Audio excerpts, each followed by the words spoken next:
midnight glory. Heartbeat thumping, another story. Green and red, flashing voices loud. Future kings spinning on their cloud. Riding with rocket scooter AI. Up we go, reaching for the sky. Every train home never dies. On the edge as the numbers fly. Treading the pulse ascending, mind on fire, never ending. Trees of gold, endless fight. Push on through the endless night. Riding with rocket scooter AI. Up we go, reaching for the sky. Every train home never dies. On the edge as the numbers fly.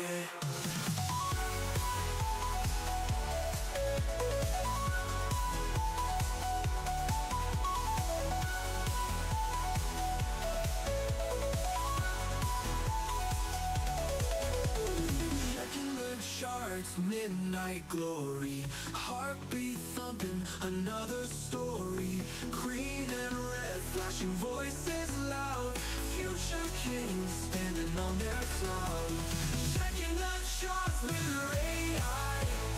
Up we go, reaching for the sky. Every train home never dies. On the edge as the numbers fly. Checking the charts, checking the charts. Midnight glory. Sanctuary in all its blending.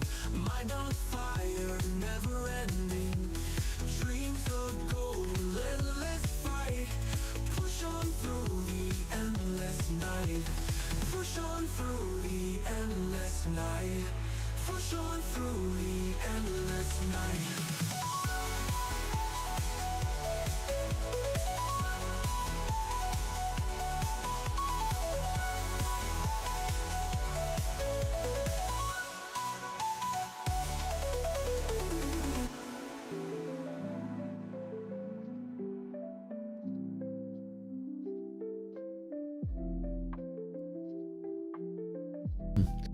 Chat, what's up? How we doing? Oh wait, I'm extra orange today. I gotta remember, gotta turn that off. Just the white balance, hold on. And we're back to normal color. There we go. There we go. It's a trick of the camera. For my next trick, I will make millions of dollars appear in each one of your bank accounts. Hello. Good morning, Matt, or is it Brad? You never know. You never know on this stream. Who's it gonna be? All right, getting ready to roll here. Hold up, hold up, hold up.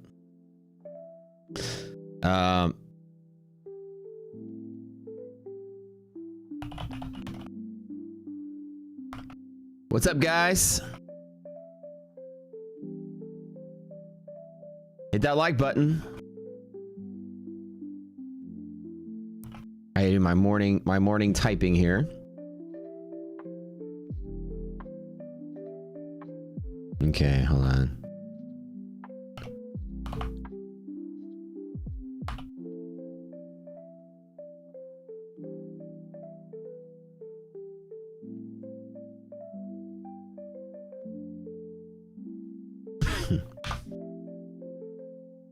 All right.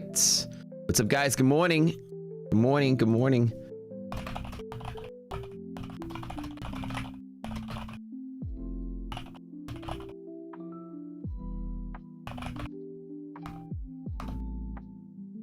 All right, we got tons of giveaways to do today. Oh my god, we got big stuff going on. All right, we got Lucid.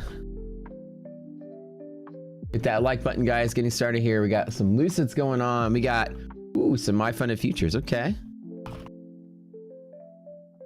We do the most giveaways here of any other stream. I gotta type fast. Gotta catch up with the good mornings. Good mornings, good mornings, good mornings. We got TPT. Okay. Okay. Alpha Futures? Wow. Must be a party today.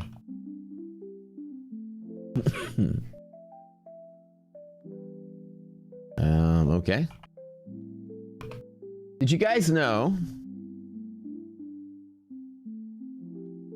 TPT 150K. Oh my gosh. Okay. We must love you guys that much. Y'all getting the big ones, the big dogs. Good morning, guys. Hello. Good morning. Good morning. Good morning. Welcome, welcome, welcome. I'm your host, Brad, for the Day Trading with Brad show. Matt streams the afternoons. I'm just kidding. My name is Matt. I am the trader in the mornings. I'm the guy that made the Rock Scooter trading platform and the guy that made PropScore. Show me a picture of a ninja and a cookie and you'll know it's true. Oh, dude, I left that in my other wallet, man. I'm so sorry. Good morning, Ryan Wade, Matt's here. Good morning, Happy Pro. Trade with Kuro. Aid. What's up, Giannis? What's up? How many people here? It's your first time here in the stream? Just curious if your first time joining us. I'll do a little like pre-morning coaching, give you guys a way to catch up. Any first timers for realsies though? Not our members trolling me when I say that. Because half of you guys will say, we're still here. NQ, Trader Summer, Fat Mike, what's up? Justin, time to make or break lower. We are at lower DD band. This is the make or break. Yes, sir. That's the question of the hour. Good morning, good morning, good morning, good morning, everybody. Good morning, Matster. Good morning, our gardens, El Shoemaker, what's up? Kuros, good morning. Elevated Life. My name is Matoski. Welcome to the stream, you scoundrels. You scoundrels. Someone got rid of the clanker. Here you go. Market not even open. You're having a great day already. Good, good, good. Good morning, guys. Good morning. Welcome to the stream. Hit that like button. Cook carrots. So, I still have a little bit of a tickle in my throat from that cold that I had. The orange man is good. Yeah. Not when he's this orange. Not this guy's orange. I was also red from getting sunburned at the Gumball 3000 car meetup. And then the orange doesn't make it any better. Rocksphere not showing bull and bear zones. Is that normal? It's normal. It'll pop up when market opens. So in the afternoons, we clean them off and clear out your cache. You should have historic ones though. If you hit like a I don't know, like a chart and you scroll backwards in time, you should have historic ones. Let me see if I can get that for y'all. Anyways, hold on.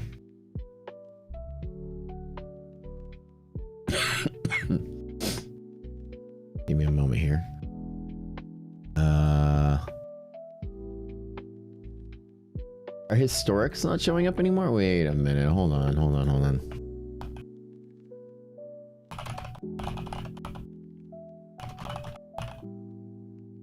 Is it the 15-minute chart that does it? I can't remember. 15 minutes, right?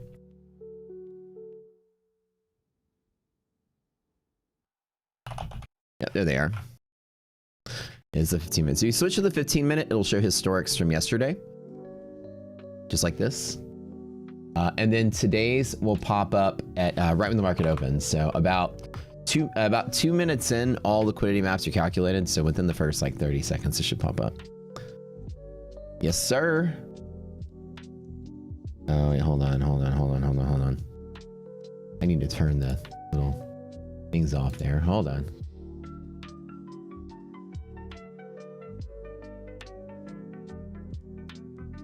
There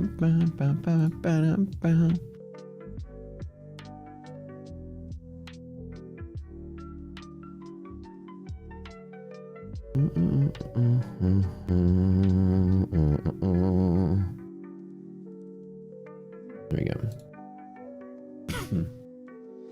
Welcome to the stream, guys. Good morning. Is Tradeify down? The website is down? Oh no. All right. Let's get ready to prep and get ready for the morning, guys. Hold up. We do have today being Wednesday. Looks like CPI just came out. I'm going to review that in a second. Is it CPI time?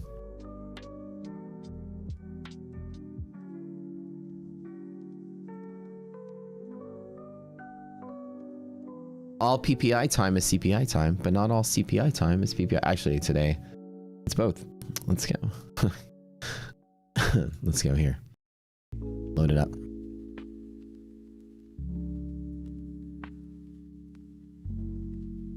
Oh, I was wrong about core. Hey, all right, get the whole speech yesterday and I was wrong about it. Well, we'll see. Looks like core came in different than we thought. Okay, so let's talk about the numbers. I thought core would come in at least a 3.5. The way we were selling off last couple of days, which landed on mass inflation. So let's go for it. So my theory is not correct. So get today's PPI. So refresh. Refresh. Enhance. Enhance. We'll do a little pre-market warm-up, guys, and I'll walk you guys through some rocket scooter goodies. Show you guys how everything works, friends, and then I'll finish my good mornings in a second. Be running a little late, like a minute late or two, so let's kind of get ready. Get people all prepped. We're lower DD band, so it's important to know what we're dealing with.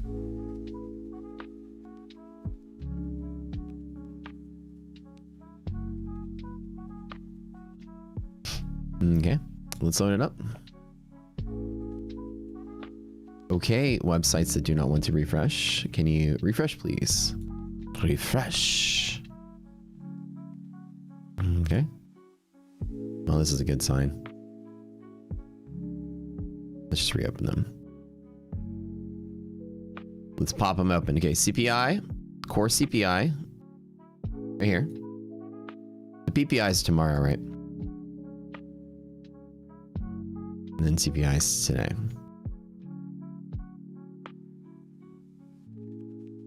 Hit that like, friends. Got some cool stuff to talk about.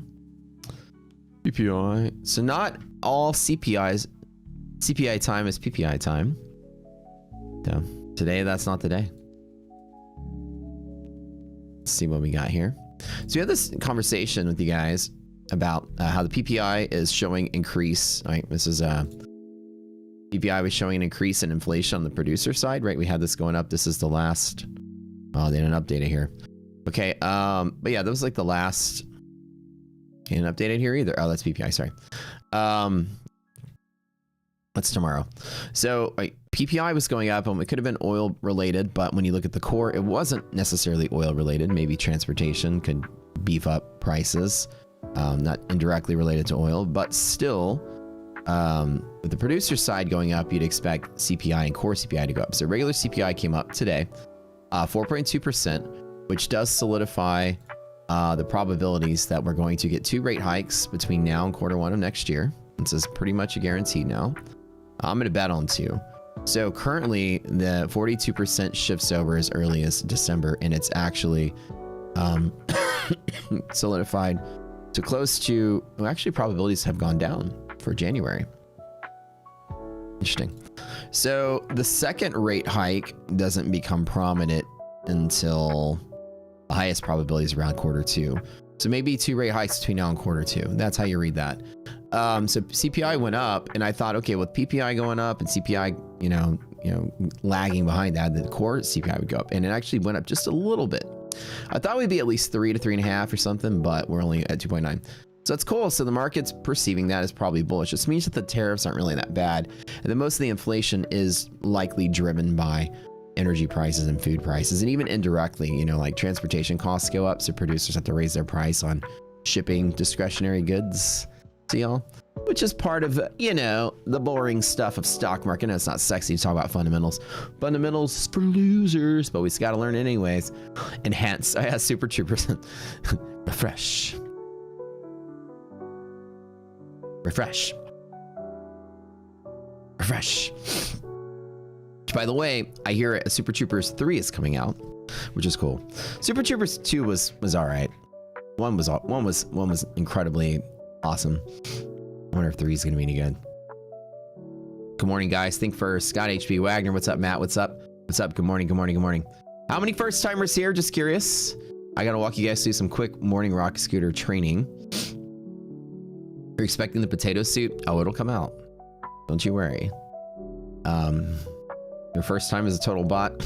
Step It Up Gaming, first time here. Good morning. Hey, what's up? All right. Always feels like a first time. That's right. That's what being in love with me is like. I make every day like it's the first day we met. Update sheet. Oh, we're going. No, yeah. Thank you.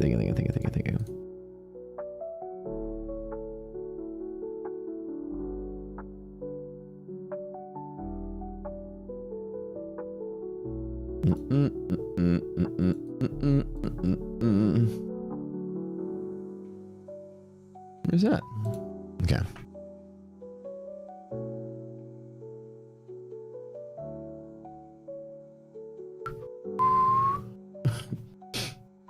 Okay. The rocket scooter tools are now available on Ninja Trader. We have an update that came out today. The new version has a single login rather than you logging into every single indicator. So make sure you guys take care of getting that new version to kind of save yourself some quality of life issues. Have been improved. So also made a liquidity map diagram downloadable as a basic user manual to go with it. Fantastic. So let me guys show you. We've on our constant track of getting Rocket Scooter tools in every. So Rocket Scooter is another business I have that created this trading platform, the indicators I trade with. It's different from prop score. It's different from this stream. And inside of here, we're constantly taking our tool set and we're putting it everywhere else on the planet. So we're currently available in NinjaTrader. You can log in, you can download your liquidity maps diagram. There's a user guide that goes with it. And now you have one single login to make it easier for yourself. Should be good. The next update should have like the confluences to go with it and stuff.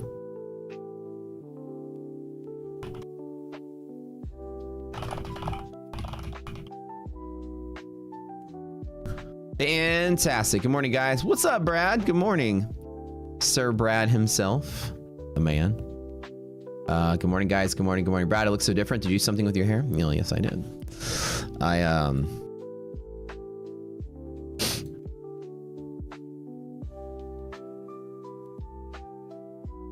Got a smooth, you know, side part. Makes me look young and hipster-like. And hence, give me a liter of cola. Just order a large farva. I don't want a large farva. I want a goddamn liter of cola.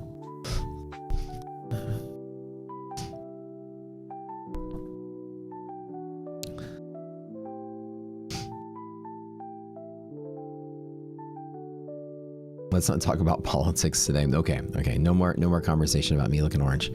You full ported CPI and did not get filled. Rip. That's the way to start off the morning, dude. Let's see, full port CPI. Let's go. Okay, so starting off, right? Let's talk about some celebratory stuff. Did you guys know, by far, and I mean by far, you have a couple options in your life as a trader. And one of the options is like, who do you hang out with, right? Let me tell you a secret I have in life, right? All of my friends are, well, okay, I have a mix of friends. Let's start over. I have like my true friends that I've always known, always hung out with. And, you know, they're all very successful in their own right. When it comes to making new friends or making new acquaintances, especially in my social circles, I always network up, right? Every person I hang out with, every person I know is somebody bigger and better and richer and more powerful and more connected and more whatever than me. You know why? Because I aspire to be even bigger than myself. If I want to be the big man in the circle, you know, I want everybody below me to worship me, then I'd go out there and start spending your affiliate money on shrimp boats and go-karts and shit, and then let you guys watch me spend it, and I brag to you about it, and I never go anywhere and have no friends. As I go out with my life and network further beyond what I do, I like to help people and grow, and every one of my friends beyond this stream is bigger, better, richer, faster, taller, better in bed than I am, right? Trust me, I test drive all my friends. So as I learned in life, the way you get ahead is by the people you hang out with, right? Always better to be in a bigger pond. And so as you get bigger in life, who you hang out with is very important. So you guys being here is possibly, and I'm not saying possibly you networking up as well, because you're now hanging out in a stream of back-to-back champions pretty much in just about every single event, tournament that's ever been competed in the history of FinTwit, in the history of props, and history of tournaments. Let me congratulate, number one, our team of people in the NinjaTrader ArenaCup. We must start off. Okay, being here, you're networking up. Being somewhere else, you can watch some paper trading doofus spend your fucking money, and you get to cheer them on and have fun together from your cubicle of the day job you're never going to quit, which is fine, and I don't care. But if you want to hang out with the champions, you're here. So let's talk about it. Champions, out of 30,000 people,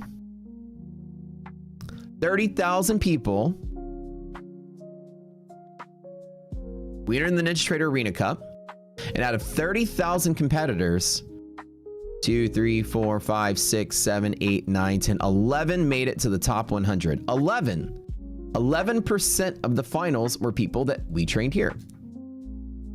Other streamers and YouTubers, 0. We saw no representation of just about anyone else out there. Now, someone can argue it's a random tournament, blah, blah, blah. Look, I train my students pretty well, and we train you guys for free. And my amazing mentorship that I'm going to plug right now only costs $1 a class, because I don't need your money. All right. Literally, I only charge $1 a class for mentorship. $1. You know, tip slacks on the way out. Okay. First place out of everybody there. First place, Brian B-Dog. Congratulations. Not only did you win, what was it, 200,000 or 100,000 or something? I'm also $5,000 poorer because I promised if somebody from this tournament would win, I'd give you additional $5,000 as a bonus. So Brian B-Dog, the legend himself, robbed me of 5K. You better spend it on something nice. The top 10 from our community, out of the 11 people, 1, 2, 3, 4, 5, 6, 7, 8, 9, 10, all get some kind of prize from us, some kind of prop account or whatever. And this asshole that got 11th gets nothing. Fuck that guy. It always makes me happy when everyone does better than me. My students, my grasshoppers, you have all removed the pebbles from my hand and surpassed me as master.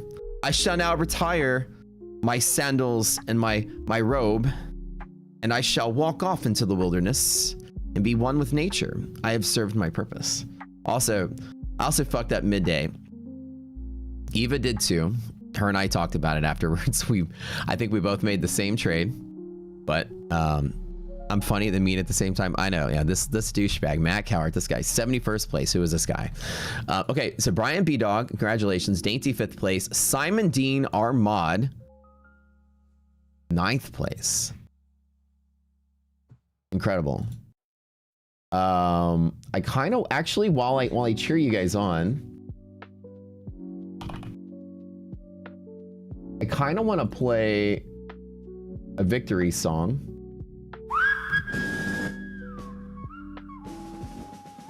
To celebrate.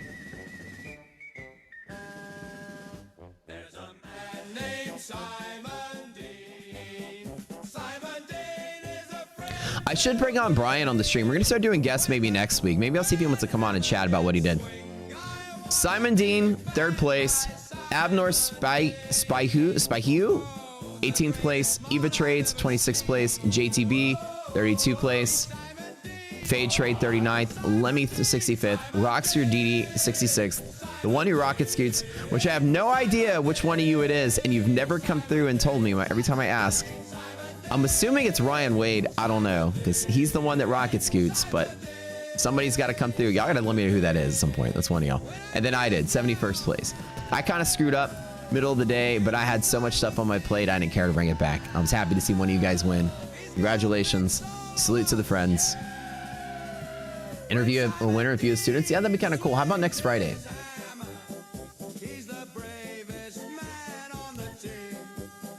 Also, previously in the Tradeify Grand Cup, yours truly got top 16. So I got top 16 in that tournament. Very, very, very awesome day. But I also just had 2 trades that went against me, and then that's how it goes. So last night, let's talk about yesterday's setup. Simon Dean's so happy about his top 10 victory. He's on a banning spree today, so don't piss him off. He's going to ban everybody. He's got his finger on the button. But anyways, all of those folks have gone through our boot camp. All those folks have been trained by us. We teach you guys how to trade. And it's great that you guys are just essentially going out there and showing off what it is we do here. And it makes me very proud to see you guys crushing it. You guys out there actually doing work. This stream isn't about you watching me brag in a smaller pond as the big fish. The stream is about all of us inspired together to grow, to build, and to be bigger than what we are together. And I teach you guys how to do that.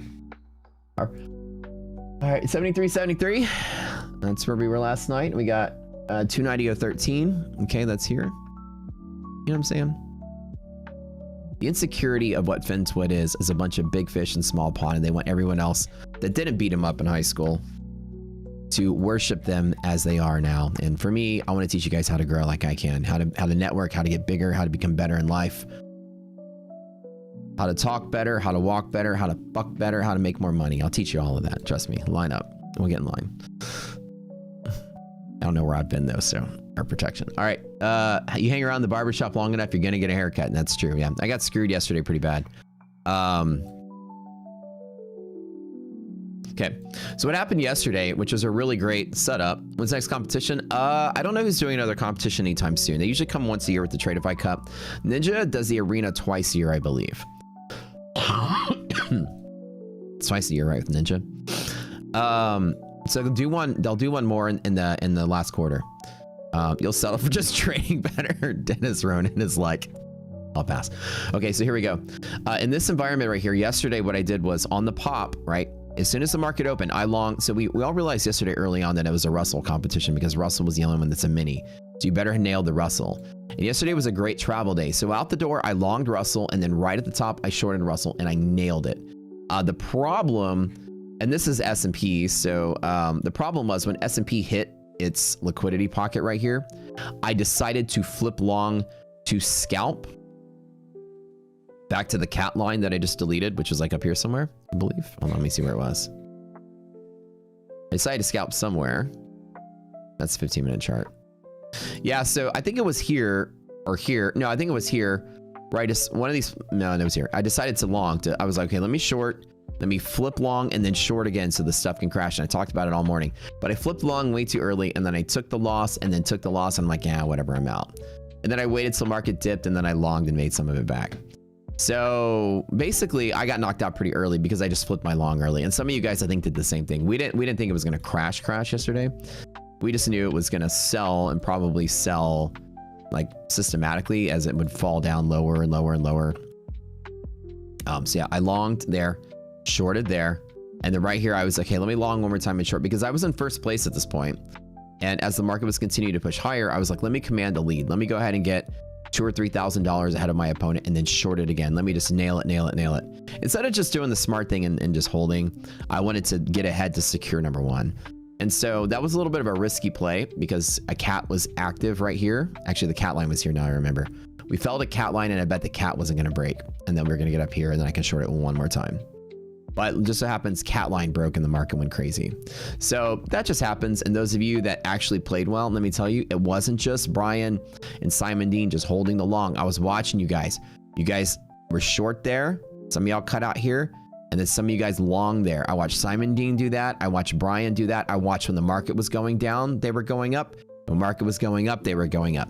I was very proud of you guys grabbing those pivots. Now, it is random which pivots worked yesterday because it was Catalyst was active. But I saw some of you guys grabbing like trades down here at the bottom, near the bottom. But congratulations. Like, I'm really proud of you guys because every single time, you know, there's a tournament or something, you guys always produce. It makes me proud, right? It justifies that every single time we do our boot camp, and every single year when our boot camp improves and we add more stuff to it, that the tools are getting better and better and better, because as the years go by, we're getting more and more people in those finalists, right? So Brian's walking away with what, 200 grand? I'm surprised with something like that. Or 100 grand or 140 grand, something. Something like that. It was 100 plus. Can't remember. Tradeify was 200, I believe, or maybe I have it backwards. Maybe Tradeify was 100. Ninja was 200. Oh, it was 100? Okay, 100 plus 5 for me, so 105K. In one trade, in one day of paper trading. Plus 10 prop accounts plus lifetime rocket scooter. Damn, look at that prize, man. Good prizes. Okay, so some of you guys yesterday, y'all took the short, you waited, and you actually grabbed this liquidity pocket and tried the long, or maybe you longed here and then took the drawdown and held. But you guys, I saw some of you guys were actually long there as well, which is beautiful. I was very impressed. Okay. So if you guys are new to Rocket Scooter, what it actually is gamma exposure software. We predict volume pivots using options in the market. You need to know nothing about options, but we find the volume pivots, and this is a guideline as to how I'm going to trade. Wherever these pivots are, I trade what the arrows tell me to do. And then up here at the top is going to tell me my position sizing based on confluence. If the confluence is good or confluence is bad, I adjust my position sizing. I have a 3 size technique. 0 is sit out, small is small, S is small, M is medium, N is normal. Normal's my biggest position, medium's half of normal, small is 10th of normal, and out is out. So at each one of these levels, this dark, this black dot, for instance, you can look down here, there's a little legend. Tells you the open price at 9:30. Some of the setups, I'd be long at the open, or I'll add to at the dip right here. Certain pivots, like the orange one, is about a 90% pivot with confluence. It works most of the time. This liquidity pocket, this is my favorite trade between light gray and dark gray boxes, 90% of the time with confluence, my favorite trade. And so all of this. So essentially, when the market opens, one of these maps is going to pop up once it's calculated. And then over here, it'll have an automatic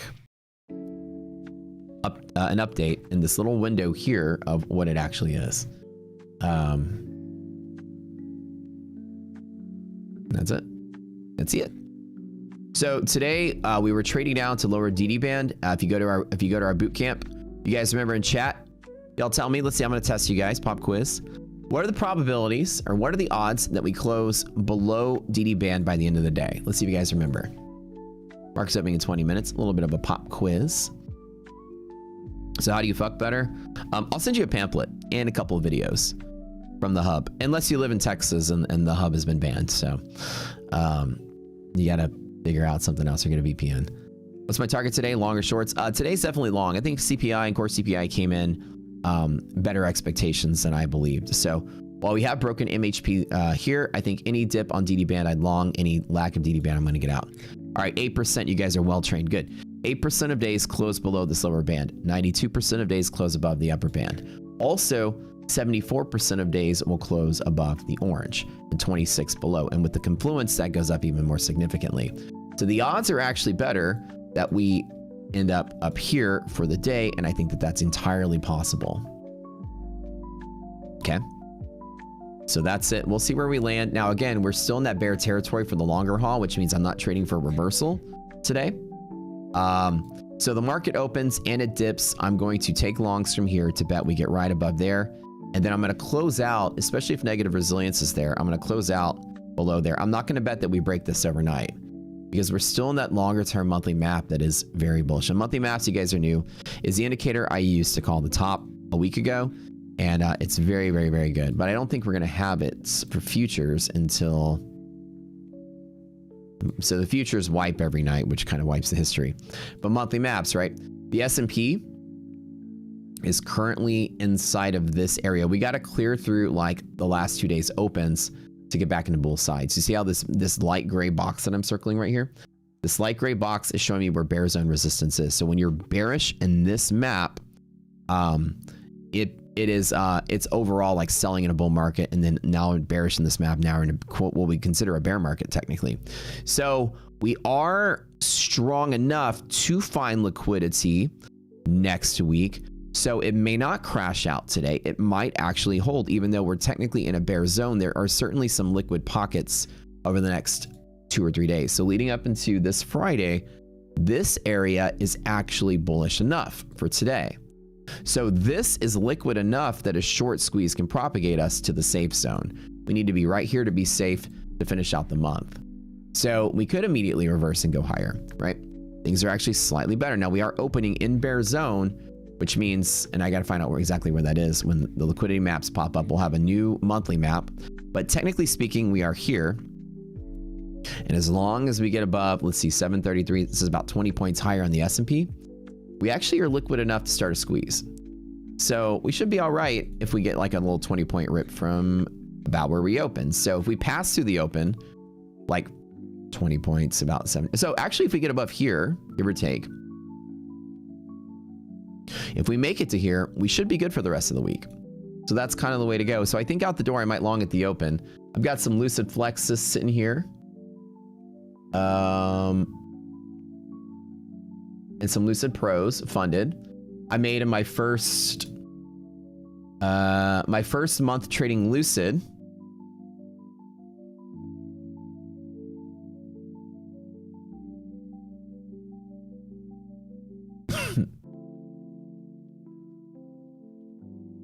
I've only been Lucid for about a month, and even in the first month with Lucid, I ended up pulling out all my payouts. So my first payout, oops, show you guys my payouts. So I'm very transparent about everything I do.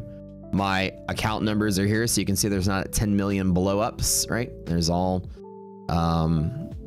there. And then, yeah, nobody shows their dashboard, their account numbers on FinTwit. All these loser traders out there, I don't understand why. Well, actually, I understand why. These are the payouts they took. So I'm having a good job with Lucid. You guys will love it if you haven't tried them yet. 3, 6, 9, 12, 15, 18, 5, 21, 5, 24, 5. Let's just round that up to 3. 27, 5 minus 165. 27, 335, 30, 335, 33, 335. Math adds up in my head. 33, 335. I believe so. That's good.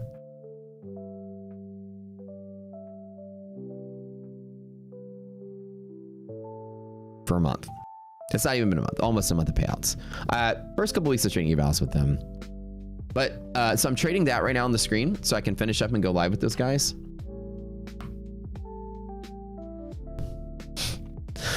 And I think it's 65 payouts. Oh, yeah, it was 33. I did ChatGPT. 33,365. Oops, I was off by 30 bucks. Okay, yeah, 33,365. I was like, how's my math doing? Former middle math champion, not current middle math champion. Former. I still got most of it though. I get a digit wrong here or there. Perfect.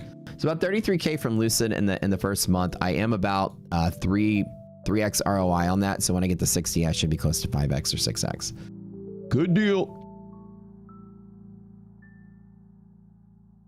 You're listening to Rips right now, and he has total opposite thoughts. That's an old comment on what's he talking about?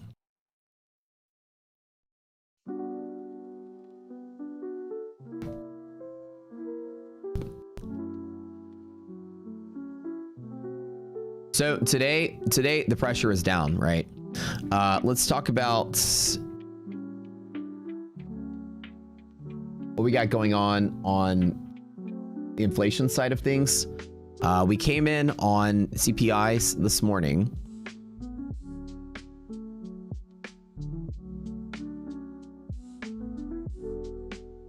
Where's it at? Oh, it's CPI. So CPI came in today exactly as expected, 4.2. And core CPI came in exactly as expected as well. No misses on those. So Wall Street's effectively priced that in. And actually, when you go to Fed Watch, it's become less severe on the rate hikes. So on the Fed Watch, we used to have about like a 40%, a high 30s% over here. It's actually shifted down a little bit. So still the probability is the highest that we just get one rate hike by next year and not two. But there's still a 30% chance, give or take, that we get 2 rate hikes by next year and about a 15 for 3. So we're still kind of like floating in that 1 to 2 rate hikes. Is Rockscooter live in Ninja now? It is, and we put out an update this morning for a single login for it.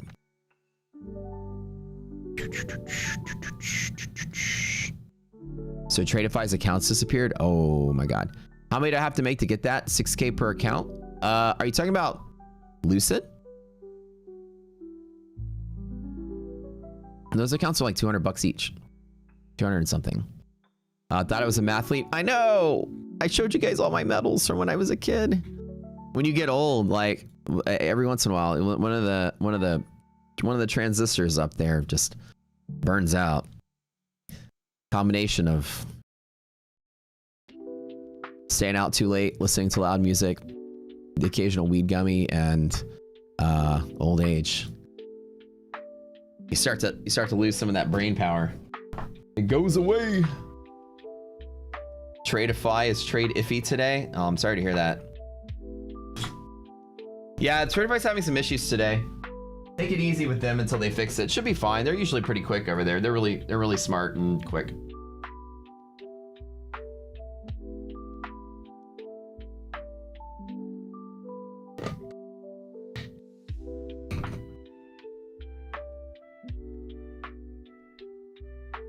Somebody said Rips was saying something different. What's Rips gonna do? I'm just gonna copy trade him today. Is he gonna long? I'm gonna copy trade what Brother Rips is doing. My thought is we're opening below DD band on NASDAQ. It's immediately a selling pressure. What's with these lines? Go back if you want to. I'll walk to you in a little bit. These are all high volume pivots. So we draw a grid of high volume pivots. They all have different meanings and different probabilities we teach in the boot camp. 8% of days 92% of days close this way versus this way. 26% of days close below there, and 74% of days close above there. So they're high volume pivots with really strong probabilities. The likelihood of today is if this holds right here, we're going to keep rallying. But out the door, since we're opening below DD band, just like we did 2 days ago, out the door, it's probably going to just do this and then shit the bed and then try to survive. While S&P does this same thing, I think there's at least a halfway scalp through here as it still tries to fight its way lower. I think that the opening is going to be very violent with some downside swing. Each one of these lines is a predictable high volume pivot. This one is an exploit of something in the CME group where professional hackers here, we figure stuff out. And from here to here, you see when I touch this little level right here, I know this is high volume where it is. This is something we calculate last night, this green line. So that green line is guaranteed high volume when you get to it every single time. And as you see, when we get to it, you see all the volume that's spiking up and all the volume that's spiking up here. We can calculate volume pivots in advance using advanced mathematical techniques. This is an exploit of CME span. This is an exploit of Black Scholes, which is options related stuff. Wait, I'm copying Rips and Rips is copying you? No! No, damn it. One of us has to take the lead. I don't know what I'm scared. I don't know what to do. Don't give me that responsibility. Just tease levels, yeah. Tell them don't copy me. I'm scared. Love seeing Matt touch the levels. Show me on the chart where the gentleman touched you. Right here. Right here in the orange. 1 in the orange, 2 in the green. Just delicately touched him. Just delicate. How do I add to positions? You seem to add to losers to average down. It's not adding to losers. You have to go through the boot camp and understand. If something is 74% and something is 92%, then it's not losers. Just because this trade is red, it doesn't mean that I'm adding to a loser. I'm trading both at the same time. This trade is losing, and I'm just entering another winner at a different place. So there's a threshold at which I'll hold through, and there's a threshold at which I'll stop and re-enter. It's like 2 winning hands near each other. I don't just add 2 losers. I have 2 winners parked next to each other. I'll play both of them. That makes sense? Good question. Like a trade is only losing if the trade is invalidated, not if you're red. So I'll add to red all the time, but it's not, I'm adding to a losing trade with hopes of that trade winning. I'm adding to at a different place. So let's pretend that these two were like 10 points away from each other, which is really light on the S&P. If I were to long right here,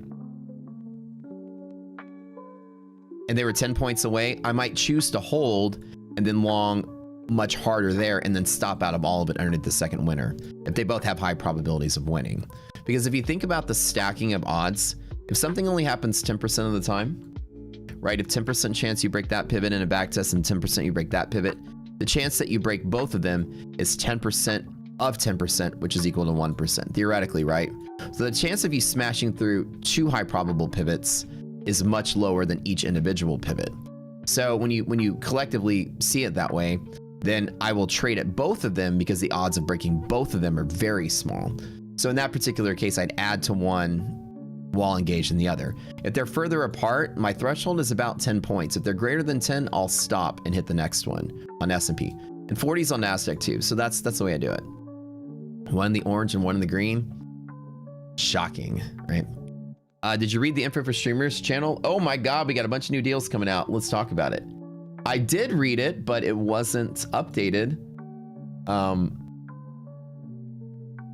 when I got here. So have it updated for me if you can before 8:30 so I can read it before I start my stream.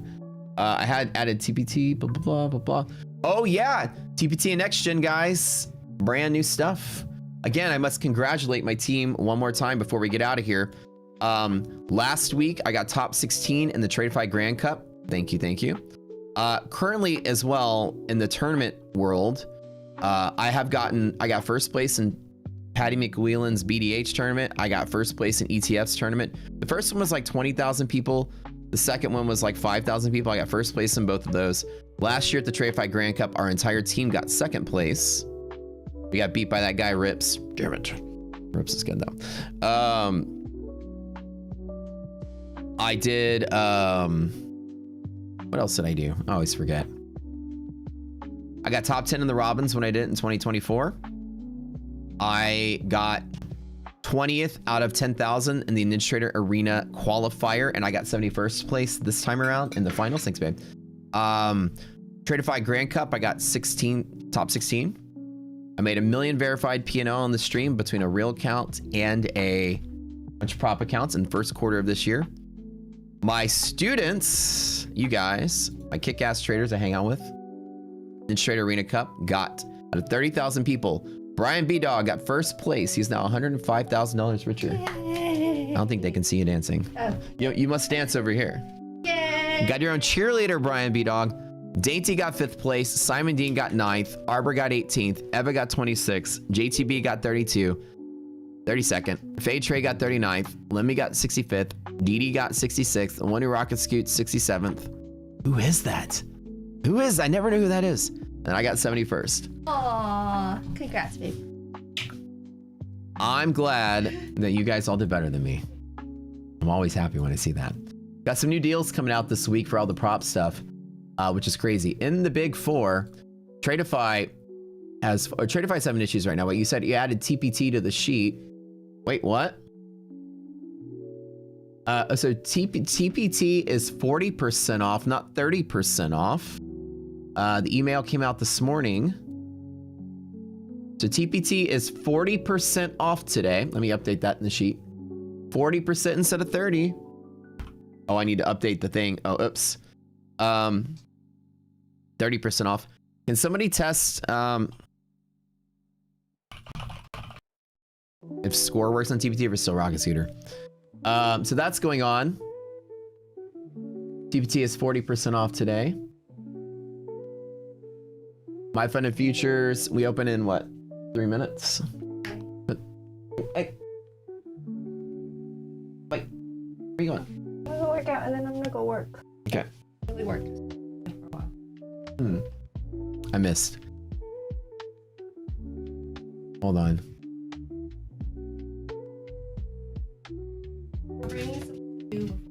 Thanks, doll. My Fun and Futures, 20% off all Rapids. Lucid is 50% off on all accounts. Those are the two big today. And the Next Gen is 50% off of the evals instead of the free eval resets. We love when they have the free eval resets though. TradeFi is 35% off right now, but they're having some issues on their site. So I'd wait a day before I get that. Top One, we're gonna start chatting about those guys later this week or next week, but they have 50% off going on right now. Kind of cool. And then Alpha's 40% off. The big stuff. The big dogs. All right. Starting out today. Yep, TPT's back at 40. I need to make myself a new graphic there. So right out the door, I am thinking that the market's going to struggle a little bit, and then probably try to retrace a little. As long as we get above the DD band, I'm actually longing from here. Now, there will be an interrupt off of here, but it's okay because I'm going to probably scout from here to here. This by itself is 120 points. That's worth it.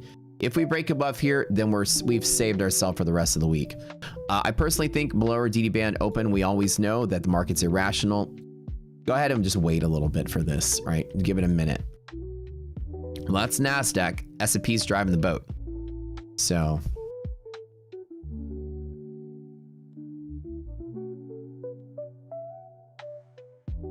we're opening in like a couple seconds here. So hopefully we get some bull liquidity pockets down here or something nice to trade off of.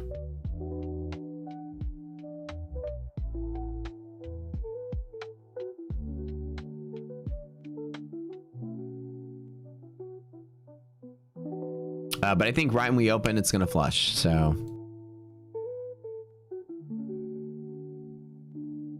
be very careful. We did have no misses on the expectations on CPIs though, so that's kind of nice. Wall Street might be somewhat happy about that.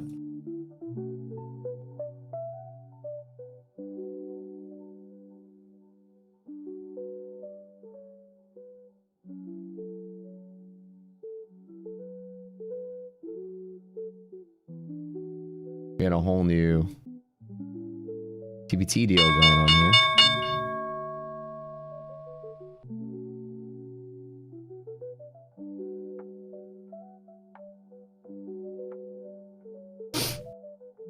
Okay, given a moment for resilience to stabilize, let's see what happens. Oh, it looks like we are surviving today. That's good. Okay. The question becomes, do I want to chase along? No, negative resilience, so be very careful. I gave it a minute to stabilize. These white lines being less than 0 is going to be resistance from here. So be very careful. If we just happen to lose below this green band, then the market's just back to selling off, and I think it's going to still try. People are still liquidating off of this bear zone sort of thing we had in monthly maps. So I think some more downside pressure today out the door. Oh, it works. Okay, so code score for TPT now. Well, let me change that. Oops, let me go back to here. All right.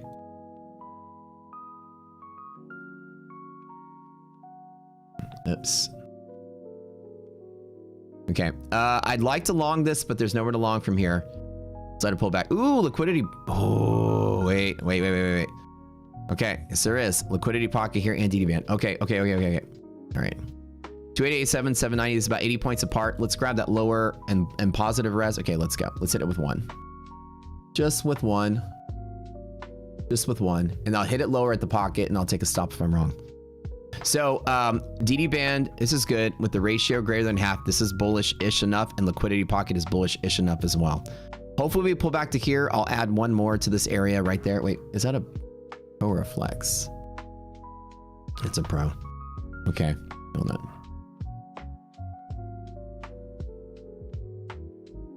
We should be good. Oops. Okay, so now score works with TBT now. No more rocket scooter. Code.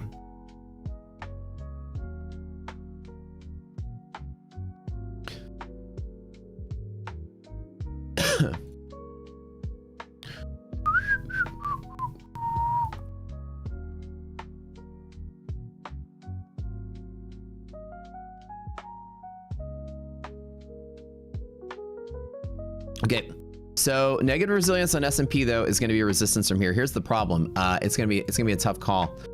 There's a really strong. DD ratio. Oh, DD. Oh no. DD ratio less than half, guys. Be alarmed. Hold on. Not good. Okay, it's 60. It's bouncing. There's something on the fringe here, and I don't know what it is. Be very careful today. Signs are bad with that bouncing around. So watch this guy right here. It's bouncing all over the place. I kind of want to... You know what? Balls to the wall. Let's go. Let's be cool with this one. I don't like it.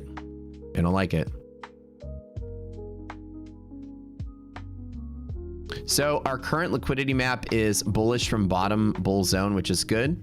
And resilience is greater than half, which means we do have support through open to half gap. This is a very possible play from here to here. The problem is we might dip before it happens. Now here's the thing. I have a feeling that this is going to flush.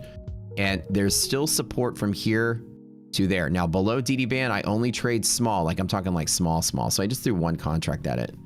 Just to hold through all of that chop. And that's basically it. Yep, I was right about the flush. Let's let it fight around here. It's gonna definitely have an easy time holding though. But let's keep an eye out for the DD ratio. Let's watch monthly maps really quick and see where we are. Yeah, it's still gonna try to sell, and let's see if it's still bearish on S&P. Like I said, I just one contract, one account, nothing. Still bearish. We are liquid enough here though, and let me tell you the key level to lose. So actually the S&P is rescuing itself for today. This is actually really good.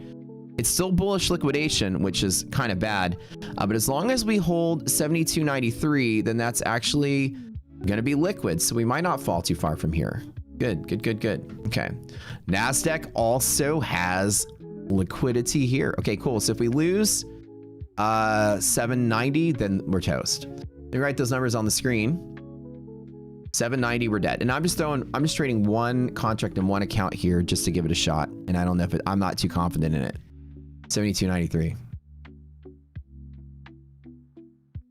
Let's write this down here. That one contract's getting hammered. Hold on.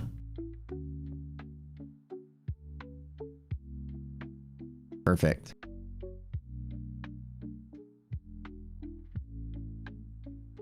All right, so that's the edge right there. So that's the spot. If I wanted to be smart here, I would add to it. I don't normally trade that big. Like add to that. Cool. Now we're close. Now I subtract, lower my cost basis down here to 28,797. Perfect. Perfect roll. Did y'all see that? Woohoo. Let's go. Let's go. Perfect roll. Perfect roll. Let's go. Look at that. Right off the bottom pocket. Let's go. Let's go. Oh, you can't see my position there. What the heck? I'll have to add that on there in a second. Come on, get above that band. Resilience is still positive in S&P. Let's go. I mean, negative in S&P, but positive in Q. We got bull zone support here if I can get it up to next illiquidity pocket. Guys, hit that like button real quick. EST, baby.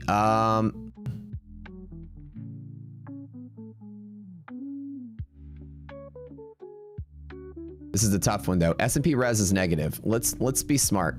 Let's take it. S&P res is negative. It's still gonna fight. It may flush one more time. I know I'm probably being a wuss here, but you guys can enjoy the fruits of the labor if it goes up. So 72.93 is. Oh, let me add my position here. Good deal. Good deal. I got this in a second account, by the way, earlier. How do I do positions? Oh, this is positions. Yeah, here it is. Okay, sorry. So I only netted 600 bucks on that one. But in my other trades, oh, I did some trades last night too. Sorry. So I made, like I talked about earlier, I made 33,000 in Lucid in the first month of trading with these guys.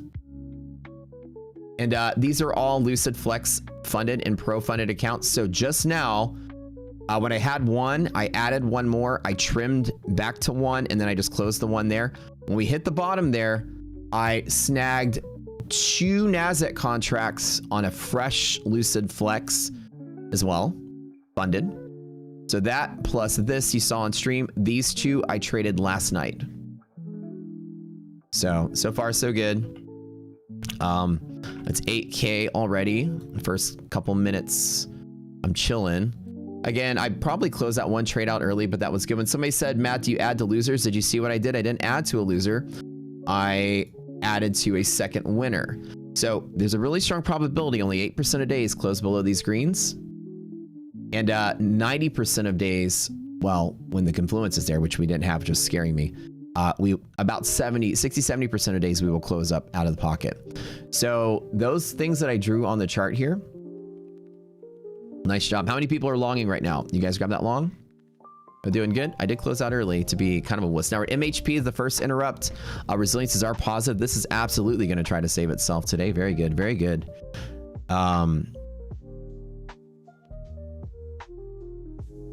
Love RS pivots. I know.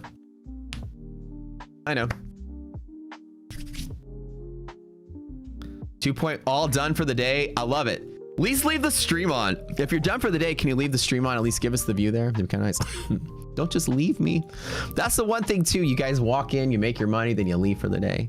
Can you leave the views on? You know what we had this week was the biggest views we've had. The biggest. Let me show you guys in YouTube. Our channel is growing is like freaking crazy. I'm so happy to see you guys supporting. And not just for me, but like for Sir Darb and everybody that works here, you know?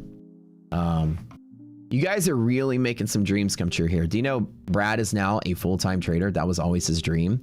And you guys made it possible. He quit his job and he is 100% dedicated to the craft now. Incredible. Couldn't be happier. So really appreciate you guys supporting the channel, watching us. It's really nice as we're growing pretty crazy. Let me show you something really crazy. The watch time has been nuts the last week or so. Every week since the new boys have come on has been a record-breaking week, with the exception of this one. We took a little dip, and then we've gone up and up and up and up and up, and then this week was like, that one's like, so like our watch time is up almost 80%. So I mean the channel is going through the roof. I can't thank you guys enough for being so kick-ass and supported us. I would probably close out right now and not try to risk it further. Market's going to bounce off at MHP. 24% chance we close below it, but it's going to be an interrupt pivot. And with the DD rate, oh god, this shit's crap. Guys, 35. DD band, DD ratio, 35. Be careful. If we break 72.93 today, which is down here, kind of this area, this is where that S&P liquidity is. Way down here at the bottom. Let me draw this for y'all. We're probably selling, guys. Be careful. DD ratio is plunging, and I mean plunging. And I'm going to find out which stock it is. And let me mark these 790s down here. If we lose these levels, it's back to crashing. So I think I'm happy with what I got. I would not be longing for a big reversal here. Okay, so Nasdaq is at the bottom of that same pocket there. Okay, cool. So the longer term resistance, if we lose this, then we're crashing. If we lose this, we're crashing. So the longer term support in liquidity pocket is here on monthlies, and it's here on dailies. Those boys are slaying. Oh, they are. Got a payout off of that. Thank you, Ella. You're welcome. Well, don't thank me. Thank yourself. You did all the work. Matt is a full-time streamer now. Not Matt. Matt still has a day job sweeping the floors at an elementary school. You know how it goes. Gotta do my janitorial duties. I gotta clean up at an elementary school. And by cleaning up an elementary school, it means I'm babysitting what the other gurus did to you guys. Y'all come in here learned like toddlers. I gotta teach y'all the right ways. I'm the wise janitor, cleaning up what everyone else did. All right, guys, this shit's coming down. It is. We're losing the ratio. Let's find which stock it is, though. And I know if you guys are first thing in, you're like, what's this guy talking about? Trust me, you'll pick it up. It doesn't take long. Apple. So Apple has lost liquidity pocket and is crashing out. Meta. Now, this is EST long setups, but they are all saying resistance, so I'd be tapping with micros if anything at all. To be perfectly honest, I probably would chill on hitting it with anything heavy. Arbitrages are also negative. DD ratio also negative. It's going to chop and it's going to fight, but if we lose this, it's going to be pretty bad. I hate trying to bet on it. I would not be trying to short this still either. This is a sit out call if there ever was one for myself personally. It's still going to try to run a little bit, but there is that really strong resistance some stocks are losing. So Meta's okay. Apple's really bad. Let's check on AVGO because AVGO really shit the bed pretty hard after its earnings and its forward guidance came out really bad. So AVGO is losing monthly hedge pressure. Negative gamma on monthlies on AVGO. So we got two stocks that are bad at the bigs. Google's okay in a liquidity pocket, which is fine. I'm reading through these quick. Amazon is a bear short up, which is still bullish, but from a lower support. So Amazon's kind of like a 2.5 for the big 7 are bad. Let's see what Tesla's doing. Okay, Tesla's fine. Same as Amazon. AMD and Intel. Let's see what the bigger chips are doing. AMD and Intel are all still pretty bullish from a lower support. So again, this can find lower support and still support if these stocks lose. But if you lose monthly hedge pressure, game over for big tech. So Intel, AMD, NVIDIA are all looking pretty solid. So the chip makers are at least stable for now. But you have some pretty nasty ones like with Apple. Apple's pretty gnarly today. But not one stock is enough to turn everything around. We did hold longer term support. So just be very careful today. It's going to be a little random and choppy. So I'm perfectly fine making my whatever it was, 8,000 bucks. I always get a little weird.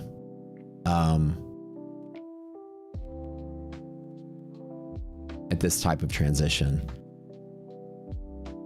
Remember, the market doesn't necessarily just fall straight down. We know that the market, when it is bearish, it does, or tries to become bearish. The market does work its way higher, higher, higher, higher than it flushes. It doesn't just fall and fall and fall and fall unless there's an event going on to cause it to fall like this.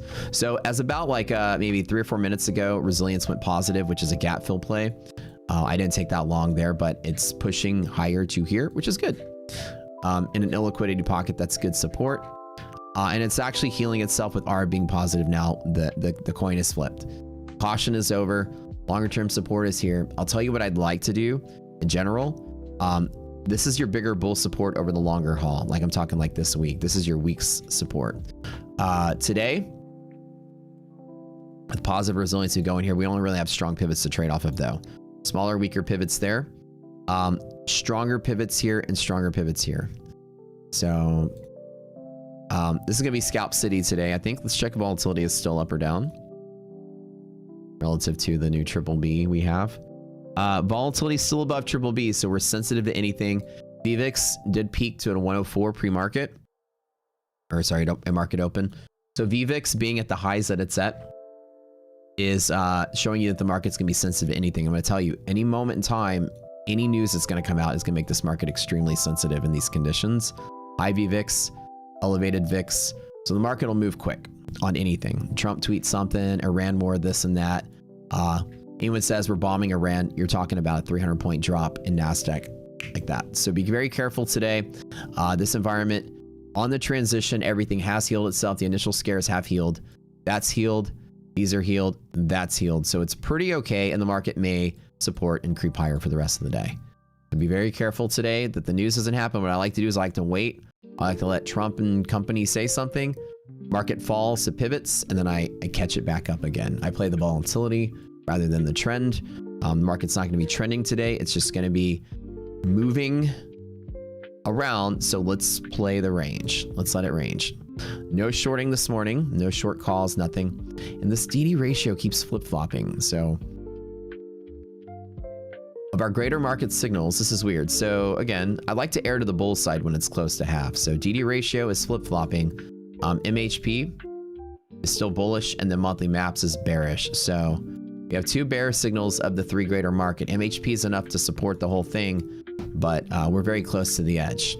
As I've shown you here, this is the edge of bear zone on monthly maps. This is the edge of bear zone on monthly maps here. So the longer term support is good. NASDAQ held that this morning. Let me walk you guys through the positional technique I did. Somebody said you add to losers, right? So I didn't. I added to a second winner, and we talk about that today, right? So initially, I know that the market could probably flush as it figures itself out. What I did was I longed 1. We fell to here. I knew it was about 100 points, give or take, right? So I got in about 100 points. 1 was enough to hold through it. I longed 1, longed again. Market went to here. I closed out the second one, and I had my original cost basis of 1 lowered to there. And I decided to get out early because I'm a wuss, but showed y'all that scalp. And I call that digging or rotating, cost basis rotation. All right. Any red lines ahead? Let's double check yesterday for any particular red lines. Let's double check. Good question. No, that's it. We have the impacts up at the top, 72.71, and then we have the one here at 77.21. So they're pretty far away. But it looks like the selling pressure has been stopped for a hot minute, which is good.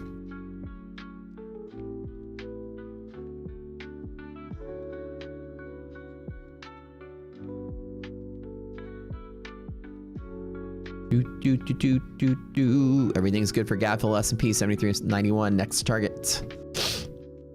Trade Advice having some downtime today, you guys. I don't really know what's going on. Their site is down. They're having some issues.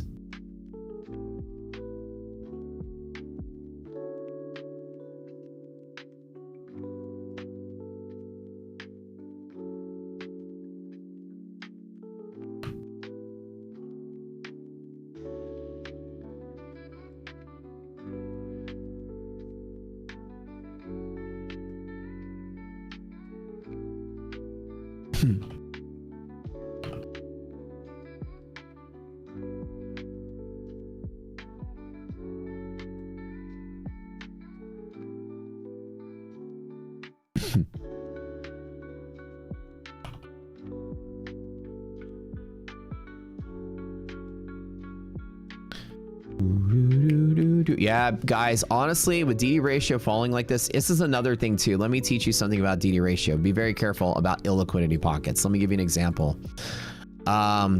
So an illiquidity pocket, right? There's another characteristic that when markets go up, DD ratio can go down. When that happens, it's an illiquidity pocket. And let's use the scanner and find some stocks that are in IP, and I'll walk you guys through this. This is one, I don't know if you guys remember this from the class. I think I mentioned it. Let's go to the scanner. Let's look for liquidity map current. Let's go here and let's look for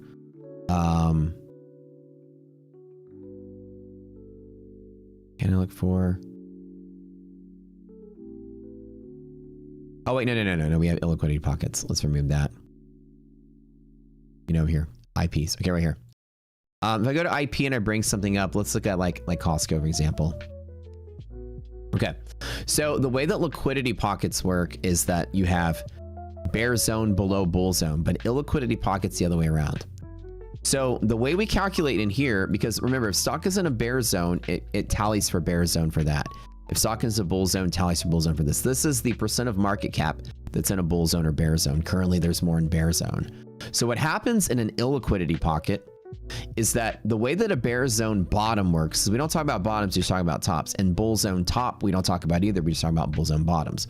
So what do you do about the bear zone bottom and the bull zone top, which we don't have as pivots? They're not pivots. So basically a bear zone extends forever to the downside until it bumps into a bull support. And a bull zone top extends forever to the upside until it bumps into a pivot here. So in the middle of an IP, it is both bearish and bullish at the same time. So the way that we work it with the algo is that we do the middle, and if it's above the middle, then it's counted as a bear setup. If it's below the middle, it's counted as a bull setup. So what happens is if stocks are trading in IPs, like Costco for an example, as Costco in this scenario is going up, it's bullish, bullish, bullish, bullish, bullish, bearish, bearish, bearish, bearish, bearish. So when you have a scenario where the index is going up and DD ratio is going down, you will be cautious because you're bumping into bear resistance, yes. But also know that the mechanic of that often is IPs. Does everybody understand that? You guys understand that, right? So stocks are going up, so the index should go up, but as they're going up, they're getting closer to all that bear pressure, and therefore index goes up, DD band goes down. And then when the stocks pull back, DD ratio goes up. You guys understand that? So be careful that there's not a lot of IPs. What I like to do is I like to run the scanner, set it as IPs, and I get to see that 99 tickers in the entire S&P are in illiquidity pockets. Stocks like Google and stuff, right? So let's pull up Google because that's one of the bigger ones that are moving. And look at this. Everything else is static, but look at this. As Google is dipping, watch this, guys.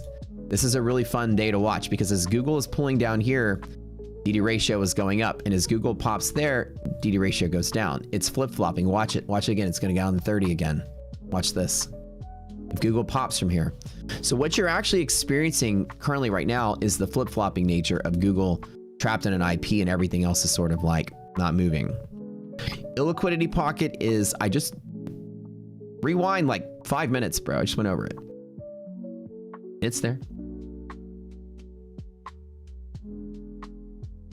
All right.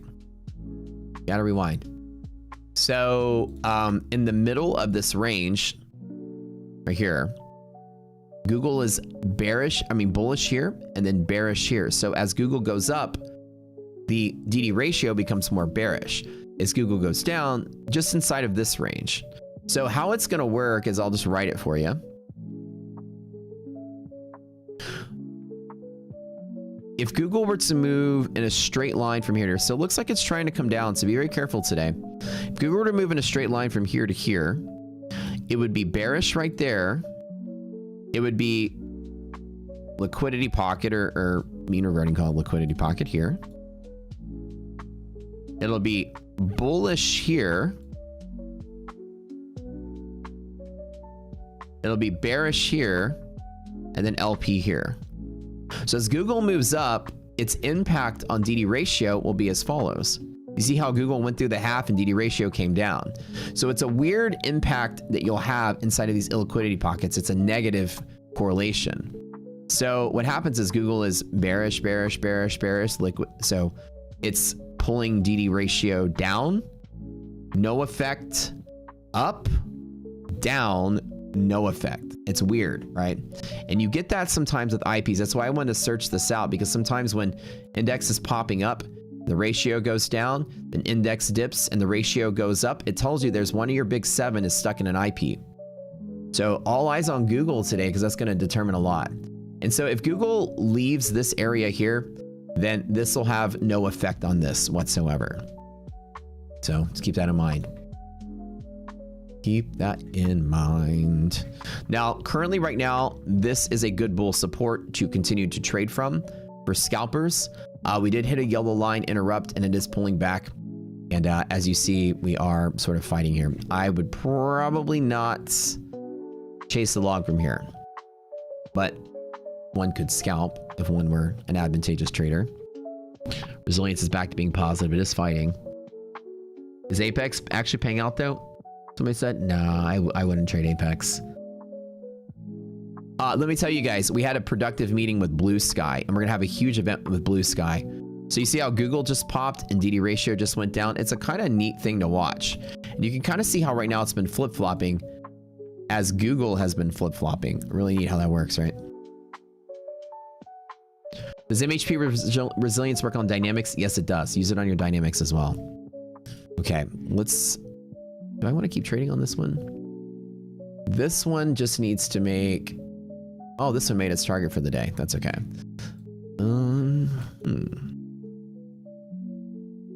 Looks like it is kind of trucking up a little bit. I still think the market's out for blood, but I'm not too scared of it. This is that key resistance area. If we make it through here, then it's just the rest of the day trucking up. So this is that pre-market high from Asia session. Also yesterday's retracement high. So this is just your natural resistance area. This is where settlement was yesterday. So the question becomes, are we going to rally above or below yesterday's settlement? Indicators are flip-flopping left and right. And usually when they're flip-flopping on the edge, I try to err to the, I try to stay bullish minded. I'm not going to try to short this. So I'm still like, okay, where can I buy dips lower? I wouldn't probably chase it from here, but I would long from lower one more time.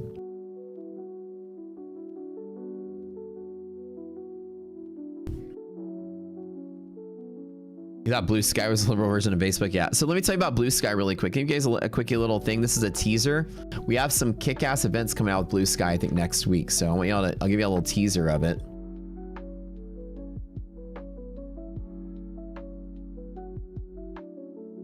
If you guys are looking for another Apex-like situation that's infinitely better than Apex, because none of us trade Apex anymore. Essentially, if you trade Apex, people here will make fun of you because 60% or 70% of people that voted in the poll we had out of 1,500 people said Apex was either scamming them or they wouldn't ever touch it. So if you guys ever traded Apex and you like the idea of buying a crap ton of accounts for like 30 bucks, 20 bucks, Blue Sky's the same thing. And they're actually ranked 3rd in prop score, which is why I'm excited to start working with them. We have our big 4, but Blue Sky's its own new thing, and they're changing their plans with something pretty new coming out. And you guys probably never looked at them before, but they are ranked as a 9.0 for their launch plans. Now their launch plan, let me tell you what it's like. Now, the way they have this like intermediary step, they're about to combine all the steps together to make it much easier. It kind of feels like a 2-step kind of, but they're going to combine it to make it a little bit different. So in total, it's 5 days of eval and then 1 day of payout.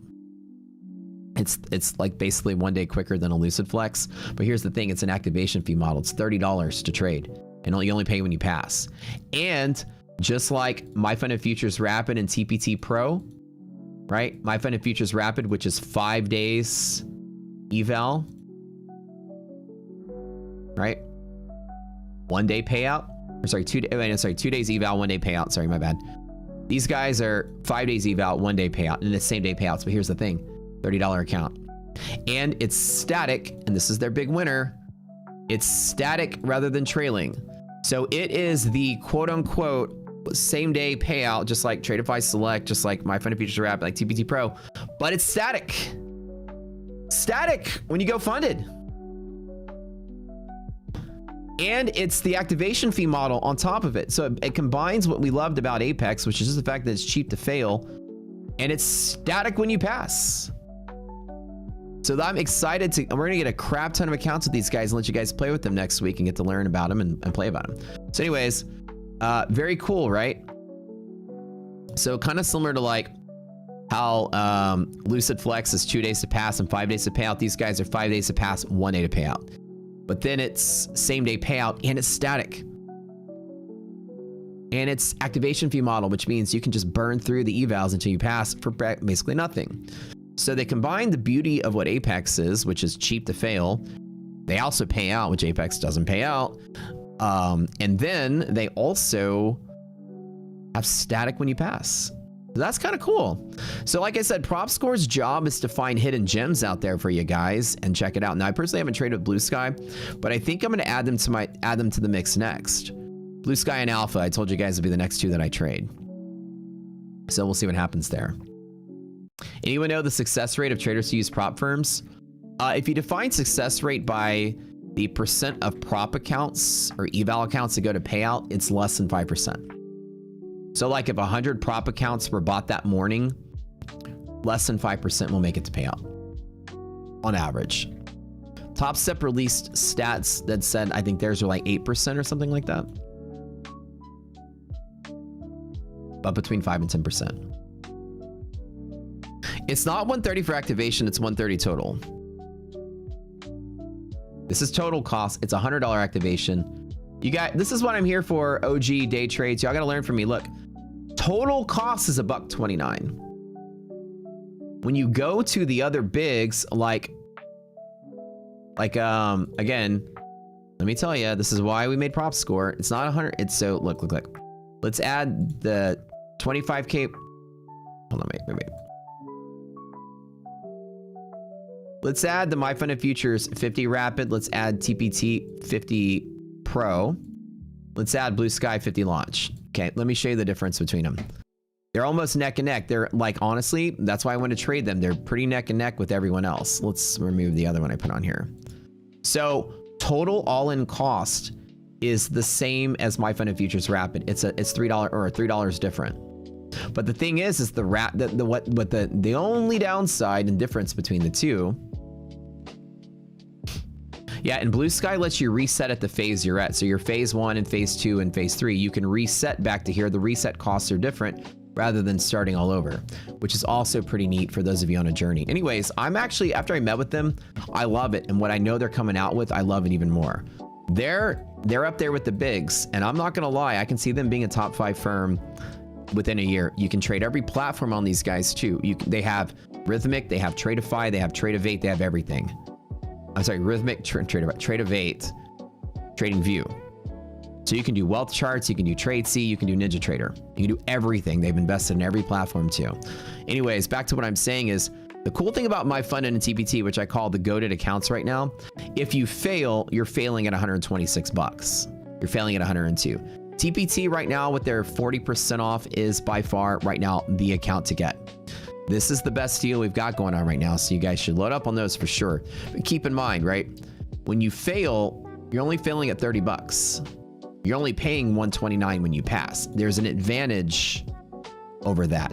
Now, this is a different account because this is 2 days to pass, 1 day to pay out, and this is 5 days to pass, 1 day to pay out. But those of you on a budget, the activation fee model is great because you're gonna fail dozens of times before you pass. So you'd like to fail cheaply, then do that.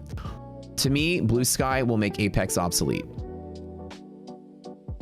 The fact that you're not trailing and it's an activation fee model and it's static when you pass, not even end of the day, it's static. That's kind of cool. Anyways. Also, yeah. So Josh, right? You guys know how Josh and I are brothers from another mother. Josh over at Top Step now. Josh from Futures Desk. Used to be part of Blue Sky. And Josh is like a goated figure in this industry. I mean, Futures Desk is a goated prop firm. I mean, they are literally one of the best prop firms that ever came around. Their model was really solid, and Top Step was like, nope, we're gonna buy you guys. So, yeah.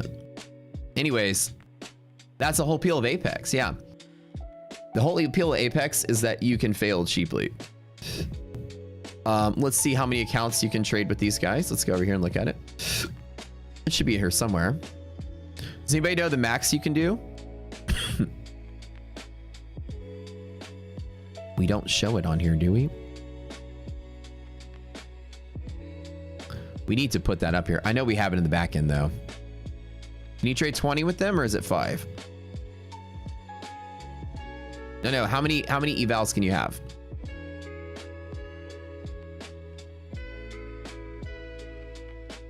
How many evals can you buy?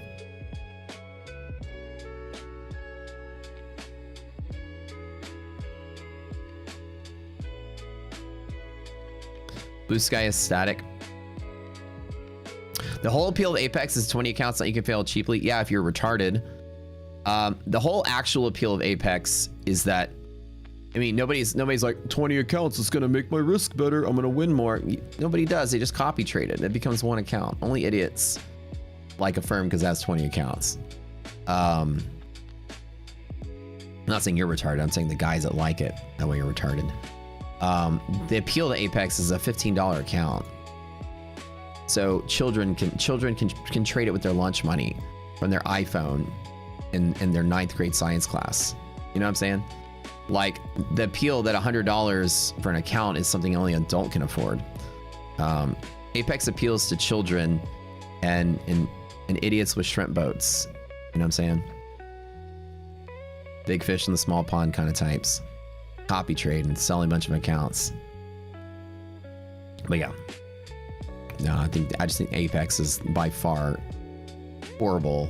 And people that like them for that reason like them because they watch somebody copy trade 20 accounts and spend $600,000 to get $1 million payout so they can say I made $1 million with Apex, while after their total pay-in they netted $400,000 after taxes. They netted 240 of that. So, you know, these millionaire traders out there that say they got $1 million payout walked away with like $300,000, you know. So it's kind of like everyone's like, I could be a millionaire too, and we're like, yeah. If you throw 100 grand at Apex, you'll eventually get a payout, and then they cap the payouts. You can't even do that anymore.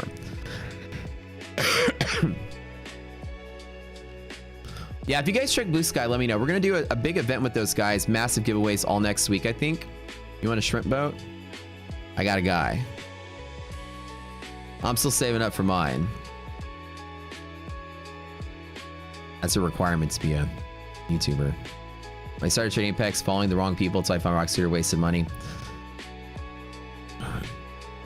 I think that Blue Sky will be the appropriate replacement for an Apex.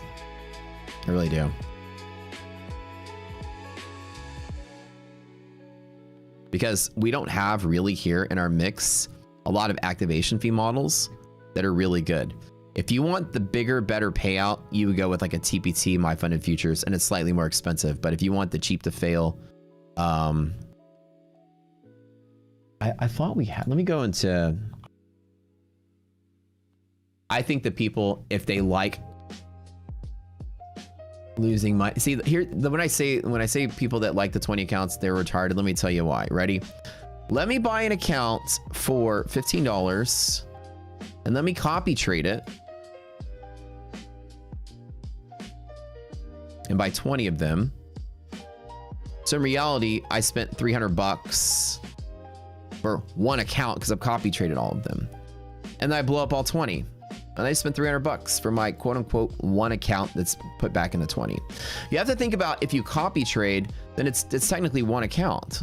So you're paying $300 for like one account, even though it's 20 accounts. It's really one account because they're all going up and down. So it's $300 to fail if you fail 20. It's actually more expensive to fail the way most people trade them. That's why I say the retards like it like this. And we can say that word again. Trump is president. So look, right here. And you're paying $300 to fail if you copy trade 20, rather at $15 at 90% off, rather than paying $130 to fail at My Funded Futures, or $102 to fail at TPT, or $30 to fail Blue Sky. So if you trade them individually, then they're like this. Now, if you copy trade, it's the same thing here. It's more expensive to fail here. But in reality, when people tie them all together and trade them all at once, it's just as expensive as trading anything else individually one at a time. One at a time, they're cheap to fail, but I would argue that the Blue Sky setup is better in every aspect on that same type of account. Now, let me see how many we can trade. I thought we had it listed on the firm overview, so maybe we can let me double check in the back end. I'll give you the answer right now.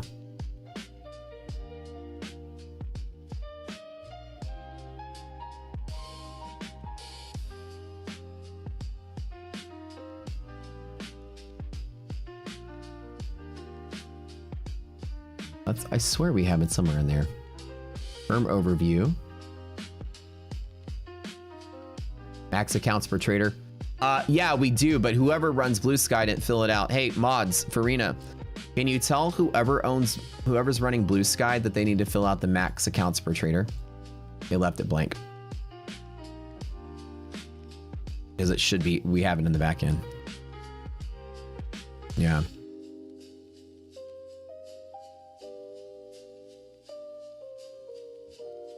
Wait, what is somebody saying? Hold on. Somebody argue with the mods here? Why are you arguing with the mods for? Can you go over the big difference style trading between trading props and trading your own capital? Yeah, so trading props is for people that don't have their own capital. It's a little bit harder, but it's a little bit cheaper to do. So when you trade props, you're gonna pay a little bit less money to risk less. All right, so you're gonna pay money to risk less and get moderate payouts. So the rule is, basically the main difference is with props, you can start with less money. So if you have a lot of money in your hands and you have two options with it, either A, risk it in real futures and you've never traded before, or B, practice with props. Props are a cheap way to fail to get some kind of payout. Imagine with the prop, you're going to tell yourself, I'm going to put in a few thousand. I'm going to make maybe $2,000 or $3,000 out of it. You know, you're going to play with like little money. So you have 100,000 to your name. You can decide to practice with props in that kind of range. You know, $100 for an account, $100 for an account, eventually pass one, get a payout, get a $3,000 payout, and get an ROI on the whole endeavor. Now with props, you are going to pay, it's going to be income on a 1099. So you are going to pay regular wage-based taxes on that, on whatever tier you are. So you're going to take home a little bit less at the end of the day from taxes. With futures, you have no downside. And this has a lot of rules and they're slightly harder to trade. They require you to trade certain types of styles, like don't work. They don't let you do all kind of things that you normally would do in a real account. You can only make so much per day, or you can't lose so much per day. They kind of walk you in a tight ship that you have to operate in between these parameters to show consistent trading. In a real trading account, you're unhinged. You can do whatever the hell you want. And also, but the downside risk is you risk losing all of your money if you're not careful to know what you're doing. You can lose your $100,000 in a single day. Also, in a real account, you're gonna have the 60-40 rule, which means when you are profitable, you're making more in tax burden relief. So the difference is, if you're a new trader, please, I don't care how rich you are, if you're a new trader, you need to be trading props. It's the cheapest way to practice with real emotions, with real trading. You better be over here. Don't waste your money in the real market. Waste your money on props. Real market, you're going to lose too quickly. You're not going to gain enough education in this.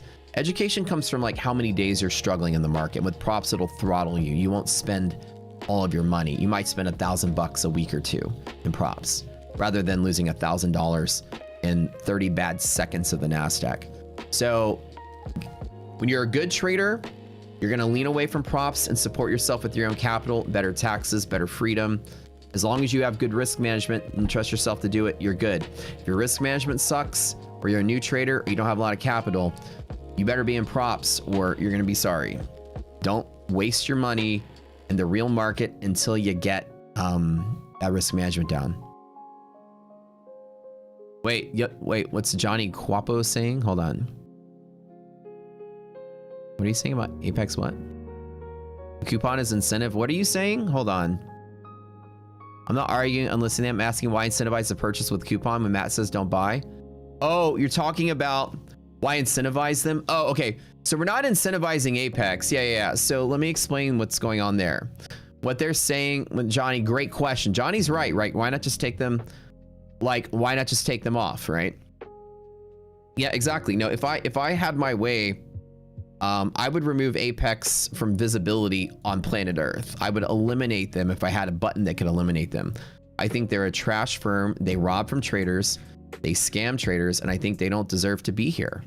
However, in the equality and neutrality at which prop score is, we can't just not list them because I can't allow my personal beliefs to not give them the fairness that every firm deserves to be ranked. I don't have to tell you they're bad. The rankings themselves will tell you they're bad because Apex on its own scores really badly.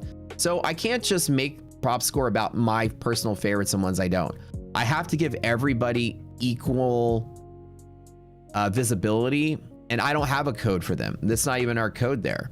So we don't actually get any, and we put their code on there. We're even kind enough to give them the same visibility as everyone else. But look at this. You know who's better than Apex? Trade Funder, Blue Guardian, Top One, Alpha, Tradeify, ETF. ETF is better than Apex. They're so poorly ranked. Their scores are so bad. So, you know, we have to give everybody their visibility. Just like TopStep, we don't have a code with TopStep, but we still list them, right? Everybody has to be ranked fairly so you guys can see how they actually mathematically rank. And if you ask me my opinion, I'll say, yeah, it's something like TopStep doesn't have a code, but it's still here, right? This is not about us choosing who we want to display and not want to display. It's about showing everybody equally. So you can actually see like who's ranked really well. And as of right now, my funded TPT, and there's a lot of really cool hidden gems that are showing up, like Blue Sky, even Prop Shop Trader. They have some brand new plans that came out, and when they have their deal, have actually ranked pretty high. Trade Day, one of the best ranked firms out there too. So it's pretty neat to see firms we don't know about actually ranking really high up with the bigs. But yeah, I mean, but on its own, like Apex is way down here. Their accounts just don't hold any ground compared to the current lineup of things.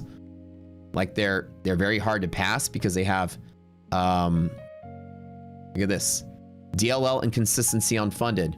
What firm out there has DLL and consistency unfunded? I mean, by itself is horrible. The simplicity score is very bad. They're not easy to pass. DLL plus consistency. You're walking an ultra tight ship. That's on their end of the days and their trailings. And this one is trailing with end of the day drawdown and consistency. Doesn't get as bad. It doesn't get any worse than that. And on top of that, their payouts are small. After the activation fee, the accounts are actually more expensive, right?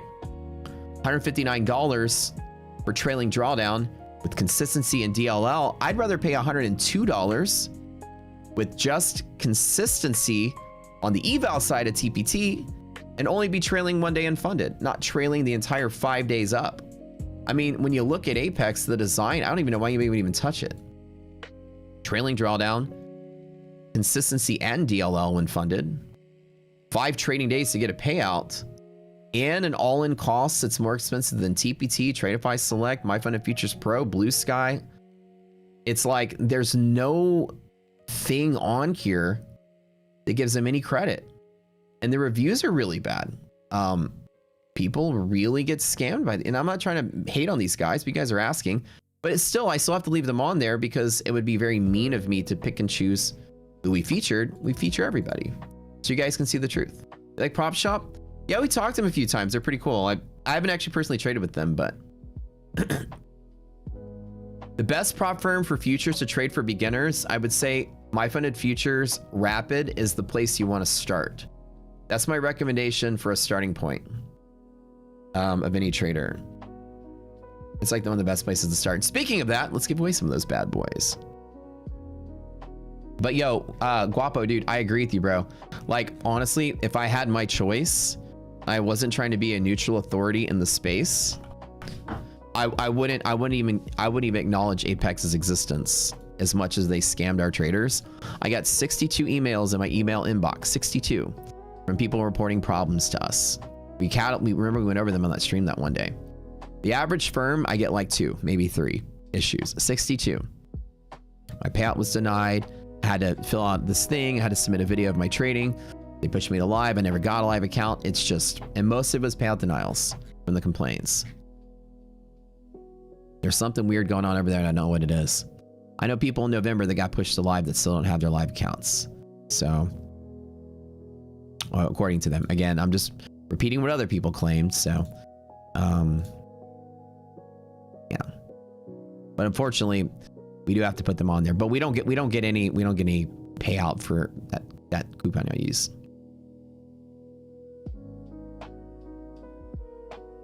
Anyways, yeah. If you guys traded Apex before, Blue Sky seems to be the So they have no eval purchase limit on a monthly basis, unlimited. So, oh, so Diego says unlimited. So wait, so Blue Sky, you can trade unlimited amounts of accounts? You can buy like 50 of those things on the eval side?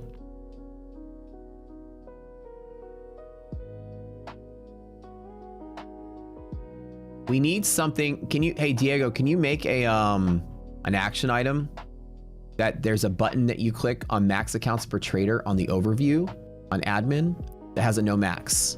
And no max will display the words no max. Can you make that action item? That way it'll say no max on the firm side. If you can do that for me and throw it in the beta thing. Diego, are you here? Type in my funded futures, will give away some of those bad boys. On it. Thank you, my brother. Alrighty. So unlimited with Blue Sky, that's even cooler. Yeah, so you can do more than 20. And that's even better in Apex 2. When I met with those guys, I was like, you know, we don't have an activation fee model account that we really stand by and support. Because all the other ones, because activation fee model, there's two different paths you want to go. An activation fee model is a firm that's like cheap on the eval side. And you only pay an activation fee once you pass, right? And that's the full amount of the price. So you pay the other $100 or something when you pass. Now with activation fee models, the downside is that the payouts are usually slightly smaller. Other accounts like TPT, MyFunded, Tradeify, you pay like the full amount up front, whether you pass or fail. So it's more expensive. It's more expensive to just trade them and fail them, but the payout's bigger in the long run. And usually on difficulty, the activation fee models are more difficult and the pay it all at once are usually less difficult. That's the traditional trend. So the Apex model, payouts are shit, difficulty's high, and you only pay when you pass the total 130 as an example here. Your stronger, more recommended prop firms are more expensive to fail, but the payout's bigger and they're easier to pass. So that's the trade-off. But the thing is that we don't have a good activation fee model out there that we recommend because there's not a lot of them that do it. Most of them are kind of shitty. They're like, again, like the Apex. I hate to pick on those guys. Let's get off of Apex right now, but that's the model everybody knows. So Blue Sky has a similar model, but the payouts are good and the difficulty's low. The payouts are not worse. They're pretty much okay. And the difficulty's less because it's a static drawdown account. It's like Apex was static. And it's one fewer day to pay out, I believe. So static, one fewer day to pay out, and you can pay it unlimited accounts. So when I saw these guys, I was like, you know what? We don't have a replacement for that style of trader. Who would like that style of trader? Is somebody on a budget, right? You wouldn't necessarily choose something harder for yourself out the door when you can get something easier, but easier does cost a little bit more money. Do y'all understand that? We get that right, chat? Y'all understand that, right? Chat, y'all get it? So the only reason you'd make it a little harder for yourself is to get the price down. So some of you may be on a budget. You may have a limited budget every month. You may only have a couple $100 to throw at props, right? You don't have a lot of money to trade with and you want something simple. I think, and I don't know, I'll let you guys tell me. When y'all get these, we're gonna like a ton of Blue Skies to give away next week. Y'all start trading them and y'all go leave some reviews and let me know, because that way I want to trade them myself and see what they're like. Max 3 sim funded, okay. But unlimited evals, right? So Diego, if you're listening, can we have 2 on the overview? Can we make ourselves 2 entry points, 2 inputs, max evals and then max funded? So you can only have 3 funded, which is good to know as well. Unlimited evals. But yeah. Alrighty, type it in, baby. You know what's funny? I never changed my tone about Apex. They started coming around like last November, October, trying to be like, we want you guys to work with us. We worked with them for 2 months, and then they canceled our code. They immediately started trying to police what I was saying about them. Hey, you know, can you stop saying this? Can you delete these comments from your Discord? Can you remove that poll from Twitter? Can you have that guy? Can you delete that comment in your chat, please? I get text messages about that stuff. And I was like, I'm not gonna police my own chat, guys. Like, people are gonna say what they're gonna say. Yeah, but it's, you know, and I'm like, you're not gonna buy me off, guys. I didn't last 2 months in their revamped affiliate program. I was like, I'll take the free accounts you're giving us, but I'm still not supporting you guys.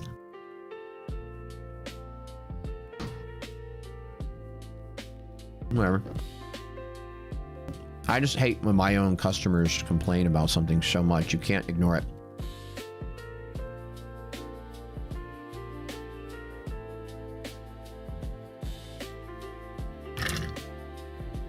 All right, guys, my point of future. Speaking of the top ranked firm right now on prop score.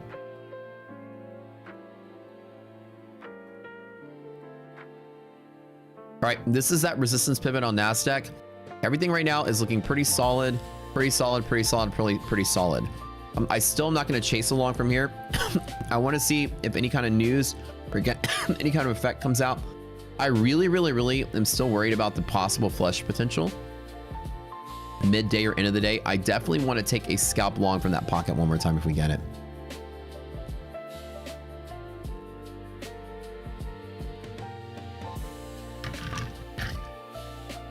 All right. This is time for us to brag a little bit. We must show you guys one more time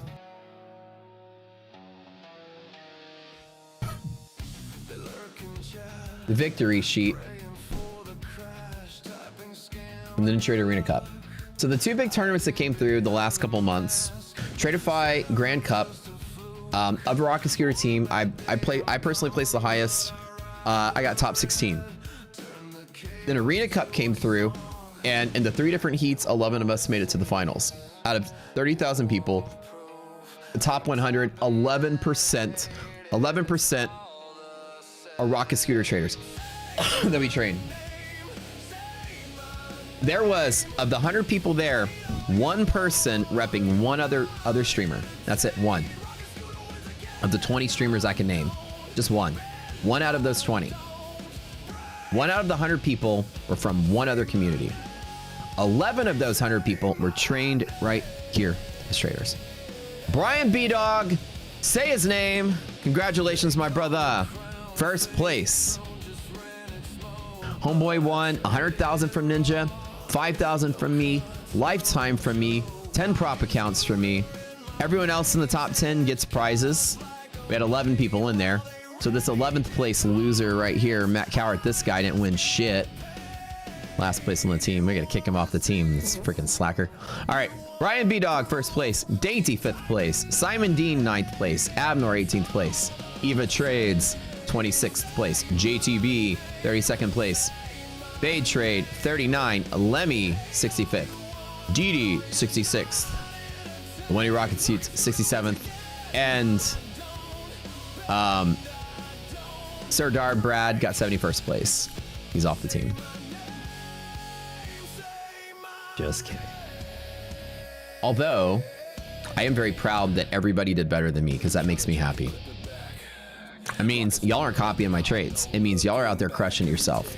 You guys are like, I wonder what Matt's doing. Let me go ahead and just copy what Matt's doing. No, you guys are like, I don't agree with what Matt's trade is. I'm not going to flip long in the middle of the day. I'm going to hold short till the end of the day. A bunch of you smart traders made a better decision than I did. Can't complain about that. Congrats, Brian, man. That's very awesome, dude. If you're here, Brian, send me a message in Discord so I can arrange your prizes for you. Everyone else, you need to talk to Farina. Brian, you also need to talk to Farina, but I need to send you monies.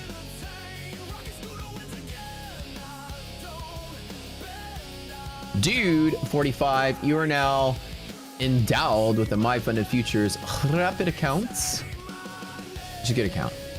I tell people My Funded Futures Rapid is the place you want to start as a trader. It's 2 days to pass, 1 day to payout, end of the day drawdown. Straightforward, you can make 10K in a day. Am I going to any World Cup games? We've been looking at getting tickets. Maybe the Saudi Arabia game in Houston?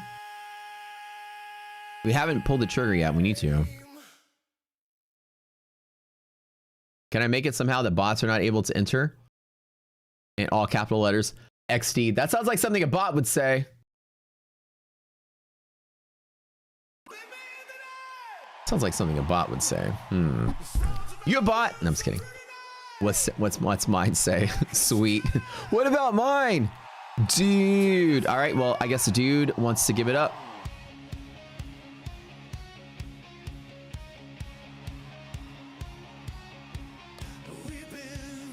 Bearing Bull though, activation fee models don't normally have big payouts though. That's pretty consistent with them. Activation fee model accounts usually have lower payouts, but that's why they're cheap on the front end. That's the whole point.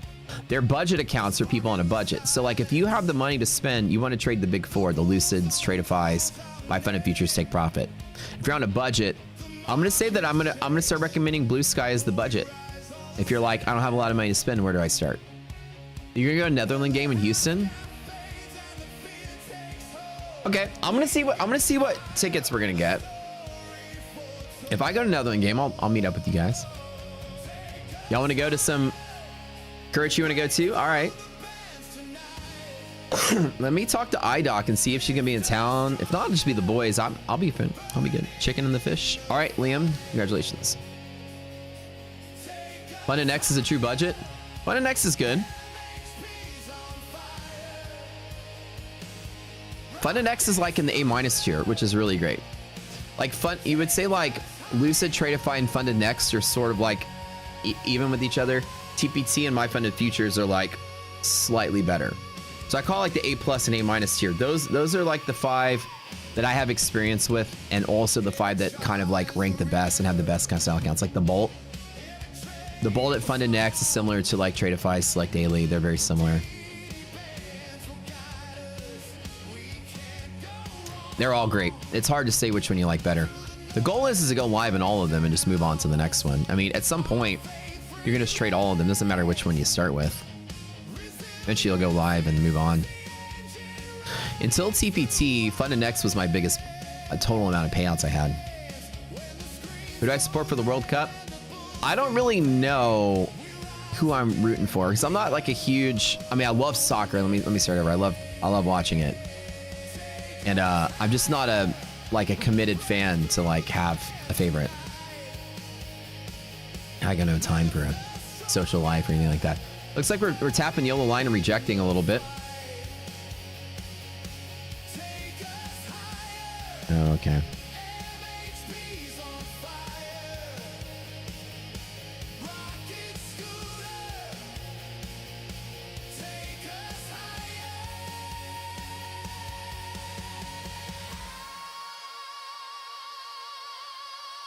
All right. How many of these do we have to give away today? I do like these. Oh, we only had 2. Okay.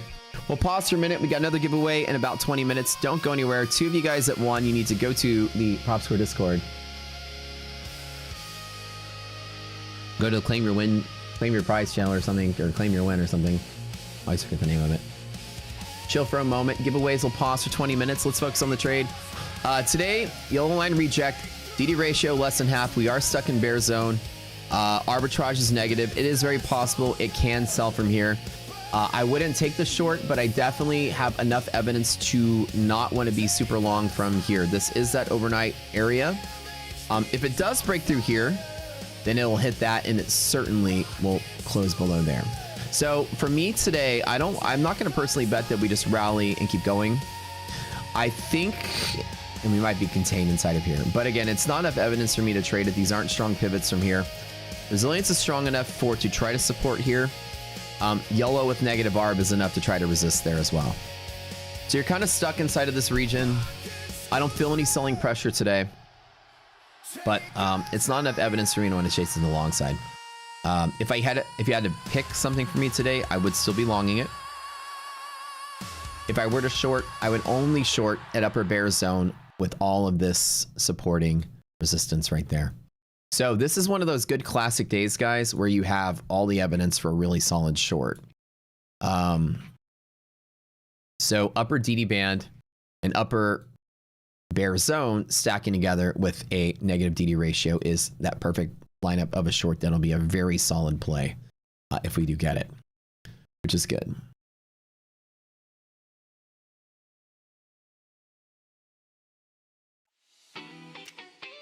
One more song. You're driving yourself mad with all your technical analysis. Another trend line, another level only brings you more paralysis. Clean up your charts, volume pivots is all you need.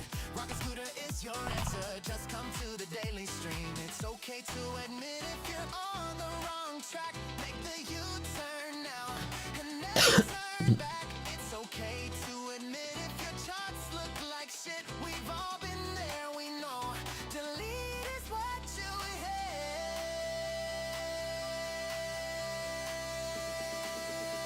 Gonna be a zillionaire today. That's my favorite goal in life. Chasing pigeons around the park with a clipboard, thinking you can predict what they're gonna do next. If I shorted upper DD band, how would I determine your stop loss? Today with the non-volatile environment, 40 points NASDAQ, 40 points S&P. If VIX is above triple B, we're gonna take a little bit of an analysis really quick, and we are. So right now we're above 1897. So what I'm gonna do now is the market's continuing to creep higher. What I'm gonna do now is I'm gonna do some following analysis. What is ARB? So right now it's at 30, and 4 in S&P, which is good. I take the maximum of 40 points or ARB, or the largest 1 minute candle in the last hour, which roughly is maybe 100. Well, we'll depend on what the hour will be like here. Let me zoom in a little bit. 165, 100. So about 60 to 80 is appropriate now in this environment. So the max of those three, it's the max of the largest 1 minute candle, or the max of ARB, or 40 points, whatever's the max. So currently I'm gonna allow myself probably 80 on the overshoot. So maybe 480 at the most. So I think we get this today. If it's not there, this will be kind of a variable. I mean, ARB is negative. It can fall from the yellow today, but because of that, I'm not trying to long from here. But if anything comes up and we're up inside of here, I certainly will trade it back in.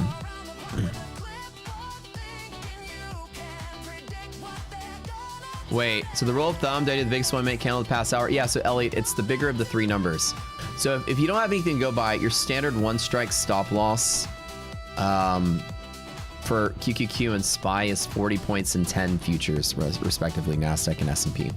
So 40 and 10, or the largest 1 minute candle, which happens to be roughly 70. I think it was like 70 points here, or what ARB is saying, or the larger of ARB.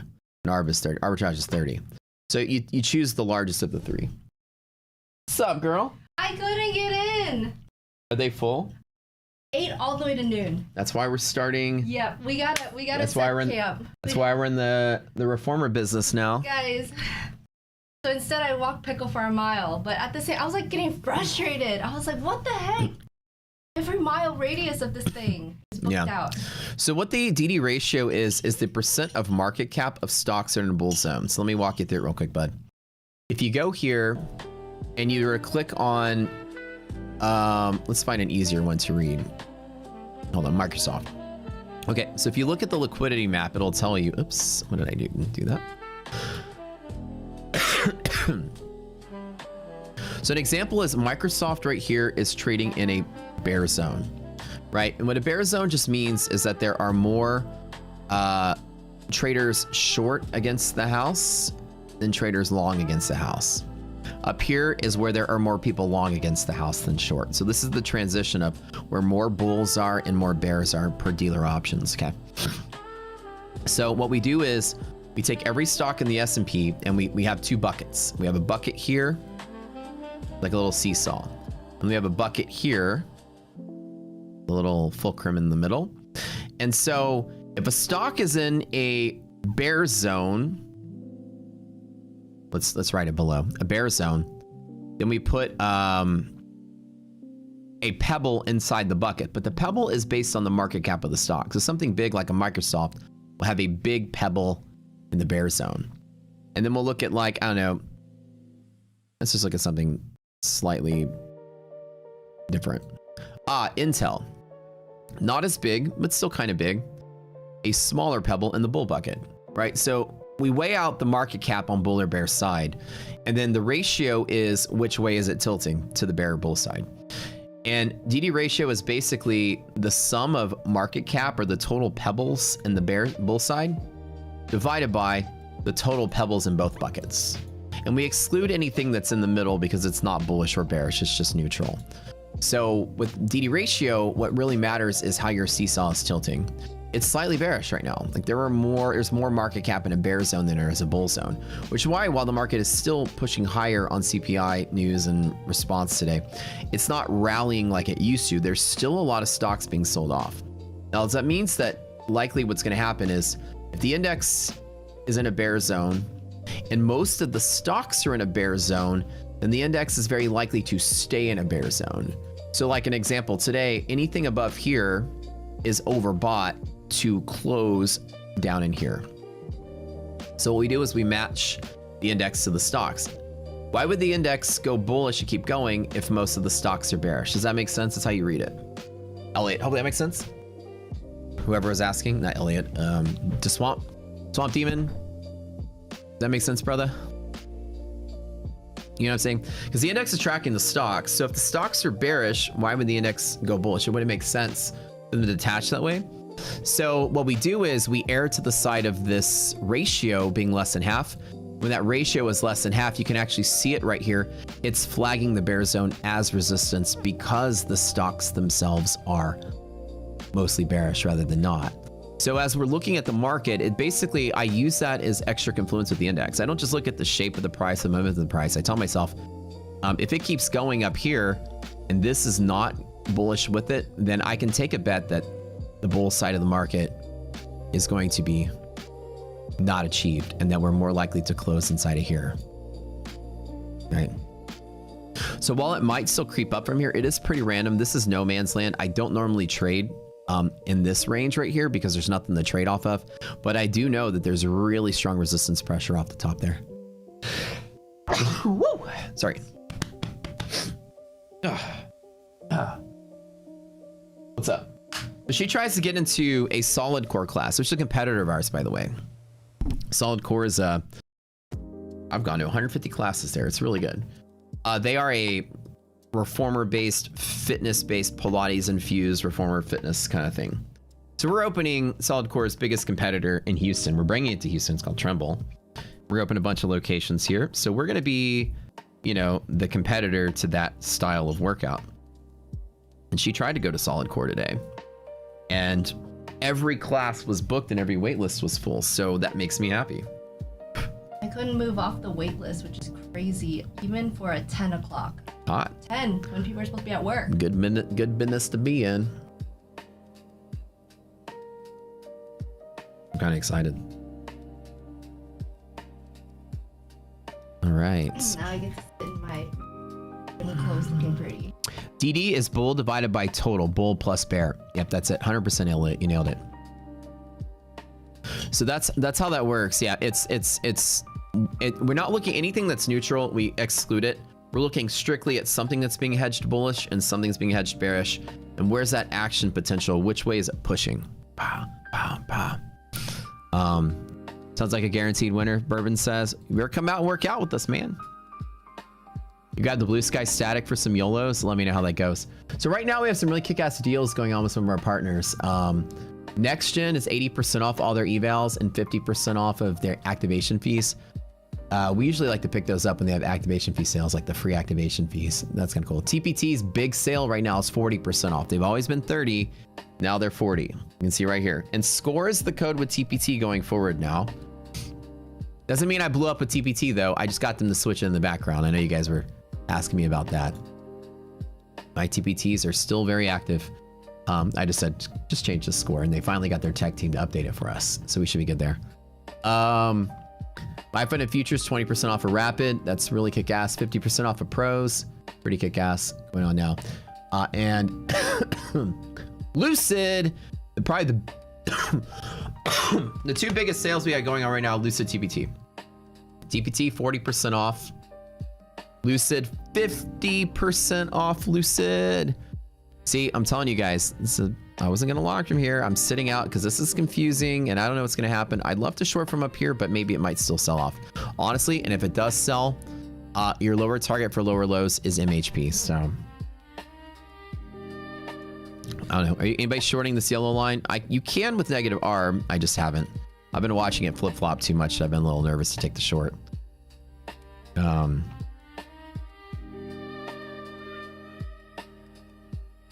The prop score add restricted countries to each offer?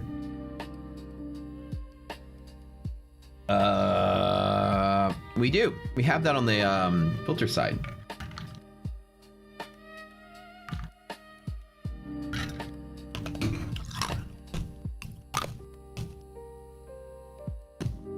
I'm happy making my 8,000 bucks and I'm gonna chill.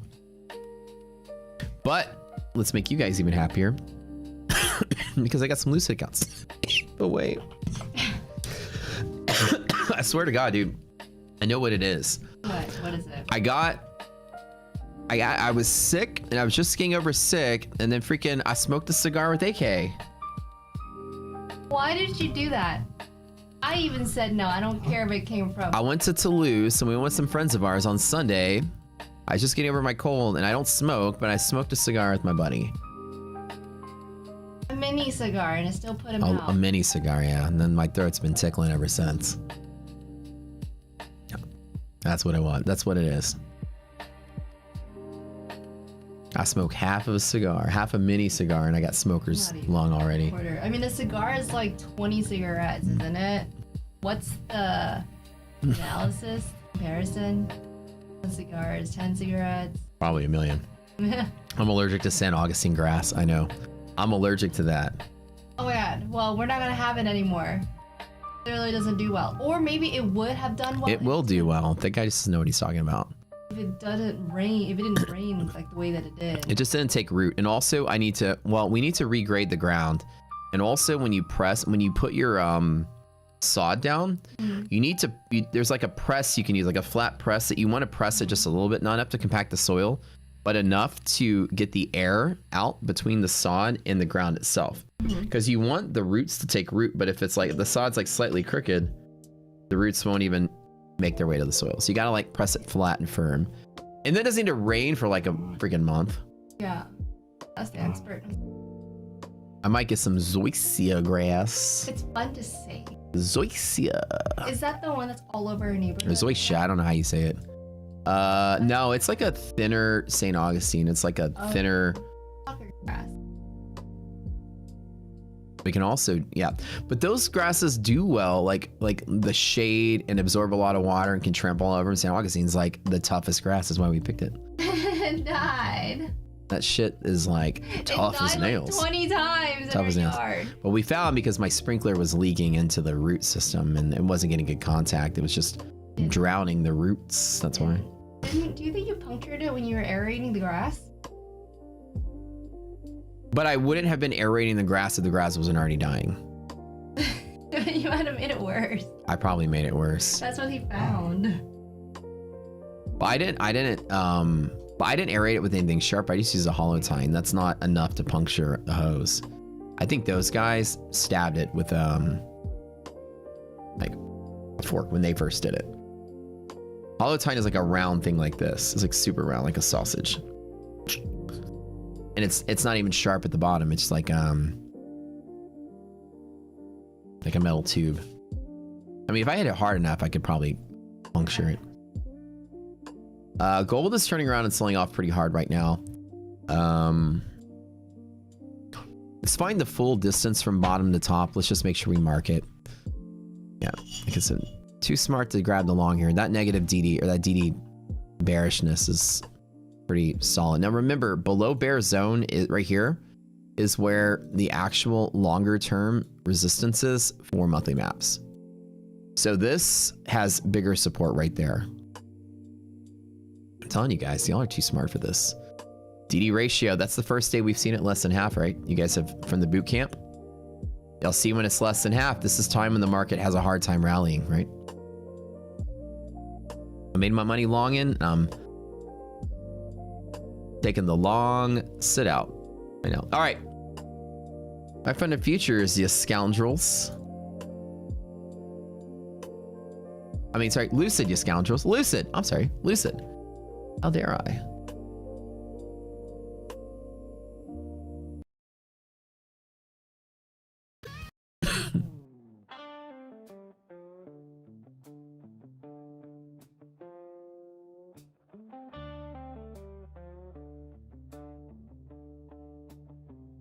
You scoundrels.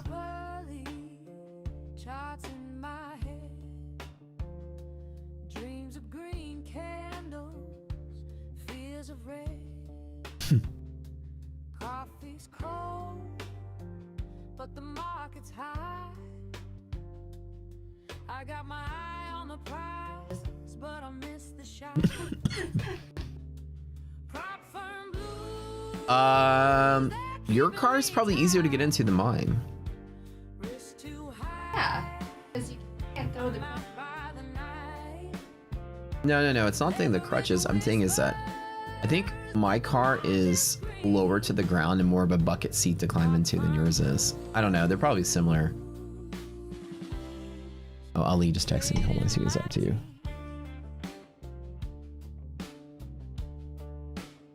Okay, yeah, that's good. He said tomorrow, Friday.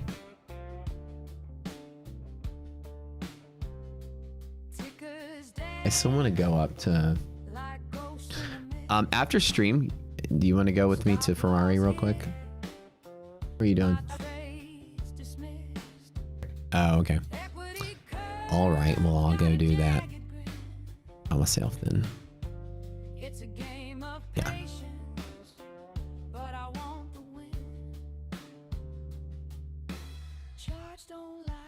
Golden Touch Productions. Hit that, type that golden word in chat. These are for Lucid Flex accounts, I believe. Hold on, the middle check. Or Pro accounts, one of the two. Lucid Pro. Okay, so currently right now, guys, I am funded with Lucid. Funded, I made 33,000 whatever payouts with Lucid in the first month of trading with them. Fantastic firm. The Pro, the difference between the two, and I'll tell you, right now, Lucid's 50% off. That is the biggest sale we are having off right now. Normally it's 40 or less, so it's big 50% off at Lucid, so I would load up. I call Lucid part of the big four. Lucid, Tradeify, MyFunded, TPT, these are the big four. You want to go live with each of those four at some point in your career. Very straightforward. Lucid has 3 different types of accounts. One of them is really bad and 2 of them are goated, so it's an easy decision. And not really bad because Lucid's bad, but the Lucid Direct straight to funded accounts just don't rank well in general. And nobody out there in their defense has a straight to funded account that ranks high. So the Direct's not really something I'd recommend. But the Flex and the Pro are like goated accounts, like goated. I'm talking like super goated. I'm trading both. I couldn't decide which one I like. And the major difference between them is that Flex is a 50% consistency with no DLL, 2-day to pass. And once you pass, it's just 5 days to pay out, $250 a day to get your payout. Simple as that. Pro is slightly harder, but faster payouts. Pro is a 1-day pass with just DLL. That's it. And the 25K doesn't have DLL, by the way, just the other ones do. No consistency, 1-day pass. You can pass your pro in a day, go funded the same day, then pass your funded that day. And then trade funded, sorry, pass your funded that day and then trade funded that day. And then when you go funded, it's 3 days to pay out. Slightly harder with DLL and consistency. I've had no problem with these. Most of my payouts have come from my pros actually because I've gotten them faster. You just need 40%. So I built a buffer in all of these. You need $1,000 profit target on the 150. I make 333 a day, get my payout. Simple as that. So Lucid Pro, slightly harder, quicker payout. Both of those accounts are super duper goated. I'm having a blast. It's probably one of the easiest times I've had to pay out. It reminds me of My Funded Futures, which was super easy to go live with. That's why I always recommend them as like my #1 starting firm for traders is My Funded Futures. I would recommend Lucid as probably my #2 for starting traders. Super easy, clear, simple path to payout. It was not hard at all to get to where I am now with it. Figured out in the first 1 week of trading with them, I'm already getting payouts. Yeah, 2 weeks. 1 to 2 weeks. So 50% off, add some of them to your rotation if you like them. Nobody ever, you don't see it. There's not a single bad review. Mambo Trader, Lucid, not a single bad review. They are by far customer service through the roof, payouts through the roof, no payout denials, no bad reviews, nothing. I mean, they're like not only one of the best firms, period, but they're also one of the most respected and loved firms. And AJ, I'm gonna pull AJ out of his wife's closet for a minute. He's gonna come on the stream probably next week or two and chat with us. So AJ's not kidding. His office is in his wife's closet in their bedroom. Did you know that? The CEO of Apex? Just not paying attention? Wait, what? AJ, the CEO of Apex. His wife's walk-in closet is where his office is. Wait, really? You walk in there, there's a desk right there, and he says, we all thought he was joking until he actually filmed him working in his wife's closet. No, not Apex, Lucid, sorry, that's Apex. Lucid, my bad, Lucid. Yeah, Lucid. He moved out. Did he finally get an office? Did he make enough money and pull out his office? But anyways, but it was such a funny, because he did a whole video as part of their marketing, was like, you know, how I run a company from my wife's closet. There was a whole desk there and everything. Yeah. I don't know. Somewhere, that's like a very California. Or if you have like a lot of kids and you're out of rooms. You know what I mean? Like the movie theater room can't be converted to an office. It's literally a movie theater for the kids. I don't know how many kids they have or whatever. But we should be able to get AJ on the show pretty soon. We talked to them last week about it. You can come on here and rap with him about prop firm hilarity stuff. All right, so that's 2 Lucids right now. We guys got those Lucid Pros. Like I said, check them out. 50% off, code SCORE. They're gonna love it.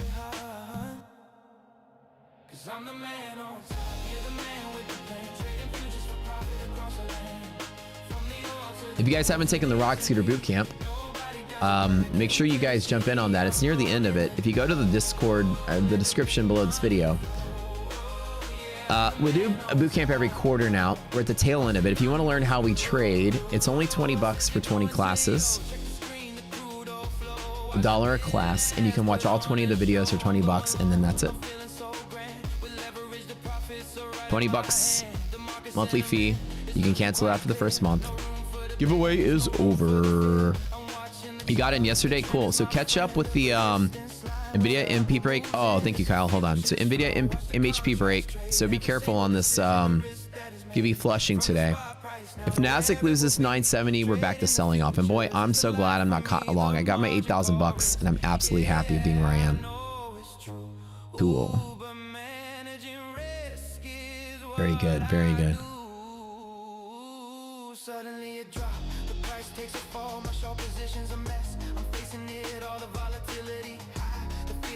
Let's put some jams on today. How about that? I want to listen to jams. I'm in a good mood.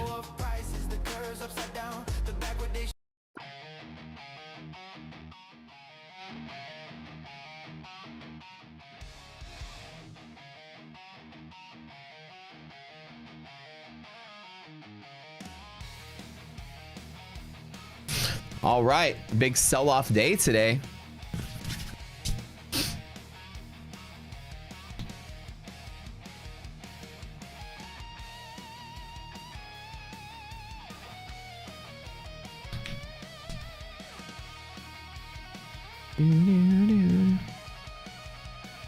Just remember, guys, TPT code is now SCORE. They switched it on the back end. So it should be good there. Also, there is a holiday Not this week, but next week is the Juneteenth holiday. Remember, Joe Biden made that a national holiday, and I think 2022. So now it's a market holiday thing. And the stock market will be closed on Friday. But futures will be open on Friday. This is the 19th, so not this Friday, but next Friday. We will still be streaming, so if you guys want, we'll do educational streams on those days. Plus, futures will be open half day morning on Friday.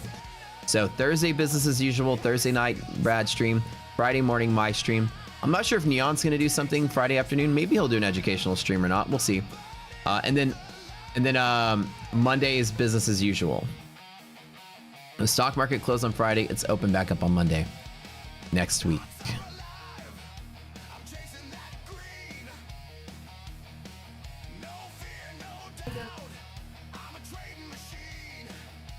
Does my code work for no activation fee? Yes, it does. So with TPT, our code removes the activation fee. You get a credit in your account, so when you activate the account, just use the credit. It's free. What's up?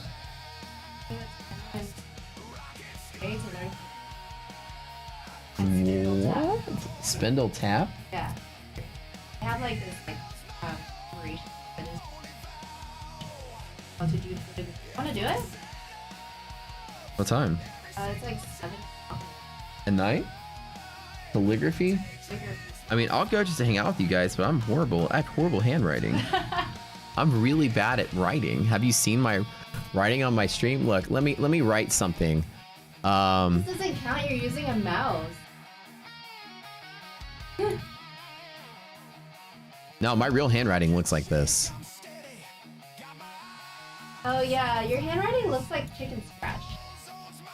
I couldn't do calligraphy to save my life, dude. I mean, come. I'll pay for your ticket after you pay me back. I owe you $60 You do? from yesterday. Yeah. I left my card at the restaurant, so when we went to go park at the valet, we went to go see Clue. Oh, you guys remember? Y'all remember Clue, the movie? That was so funny, guys. Y'all need to go see it. So they made a Broadway play version of Clue, but it wasn't just Clue like the script. It was literally Clue, the movie, turned into a show. Because you had, like, if you saw the movie with Tim Curry and Madeline Kahn and Susan Sarandon, I don't know who all was in that. But the play, they were doing evocations of all the movie characters. So like Miss White was literally being Madeline Kahn, but with the flames. Like everyone remembers that part from Clue. That's exactly the line in her mannerisms. If you knew her as a comedian, that's how she is as an actress. Like she's kind of goofy like that. So they literally copied the movie, like the whole part of the. But anyways, it was hilarious. She never saw the movie, so. Yeah, the play is pretty damn funny. Thanks, B-Dog. B-Dog, $20 for boot camp. All right, let's do some boot camps. Got you a first place in the Arena Cup. Everyone take the boot camp. All right, so let's do some free boot camps for you guys. Come learn with us for free. Everybody type in B-Dog. So you guys will get free access to our boot camp for a month. I'll match you with $60 myself. We'll do a total donation of $80. Thank you, brother.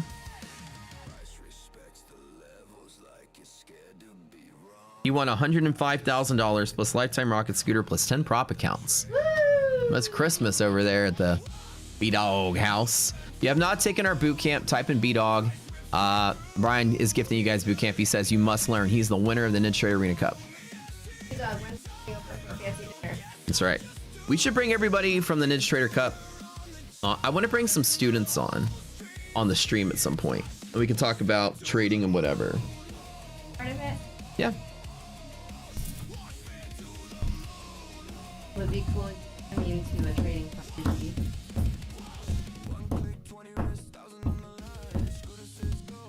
So it's trying to hold lower DD band with ratio greater than half. EST long setup could be from there. This is a pretty decent scalp for 800 point. I really need to like make this to scale because I'm not really giving this as much thought because I'm zoomed in. This was a 100-point rip. I should have freaking grabbed that. All right, I'm just having fun with you guys today though. All right, we'll give away 4 boot camps. I'm feeling happy. Let's give away 8. I'll give away 8 more. 8 total, because since you won, let's really make it Christmas-like. The boot camp is worth it. Whoever wins is gonna love it. Life-changing. Thank you, thank you, thank you. Be happy to join you for a talk. Yes, sir. $105,000, man. That's life-changing money for some people. That pays off. Shit, that pays off cars, that pays off student loans, that pays off credit cards, that gets people some good stuff, man. And for like 2 days of paper trading, bro, like literally. In hindsight, he's probably like, what the fuck is going on? 2 days of paper trading.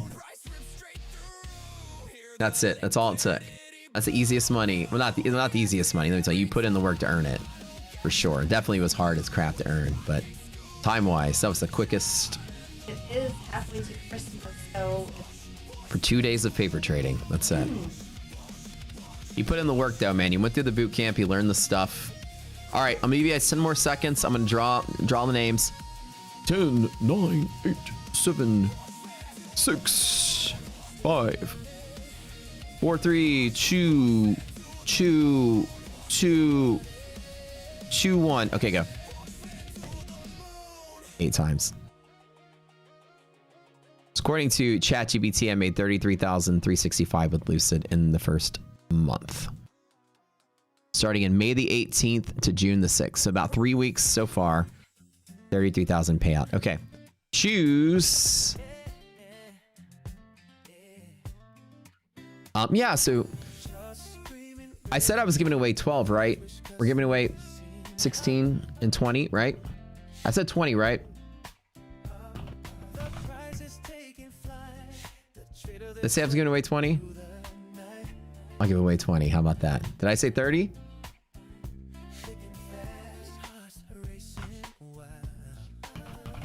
I think I said 20, right? We're gonna celebrate.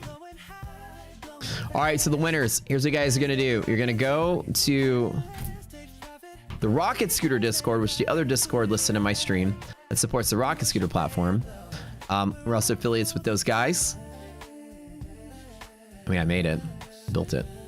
So go there, talk to Slacks and admin, and we'll hook you up with the boot camp. Luke plays, Palm Tree Trader, Emily L, Bogdan, Business Lens, Road Dog, Ethan 5884, Dead Cat Trades, Forks, Pips, Spencer 1092, Leslie, Paul, Barkus, Papa Les coming in for the boot camp. All right, he's donated so many boot camps to the stream. It's about time he gets one. Papa Les, baby. Crash and Burn 1980, Prophet Pulse, God's Grace, Joni 1111, Miss Miyagi Options, Abo Hage Trade, Emery Holden, Trader 007, Complex DNA, and Trades with L. Congratulations, you guys. I'll give away 20 just to celebrate. We crushed it. These tournaments. I want more of you guys to learn trading with us, man. You might say, but Matt, I haven't seen you push the button much today, just that one time. Here, see this? Everybody see this? Here. You see that? What's up there?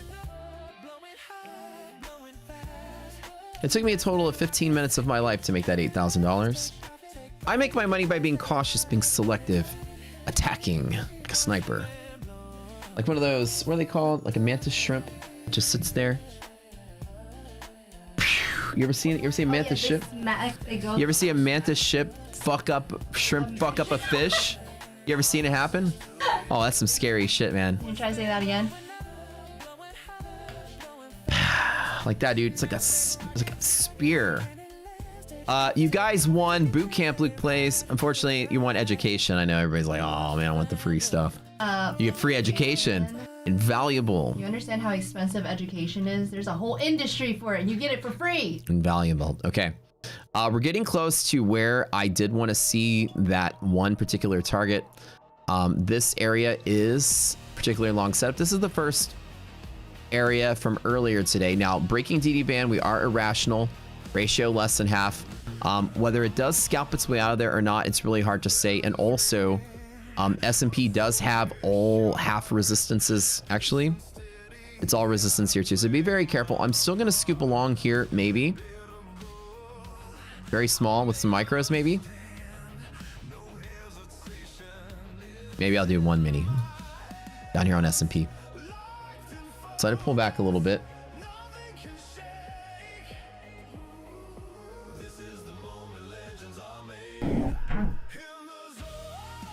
I think should be trading now. I should go through the boot camp first, then trade. I would say that it's both, or it's. I would start trading when you feel comfortable trading.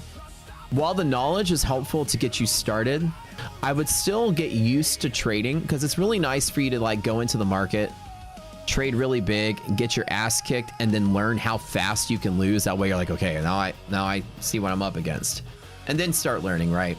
If you start learning without actually trading, it's not going to stick as well. You should do both at the same time, but don't go like spending and wasting a lot of money in trading. Like dabble, you know what I'm saying? Like dabble a little bit just to get your feet wet. That way the concepts start to make sense and you start to feel things up, like with some prop accounts, not with real money. I can't give you investment advice or trading advice, but I would say grab a cheap prop account or two, start fucking around all week, play around, get the feel for it, and then, you know what I'm saying?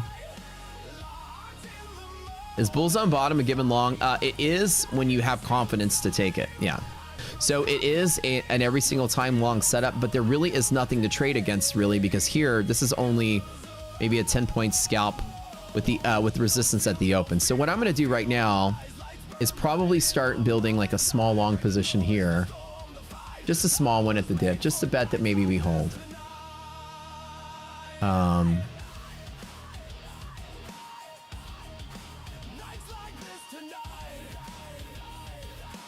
And bear zone every single time NASDAQ may not hold. So I'm going to build a position all through here on proxy because NASDAQ hit the pocket.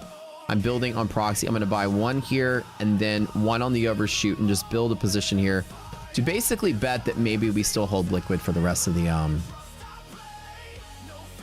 this is just one account, like literally one account. That's it. That's this one right here. I'm not touching anything else.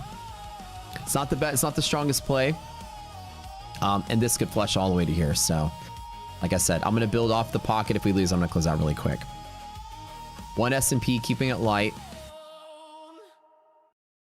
Bottom pocket, I'll add a few more right here.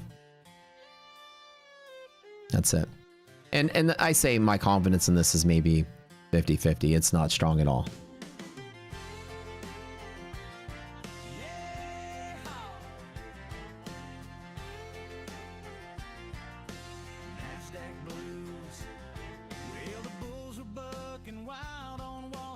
Will next gen have an activation sale? They have one right now that's 50% off.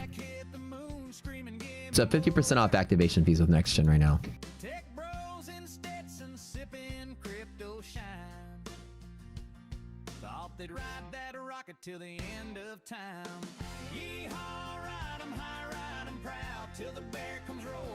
You guys can get some country music every once in a while. This is a Texas stream, boys and girls. May not be y'all's favorite, but these songs are pretty fire.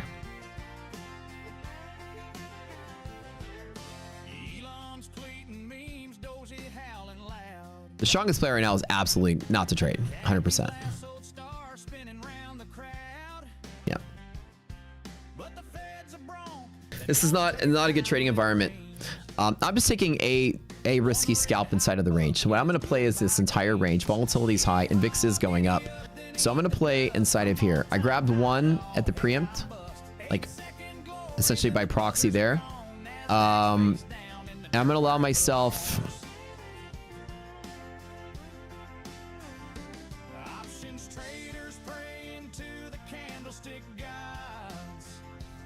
Trying to do the math here. 20 points overshoot. Oh shit. All right.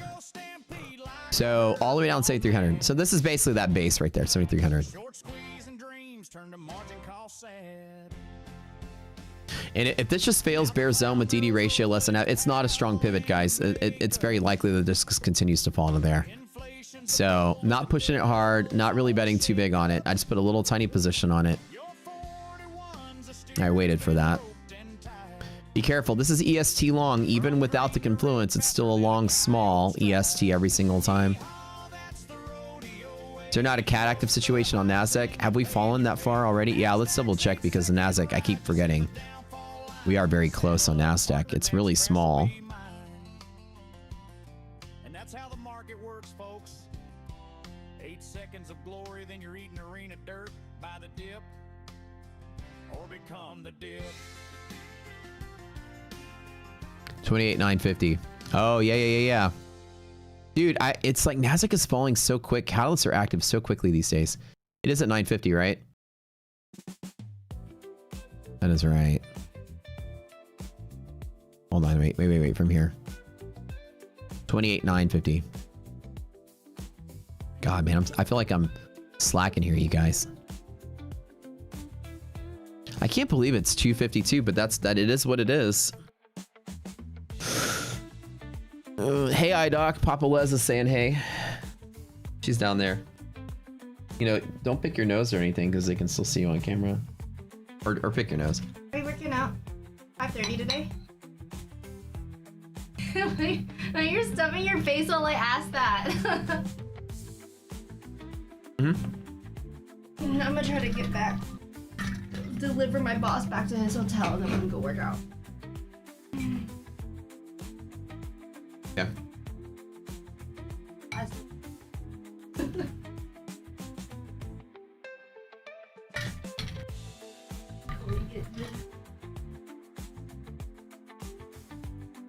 When they shut down a stock symbol, why does it still move?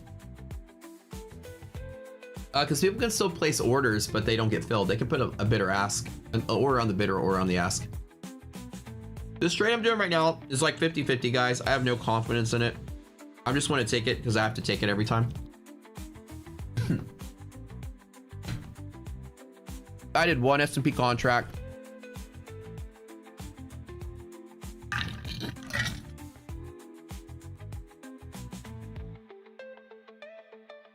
Pad active on NASDAQ, just be careful. Be very violent.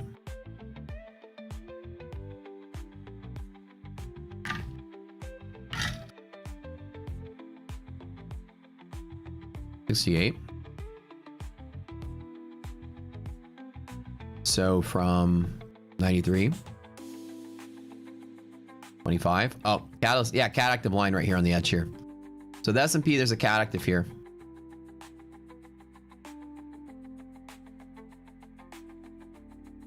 Hold on. 68. 5. 25. I know I'm such a bad trader sometimes. You guys have to remind me of this stuff. Cat active line at 25 on S&P. Let's bet this market doesn't sell off today.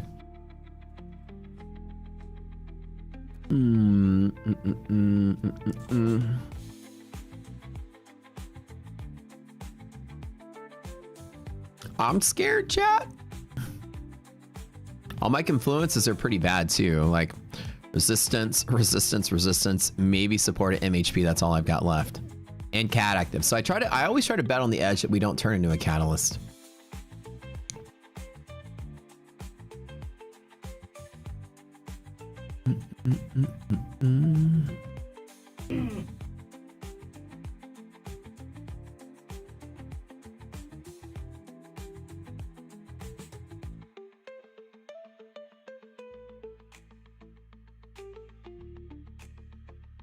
No cat active today. So these I long from here and here every single time, even without confluence. I just long small without the confluence. Keep it light. Purple line. So when you're below the purple line, the market can accelerate to the downside very quickly. It's like an automatic sit out. So when you start to lose and gain volume on the other side of that purple line, it's automatic sit out, which usually is the case. So I'm giving it one shot on the edge of S&P, and that's basically it. But I think we're still in the process of dying today. He was scrolling past midnight, red eyes, cold fries, big Yeah, dreams. so like this is probably a bad trade. But that's why I knew it was like really light. I only put one contract on. It was anything big. So at 7,300 is about where I'm going to stop. I'm going to dig very close to 05. I'm going to add one more contract and see if I can get anything out of it here. The bet is that we support and don't fall into further bear territory, that the market does try to attempt to rescue itself today.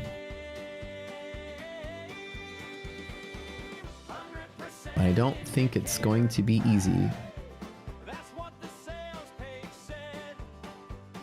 Every time the arrow pointed up, his account went down instead. Bye, girl.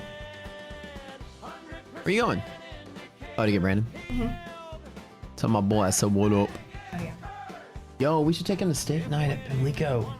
Not tonight? He leaves tomorrow, so. Oh, today's no, it's Wednesday. Wait, is it? I think it's two times a week. I don't remember which days it is though. Let me ask him if he's down. He's got a inside a bush. Why? Ugh. Why don't you just stay here? I know. He, like we got the bottle. Oh my god.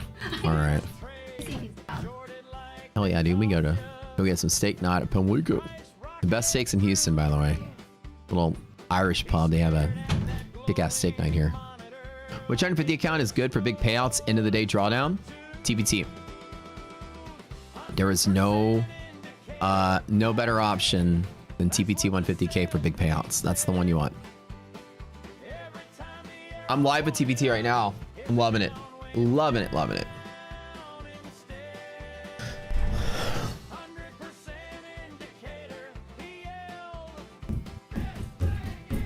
The next live boot camp, I do them once a quarter, so it'll probably be, we started in May, probably in August or October. Come on, the little engine that could, the little EST that could. Let's not have a catalyst today. Now this yellow line rejection could be a really nasty sell-off, so be very careful. I still long at the liquidity pocket every single time, and I did get in early, which is okay, but I never added to it yet. I was gonna add to it to get my cost basis very low. I was gonna add right about 7,305 and stop at 7,300. We clear the yellow, then we're good. I also grabbed this long in one of my TPT, one of my TPT live accounts. Same thing. I don't know if I like it though.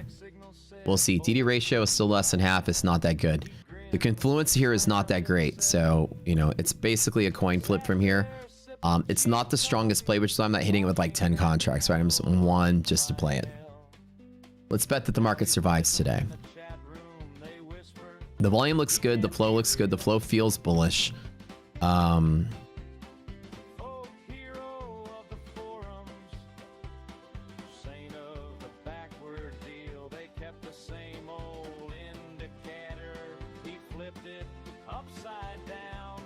I didn't trade my TPTs all last week for the most part. I barely touched Lucid. I was so busy focusing on like the competition. That's why I was like being careful. I don't want to balance too much. I was really trying to win Tradeify. So for like during the Tradeify tournament, I wasn't really doing much with TPT. I was just kind of shelving those guys for a little bit. I have lost one of my live accounts though. One of them didn't survive. Just letting you guys know that. About 4 left though of the 5.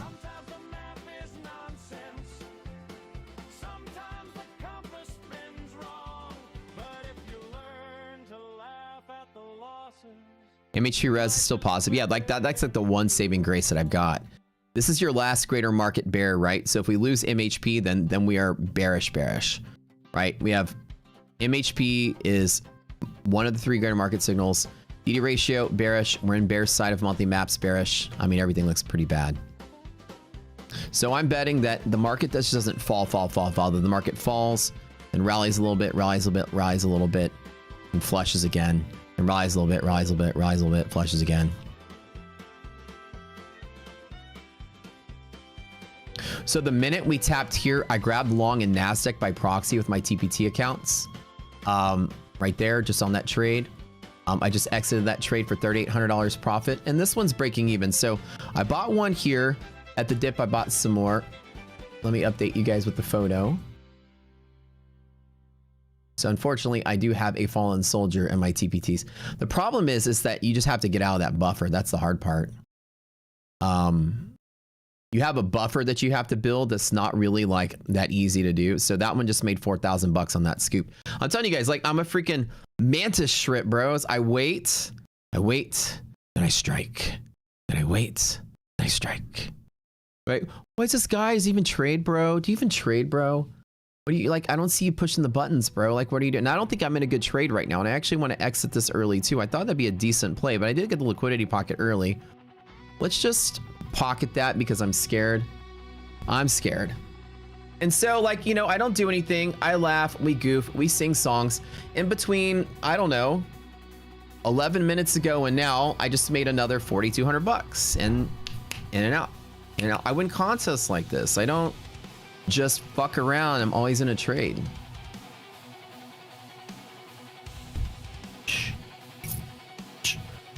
That pocket was good enough for me. Every single time pocket, in and out.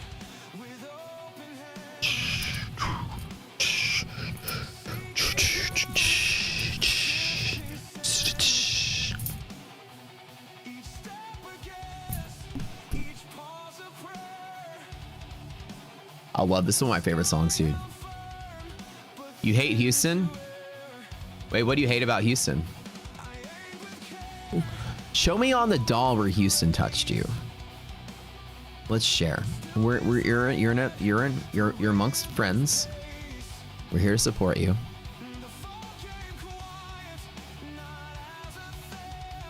Headers chat. All right, I got you, bro. Hold on. What's the thing that you like least about Houston? I have some things I don't like in Houston as well.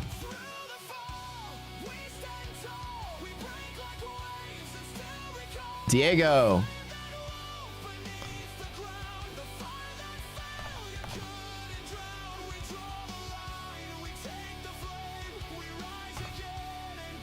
Diego. Proud of you, bro. That's a win, dude. That is a win. That is a win. Let's go. All right. The traffic. Yeah. Traffic here is ass. I'm not going to lie. It's really bad. One time you were parked downtown and two guys got into a gunfight in front of your truck over road rage. Yeah. You get used to it, though. I think it's every major city gets like that. Texas is not as bad, I feel like, as many major cities. You'll realize, like, Houston will look and feel cleaner than most major cities. You'll go downtown, it's empty. There's not like just 10,000 people on fentanyl, like hunched over in the corners. You'll notice that Houston's very spread out, so the city doesn't feel gross and dirty and nasty. There's like some trade-offs. When are you gonna win a giveaway? Right now. Right now you're gonna win a giveaway because it's time again. It's time to do something fun. Hold on, what do we got? So you guys see how, like, when I trade, I'm in and out and quick. I'm not ever trying to, like, predict the market, predict the direction. Somebody said Paul Wall should be the mayor. Did I tell you I had dinner with Paul Wall and his wife and their kids with a friend of mine way back in the day at a Papacitos. I'd eat Tex-Mex with the people's champ. Cool guy. It was very cool. It was actually like super dad. It was, you know, it wasn't the Paul Wall persona that you would see in the videos. He was just like telling his kids to sit down and eat their food. It was like, it was pretty chill. He was nice. He was a nice dude. Very smart guy too, just talking to him. He's actually, did he let you sip his drink, his purple drink? No. He's a really smart guy, like a really smart businessman, not gonna lie. I was very impressed just chatting him up with like random shit. My friend was his personal stylist. That's why I had that connection. She is a personal stylist for him. She's a personal stylist for Chester Bennington from Lincoln Park. She's a personal stylist for almost half of the Houston Texans. Did all their shopping for them. You know, like when they had interviews or they were on the news or they were on TV shows or something, she would do their outfits and stuff. Make sure they were groomed correctly and all that. Make sure they look good for the cameras. Wait, hold on. Don't type B-Dog. Hold up. This random phone call and she's like, you want to meet Paul Wall? I was like, sure. It was like a long 15 years ago, probably. But we're going to go have dinner. Come with us.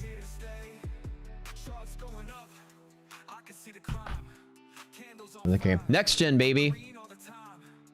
Next gen. He should be mayor, though.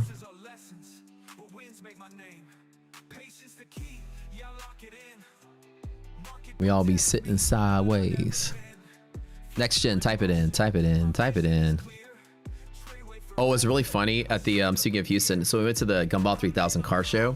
and there was somebody with like a little RV car. It was probably like this big, like maybe like 2 feet long. But I think it's RV car, and they were actually drifting it, and it had spinners on it. You know, like Houston spinner. You know what spinner wheels are, right? If you guys aren't from Houston. The most Houston thing I ever seen in my entire life, dude.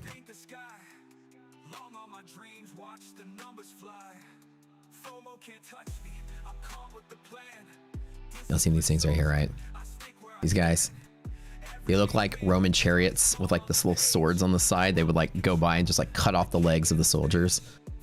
Yeah, so there was a car with a little radio controlled car, and they were like skidding around in the parking lot, do a little show with it. And also, when I was in college, my first day of senior year, I went to a Burger King to get a hamburger at lunchtime, and there was a gang fight in the parking lot in Third Ward, and somebody started shooting. I couldn't see it, but I can hear it. I heard pa pa pa pa pa like that, and then people were scattering, and like I was in line at the drive-thru. People were like running, like running by me to get away, and people were like jumping over my car, you know, like over the hood and stuff, and I was like,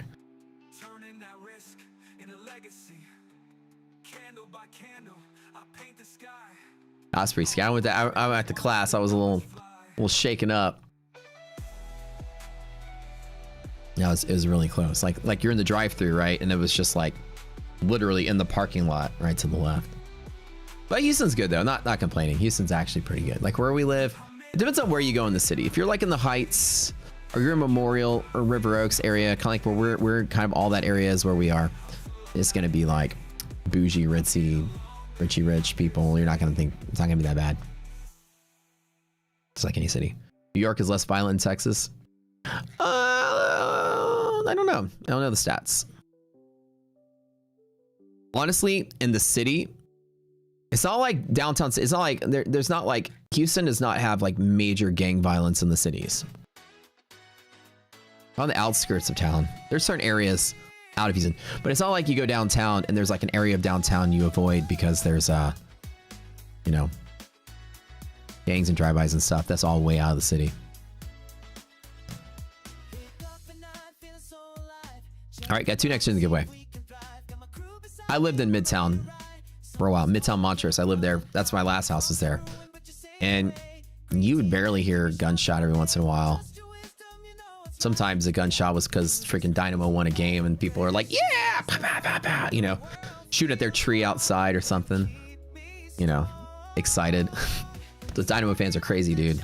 Soccer fans are fucking hooligans, especially in Texas. Not lying. There was a kid down the road that shot his gun at the tree outside when Dynamo won a game. I'm literally not making that up. Cops came out. There was a SWAT standoff because somebody thought he was like suicidal or something. And he was like, at the end of it, he was just shooting at the tree in excitement. Like, but a public tree on a sidewalk where people were. Definitely true. But there was a SWAT standoff, and I remember if you guys were here, I was streaming when it was happening too. It was about maybe 3 years ago.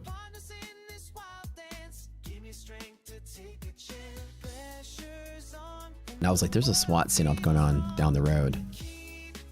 I was on my roof, like looking at it, and the cop was on the street. He's like, get inside your house right now. I'm like, they had the little robot dog and everything. They busted a hole in the garage. They threw some tear gas in there. I could see the whole thing.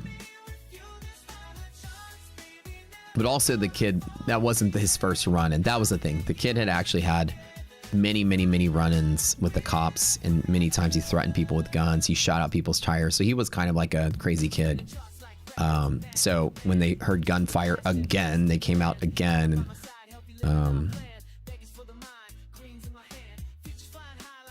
But that's a one-off thing. Did the tree press charges? Yeah. All right, 5D and silver liquidity. Hold on, I think I have one more, right? These are next gen 25Ks. Oh, you guys are gonna love it. Next gen has like a really cool situation where you can basically just reset their accounts. They're very cheap or sometimes for free. And when you do that, next gen is a killer deal A lot of people just added next gen to their rotation to have just the YOLO experience. It's fun. When the resets are cheap, you know, it allows you to get in there and do it for cheap. Okay, again, I just took the scalp every single time you guys took the EST class. Even though I got in early on proxy on NASDAQ, I just bought one early. I waited at the bottom, added on NASDAQ, went right up to pivot and took out. That trade on the NASDAQ was just Q and Q contracts that whole way up. That was worth 4,000 bucks. And this S&P, even though it was a negative R&R, I did get in early thinking it would hopefully bounce. I just got out there and got out early for the pocket. I should have waited the whole way and been a little more efficient on it, but whatever. So this account went up to 900 bucks. Let me update the photo here.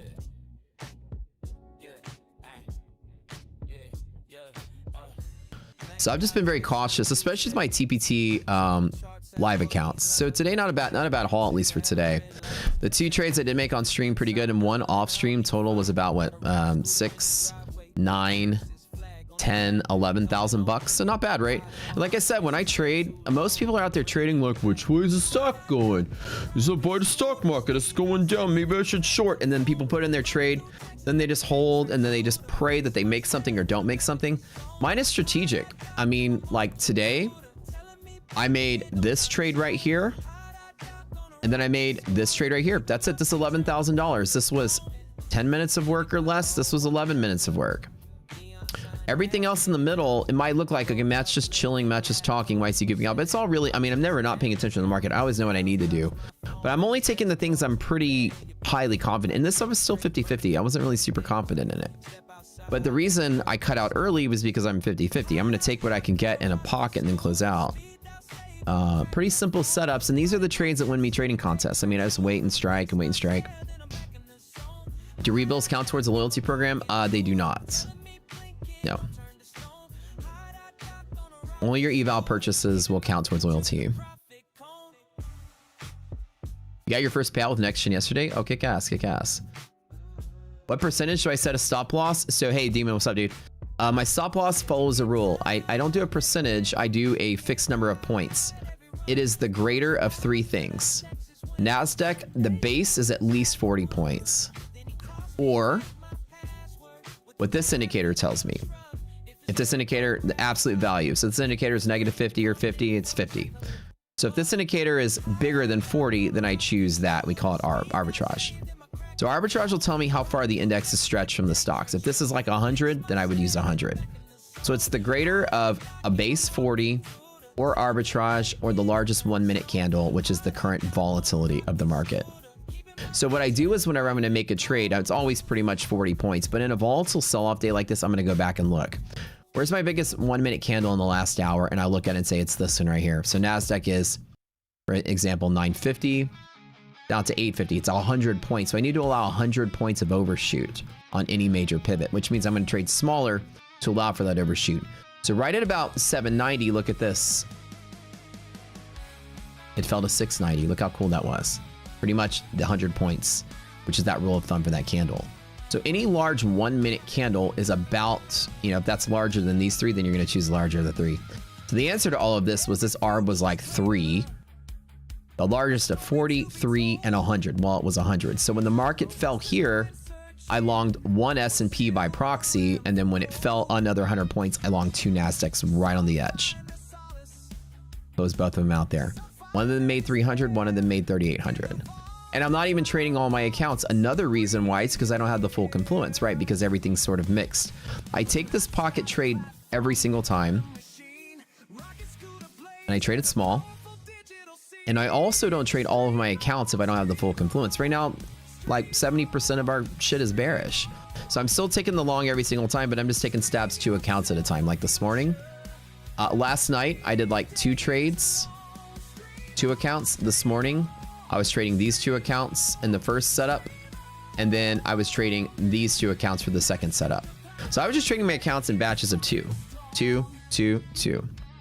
My stream starts to buffer like around this time. It gets weird, man. I got 2 gig fiber internet, it still gets weird. The name Rock Scooter come about.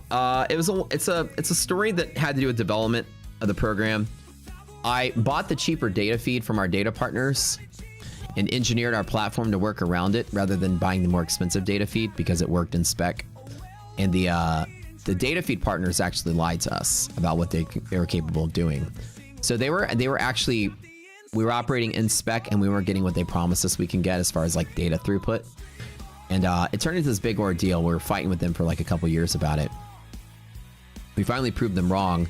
And they honored everything that they said they would give us, and they gave us a discount, everything, you know, to avoid like a breach of contract sort of issue.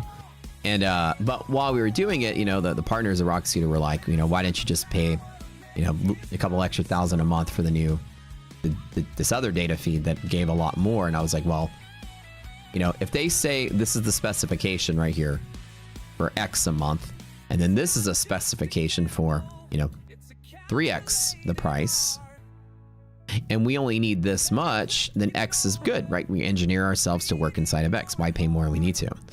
And so I told people, I was, you know, basically I said, you know, the example is, you know, these guys want to sell me a spaceship for 3 times the price, but why don't I buy this scooter and then build my own spaceship out of engine parts from my garage? So I take a scooter and put my own rocket engine on it, and then I got a spaceship for 1/3 of the price. It's just business decisions, right? So Rocket Scooter was a meme inside of our development circle that Matt would rather build it himself rather than buy it out of the box and save some money. You know, it's engineering, right? And so Rocket Scooter was just a meme. And we joked around about naming the company, and, you know, it was like we came out with these stupid sounding names. Like, literally, this thing almost became Hedge Metrics. I'd be kicking my own ass right now if I called it that. Hedge Metrics, right? Stupid, lame shit like that was what, you know, I was coming up with in these like name, you know, pressure metrics and the stupid sounding names, you know, like over the top, great name. Actually, not a terrible name, but it would sound like every single thing else out there, right? Trend, Spider, Spot, Gamma. You know, it's like it all sounds like it's generated from AI. Wasn't horrible. Hedge Metrics would have been okay, but honestly, it just sounds too hokey pokey. You know, like hokey, like straight up. It's just exactly what you'd expect to hear, and it just sounds like an AI generated name. So I was like, I want something unique, something like Robinhood. I had two criteria for naming the company. Number one is it needs to be unique and have nothing to do with trading or hedge pressure. Like Robinhood, like Webull. Like Webull is bullish, okay. Robin Hood, you know, you're robbing money, I don't know. But it has like its own unique thing that has nothing to do with trading. That way it stands out. And number two was you need to be able to spell the company name with emojis. Because why the hell not? That was my literal requirement. Why? So you can write Rocket Scooter in chat with emojis. Because it seems like a community cool thing you can do. It's like having your own community signal, your own community gang sign, whatever. And so then I was like, okay, you know, which emojis can we do? Like magnet trading, you know, whatever. And I was like, well, how about Rocket Scooter? And everyone's like, shut the fuck up. Don't even with that. I was like, it sounds funny. Everyone was like, no, it sounds stupid. And I was like, yeah, it does kind of sound stupid. But then we started thinking about it. And it was like, it made perfect sense because I'm an engineer. I build stuff. I like to make it my own. I like to make it out of my garage. I don't like to go out there and buy a prepackaged anything. I make it from scratch. I like, you know, give me the parts. I'll piece it together. You know, we're science, we're engineering, we're math here. And so like rocket, sound outer space. Oh, you can't see it over there, but the logo is the space, right? It's like, it sounds techie. It sounds engineering. It sounds cool. Rocket Scooter. It's funny. It's memorable. You can spell it with emojis. And then we're like, let's just stick with it. And then we stuck with it. And that's the story. So we made the final call. Well, I mean, I did. I'm the majority owner and shareholder. It's up to me, but I still consulted with, you know, the other. We have some small partners at the company. I still consult with them because they're friends and talk to them about, you know, ideas, and I always run it by them. They're mentors, you know. But that was the story. Rocket Scooter was like, why buy the spaceship when I can build it myself? I can buy their scooter and turn it into a spaceship much cheaper. I can buy our own data feed from them and create the data feed we need out of what they gave us to meet our specification rather than buying their more expensive thing. And I'm going to save us tens of thousands of dollars a year. And everyone was like, okay. But then it took 2 years for it to work. And then, of course, you know, the problem was that they promised us a certain amount of throughput. And what happened was Resilience was actually crashing their servers. Not only crashing their servers, but crashing their servers for other customers. Our resilience indicator was causing problems with companies like Blackbox Stocks and others. We would crash a whole data feed that other companies were using. And so it raised a big stink there. And they were like, no, you guys can't use this data feed for that. We're like, well, we have a contract that said we can. They're like, yeah, but you shouldn't be pulling that much data with this. It wasn't designed for that. It was designed for this other thing. We're like, yeah, but we have specs for it. We're like, yeah, but no one buys that. People just buy this. It's not that much more expensive. And I'm like, well, it's slightly more expensive. Yeah, but people buy this other feed. They want to just update like one options page at a time for one contract for one thing. You're using it to call every option for every stock that exists in the S&P for every expiration ever. You're pulling mountains of data when it's designed to send you a page. We're like, yeah, but you said you could. Yeah, but nobody does it like that. Why would you need to send a rest call in the morning or turn on a fire hose to capture every snapshot of everything for 1 second? Who does that and turns it off? So we do that. We take a snapshot in the morning so we can calculate all of our liquidity maps. We do that all at once so we can calculate all the monthly hedge pressures all at once. Well, what we basically do is we turn on a literal like 200,000 fire hoses for a second and we turn it off. That's it. We do have a constant WebSocket stream of real-time data, but for the opening, we need to grab it all at once. So anyways, his liquidity maps are, what's the information now? And that's it. Turn it on, turn it off. And we're like, we can use their REST call service for that. That way we don't interrupt the data flow in the WebSocket and have two different competing processes on the same socket. We can get two different things, boom, boom, we're good. No, the data pipeline was not built like crap. No, we're using something that's designed for like a website. Let's look up spy. Enter. Give us spy data. Thank you. It wasn't their pipeline wasn't built like crap. What they would only do though in that service was they didn't expect people to do. Nobody's gonna call the S&P 500 company for an option that expires in 3 months. Nobody even trades that thing. Who wants the data on that? Nobody. So they didn't cache. What they didn't do was they didn't cache. They had a caching system. We started calling it a cold cache. What was happening is a cold caching issue would happen. Was that they would take this like popular data that people were using and then preload it in their cache. And so if you asked for something that was outside of that cache, they would have to retrieve the data elsewhere and pull it back. And so our requests were causing cascading retrievals in a single threaded process. So they would have to go back and forth and back and forth and back and forth. And what it would do was it would slow down the process of people wanting regular shit like NVIDIA. It wasn't designed for rapid succession calls, and we would call hundreds of thousands of things sequentially. And it works pretty fast, but what it would do was it would bog down their process. So what they did was they updated their process to cache all the data for us, which now we get it instantly. And I save tens of thousands a year, threatening to sue them if they didn't change it for us because the contract said that we can do it. So we split up our server load between they wanted to sell us this expensive API service that would be, and the problem was the API service ran on C++, which we didn't want for our backend. That was another reason we wanted to reject it. Looks like there's some kind of shit going on right now. We didn't want a C++ integration on our backend. So they had a WebSocket. We're like, let's use the WebSocket for real-time streaming options data and updates and order flow. Let's use the REST call to take the snapshot of everything for the hedge pressures and stuff. Did we lose the war, guys? Is Iran catching up? Are we losing the war today? We will be attacking Iran hard. We have the right to resume attacks on Iran. Trump cites the downed helicopter as a right to attack Iran. Oh, a downed helicopter. They should sign the deal. Oh, same old, guys. Good luck. Let this shit die.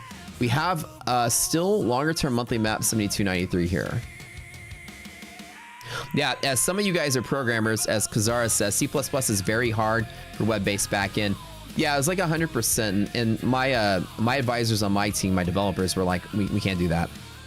And so they had 3 data packages. One was this very, very, very nice, expensive API that was really nice. The one they tried to sell us on, which was the spaceship, but it was C++ spaceship. The other is a standard WebSocket connection, and the other one is a REST call. So we basically do both. I didn't spell the word rest right. So this one takes all the order flow as the order set. The minute the market opens, we're grabbing deltas, right? But to do the calculation on the side, we go, give us all the open interests, because open interest doesn't have deltas, right? So an example is open interest is just one data point. You don't need an open WebSocket for that. So we didn't want to cram the WebSocket pipeline of getting real-time data with the one-time thing that you need. Like, let me know all the information at open. So we're like, let's do the REST call with that. But the problem was each sequential loop that it would run would have a further delay and further delay to the point where we would have infinite retrieval time. And then they just couldn't, it's like they had one process fetching data back and forth. And the equivalent of that explanation is like, there's a warehouse, and a warehouse is like this big. And there's a little desk in the front with some guy sitting here. You know, he's sitting here with his feet up on the desk because he doesn't ever work. His hands are on his head. He's like, life is good. I'm just chilling. And like, he's got some boxes sitting at his feet. You know, the boxes are Amazon, Apple, Nvidia. They're right here at the start of the day. And somebody walks up and says, "One Nvidia, please." And he goes, "Oh, I gotcha. There you go. Thank you, my good man. Oh, thank you very much." Somebody comes in. Yes, one Apple, please. All right. There you go. And then I came into his desk with a stack of papers like this, and I go, "Give me all of this." And the guy's like, I don't have that here by my feet." He's like, "Okay, wait, let me grab the first one. You wanna Johnson & Johnson? Well, I don't have that up here. Okay, let me go grab it from that shelf." He runs and grabs it, brings it back. He's like, "Oh, you want this other thing? Oh shit, it's all the way in the back. Oh, let me go grab it and bring it back. Let me go grab it and bring it back." And as I'm standing there and he's going through my papers one at a time, other people are lining up behind me. Like, "Hey, I just need an Nvidia, bro. It's like right there." And he's like, "I can't. I'm going back and forth. Grabbing these little things." Yeah, this weirdo wants stock number 500th 3-month expiring call that has no volume over the last week, and nobody even trades the thing, but this guy wants it. So anyways, that's the issue. They didn't cache all of their data because, well, who needs to? Nobody calls it, right? And so as a result of us and them, we didn't threaten a lawsuit, but it was legal, got in on the picture and was like, "You know, this is a breach of contract and we would like a refund for the last 2 years of service." And they were like, "We got a better idea. Why don't we fix it for you guys and give you a discount for your troubles?" And we're like, "Exactly what we want." So now we got the speed of that deluge of data. All of our liquidity maps pop up within 15 seconds, which is what I wanted. And we don't have any interruption to the pipeline. Resilience no longer crashes their server because it's operating separately from the WebSocket. So, and I'm not an architect, by the way.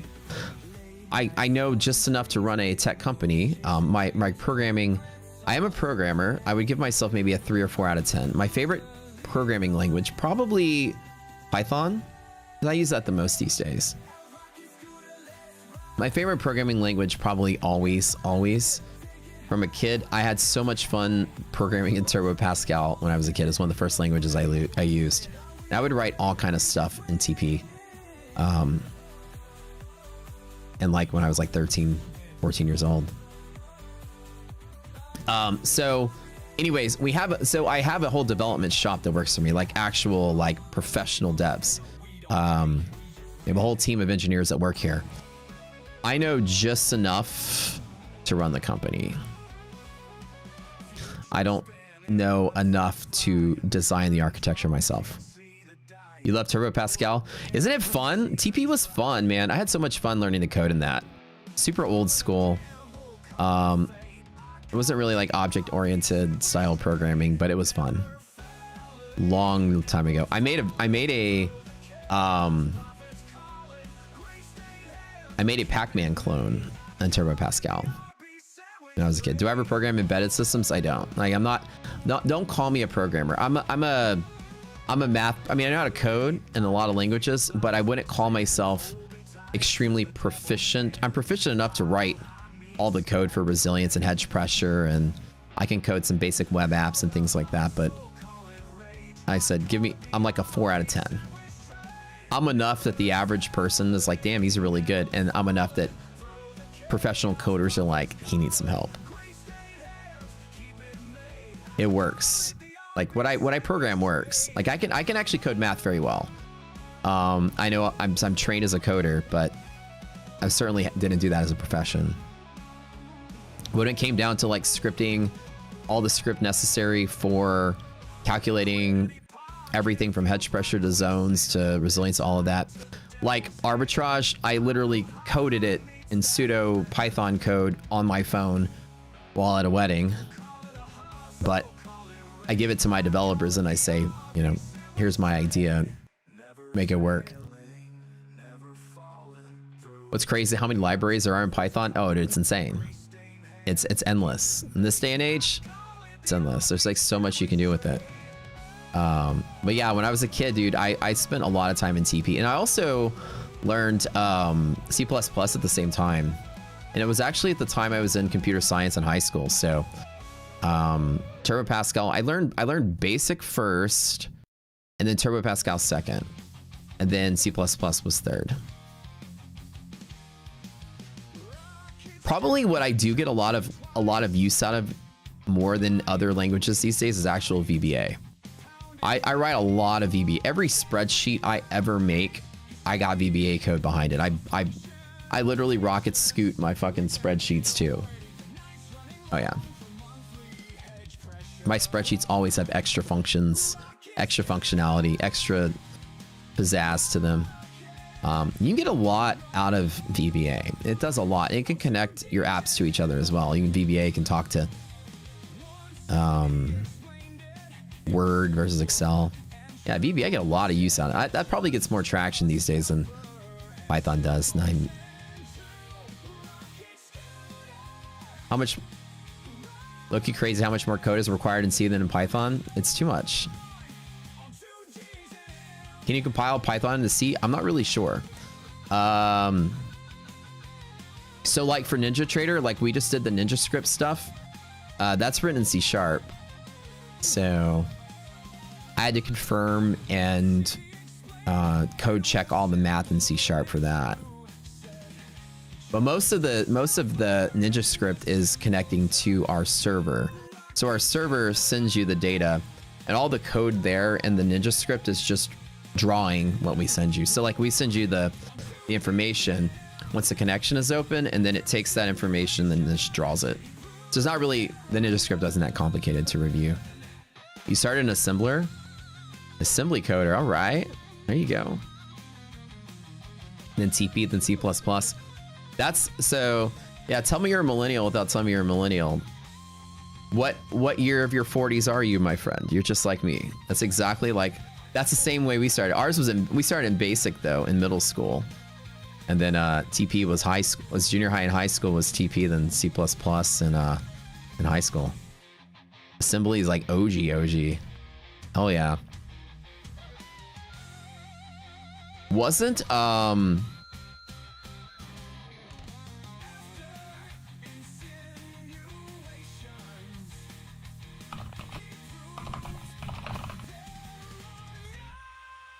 I think it was all like the original, like I don't know if you know the trivia, but the original, almost all of your NES and Game Boy games were written in assembly language, by the way. because they can get the most use out of the hardware. Bare bones, save the most memory. Like Mario, like Super Mario Brothers. Old, that's... So all your old NES games, your bigger ones. I don't know, some of them are famous for it. Let me Google, let's see. Which Nintendo games were written in assembly? Super Mario Brothers, okay, I remember that. Was entirely in assembly. Pokemon Red and Blue, Legend of Zelda for NES, and Metroid on NES. Meticulously optimized assembly because they were trying to get like Metroid was awesome game for an 8-bit game. 60 of your 40s. That's my friends. We would have hung out in high school, man. All of us. We would all. Y'all would have been like me in high school. You know, it's funny. Let's do one more giveaway in a second. In high school, I'll tell you the hijinks I used to get. I was such a math nerd in high school. I was captain of the math club, science club, computer science club, active in the decathlon, and I was a lead actor at my school. I competed in every extracurricular thing, but I was mostly known for math and programming. That's what people knew me as. That guy that did that stuff. I used to compete in like, you know,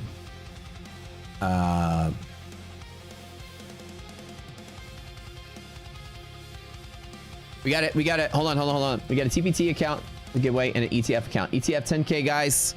Type it up. And ETF has crawled up the ranks a little bit with their latest sale. Let me talk about those guys really quick. ETF has gone way above 8 on their last round. 8.3 on their Mini Inferno account, direct to funded. Scores came in pretty good on these guys. On this one right here. Mini Inferno, that one crawled up the ranks. 10.0. Time to pay out, pretty quick path to pay out. Let's look at it really quick. No DLL, no consistency, direct to funded, 10K. I think that's what we're giving away right now. 5 days to pay out, no DLL, no consistency. Wow. And 70% off. That's actually not a bad plan for direct to funded. That's one of the first direct to fundeds I've seen that has good scores. I usually don't get good scores. Good gas. Well, we're giving away one of those, I think, right now. Sweet. So in high school, all right, let me tell you something. In high school, you know, we were like little, I was a little prankster, and I was like little, I had a kind of a hall pass. I can get away with whatever I wanted usually. I don't think there's consistency on funded on that one. It didn't look like there was.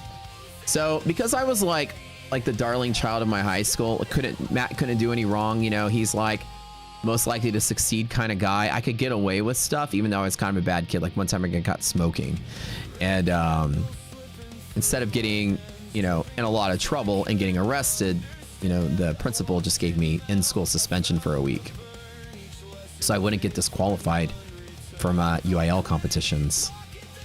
So, and you know, because she used to smoke weed with my dad when they were in high school, so you know, I had the hookup. They kind of liked me because her and my dad were friends. Anyways, but she always looked at me like, Matthew. I'm like, I know. And she's like, you're too good of a kid to be doing this. I know. I mean, you know, she's one of my dad's friends in high school. They were certainly hotheads together, I'm sure. Anywho, I didn't get in a lot of trouble. I got in what I like to call like hijinks trouble. So one time at our school, one of our friends left school. Spherical Cow, type something in chat. One of our friends left school in the middle of the day to go eat lunch because we were allowed to leave at school. You know, this is before Columbine. This is before shit got weird in this world. This is before fucking pronouns and men playing women's sports and shit like that. You know, if the world went to shit, before they made you wear uniforms at school, you can wear what you want. You can dress like you want. I had a purple mohawk. I had spikes on my backpack. And you can leave school and go to Taco Bell if you wanted. And the world got weird after Columbine, but the world got weird before that for us at our school. Is that the girl left to go to get lunch somewhere, and she got T-boned at an intersection. She unfortunately died. And because of that, the school went on major lockdown. like nobody was allowed to leave the school anymore. You know, the parents threatened to sue the school and all that. So the school put it on lockdown, and then we couldn't leave anymore to go to lunch. And so me, who still wanted to leave and go to lunch, came up with this really awesome plan with me and my computer science friends. Decided to make a fake chess club so that we can leave campus, go get lunch, and then go sit in the computer lab and practice chess. But in reality, our school had a T1 line, and all of the computers are networked together, and we could connect to the internet. So what we would do is we'd sit there and we would play Quake. Remember old school Quake? On the school network. Spherical Cloud, congratulations. We got one more giveaway, TPT, 150K pros. By far, my favorite prop firm right now, TPT. Type it in. So we invented a fake chess club, or I did. It was my idea because I wanted a free ticket to be able to leave the school, because some of these other people that were competing, like track and field and stuff, were allowed to show like a pass from the principal to leave school to go run at the track or something. And I was like, well, I need a club so I can leave school. And I'm in the math club and we can't leave school. And I'm in the computer club, we can't leave school. And well, if I made a chess club, we can go practice chess against other schools. But more importantly, because we have the internet, we can practice chess in the computer lab online. So we created a fake chess club so that we could leave campus and go to Taco Bell and go buy chess boards and stuff, which we never did. And sit in the computer lab every day at lunch. When everyone was on lockdown, they had to go to the cafeteria. Well, we got to go play Quake all day at lunch in the computer lab. And our sweet old teacher, Miss Carswell, just rolled her eyes at us. She's like, you kids, I tell you. She's like, all right, y'all can come in here. I know you're not playing chess. And we're like, we're playing chess. She's like, all right, but, you know, I think the guy's probably sweetened the deal and brought her some Taco Bell. I'm not going to lie. But anyways, that's the kind of trouble I would get in, like harmless stuff, like in my later years. I was a better kid. But me and the computer science kids, we wrote these like programs that while we were playing Quake, we hit a hotkey and the compiler would pop up. Like if somebody were to walk in, like, oh my God, the cops here. Oh my God, teacher's here. That's like, you hit a hotkey, whatever it was. And then it would pop up, you know, it would minimize the game. And so we wrote little programs so that we can, you know, if the teacher was walking through the aisles and stuff, we could, yeah, we're playing chess. Look at this, playing chess. An active chess game was going. So that was like the hijinks we got into. And it was kind of stuff that if you ever got caught, they would look at you and roll their eyes and be like, what? We didn't do anything. Anyways, the fun part of that story was at the end of the year when the yearbook came around and went to take pictures of the chess club.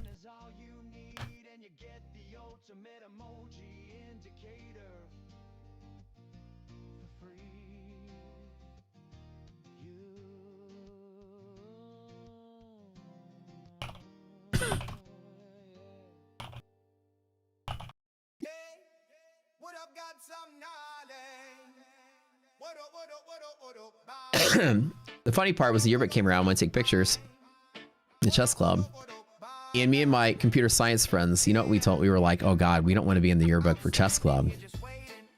I mean, we're nerdy enough, man. We were very weird. We were very weirded out. We were like, shit, we don't want to be in this. We don't want any evidence that this exists. Like, if we get caught, there can't be evidence. We don't want to be in the chess club photo. That's even too nerdy for us. And so what I did was I got my friends in the math club, true story, to stand in for the photo of the chess club. So now in my senior yearbook, there's a picture of a chess club that doesn't exist, and it's all the kids from the math club. And since I was the captain of the math club, they liked me and they did what I said because we were all friends too. And they didn't care. And they were like, you know what they said though? They were like, we want in on this thing you guys are doing though. And I'm like, fine, y'all could come to the computer lab too, but don't tell anybody. But you got to stand in for the photo. And like, sweet. So they got to go to Taco Bell for lunch. They got to come hang out in the computer lab if they wanted, because they got to be part of the chess club. And they stood in for the photo, and then that was good. But we didn't want any evidence of our crime. I don't want to be in that photo in case this thing all falls apart. I'm not your ringleader, even though I was. So anyways. Chess. I actually did play a lot of chess though. I'm not gonna lie, I was a really good chess player. So when anybody ever questioned us, I can always answer the questions about it. So I was So in my hijinks in school, I was captain of a non-existent chess club, which really we just called Quake AP, Advanced Placement Computer Science, but we called it Quake AP. So we'd go play Quake at lunch after going to Taco Bell. See, and then I grew up to be a day trader. So that's what happened. You quit chess at the Quit Chess Club in your high school and printed your tournament wins in the school news. Oh, hell yeah, dude. My son plays chess and he's really good. He's 8 now. I started teaching him, I think, when he was closer to about 5. Did I get picked to high school? I think I do. I'll go dig my yearbook out in a minute. Oh wait, I gotta go to my fund and I'll bring it to y'all tomorrow. Que Cavera Puppy. Wait, you played Quake on your computers in class too? Oh, dude. Hell yeah. We would play all rocket start. Rocket launcher start. Oh, easy. You're teaching your 3-year-old? It's a great time to teach him. My son's really good at chess right now. He beats me probably like 1 out of 3 games. He's really good. He's really good. He's still too young for internet like I finally got him a chess game on his tablet so he can play online with other people. I had to disable all the chat and everything so he couldn't talk to people. I still think he's too young to interact with people on the internet. So I was really hesitant, but over a year ago I got him a chess game for his tablet so he can actually play competitively against other people. Because he needs to learn how to lose. My kid is kind of weird in a way that he's really good at everything he does. It reminds me of someone like myself when I was a kid. But the problem is he doesn't lose well. He gets very agitated when he loses because it doesn't happen that often. He's so used to being good at everything in his school and in his small pond that when somebody does beat him at something, he takes it really hard. He'll cry. He'll break down. He'll get very upset. So like I was like, he needs to get out there. I was talking to his mom. I'm like, look, he just needs to get out there and get his ass kicked by a bunch of stuff. Just like traders, like you guys. Y'all lose and you're all a bunch of fucking babies sometimes. Trading is all about losing and being okay with losing and getting up and keep going. I was like, I know he's too young for the internet, but I need to get him on video, online chess so we can play against other people and learn how to lose and learn that it's okay to lose and get inspired to get better. He doesn't lose that often. So every time, like when I play chess with him and I'd beat him, he would start crying. Like he couldn't take it. I'm like, bro, I'm like 30 something years older than you. I'm supposed to beat you. I'm 40 years older than you. I'm supposed to win.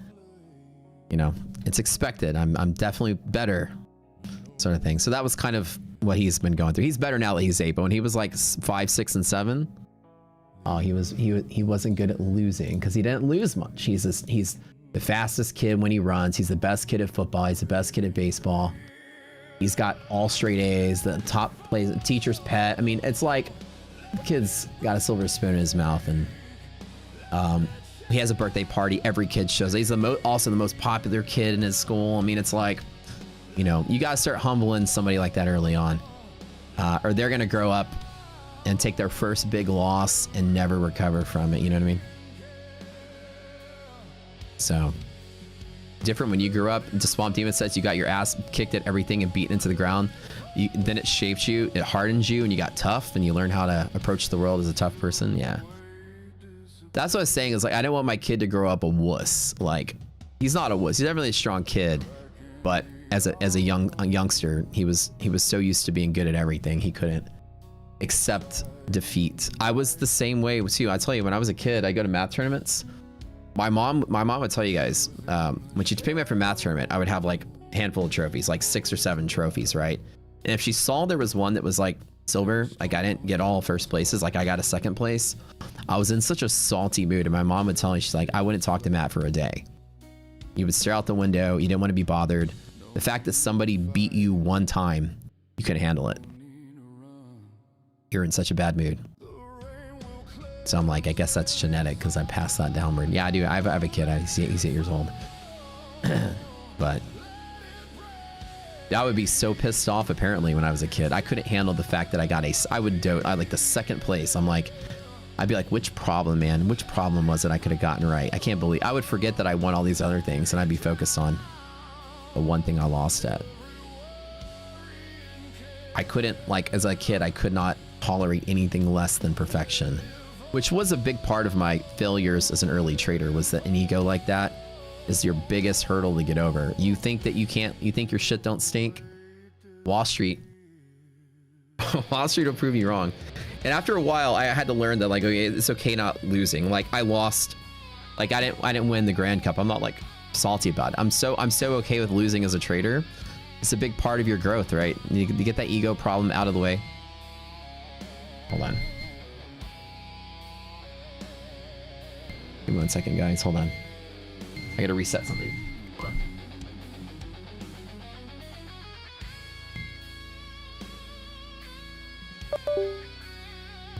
Hold on 1 second. I had to... My UPS started buzzing. I think it's starting to go bad. I'm gonna turn my monitors back on really quick. Hold on, guys. What on earth?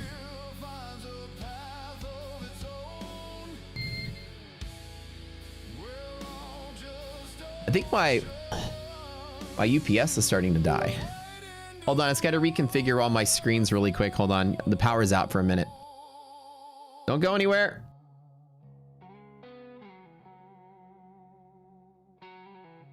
Don't go anywhere.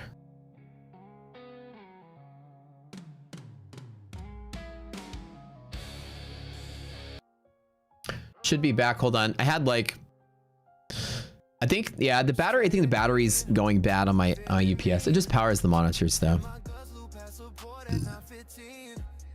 Yeah, it doesn't last long. You got a lot of power interruptions. These things are like 7 years old, so I could probably replace them at some point. And we back. It started buzzing at me a little bit ago. Somebody sent me in chat on. It sounds exactly like you, Matt. Elliot, you're the same way. What's even worse than programming, like getting shit wrong annoys you so much. It does, right? It's like smart people are naturally programmed with that, you know, that behavior, because what it does is that you're self-challenging, right? Which is it's a good skill set to have as long as you don't let ego get in the way. If something doesn't appease you, you're gonna work hard to figure it out. Like you can't accept failure, which is always it's always like a double-edged sword. It's a great personality trait to have. Don't accept failure. You keep driving yourself to succeed, yes. But also when you fail, you got to also accept the failure as being like, you know, not being so irritable when you fail. You have to know that's part of it. It's double-edged sword. You need it and you don't need it at the same time. As a trader, it's very healthy to see financial goal for yourself each day before you begin trading, and that way it gives you positive something to work towards for the day. Yes, sir.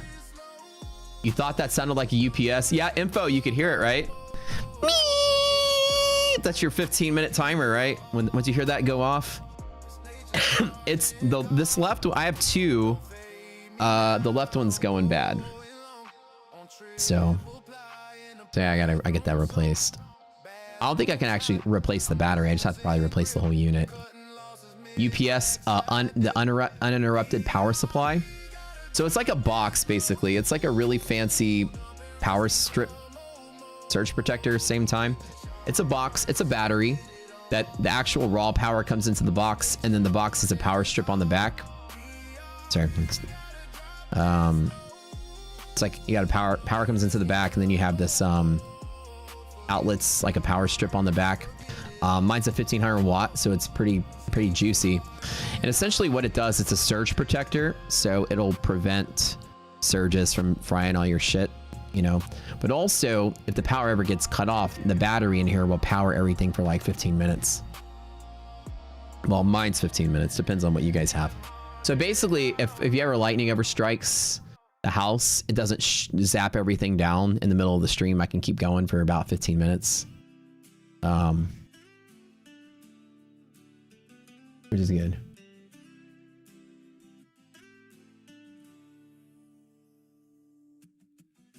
Rockets fast, scooters slow.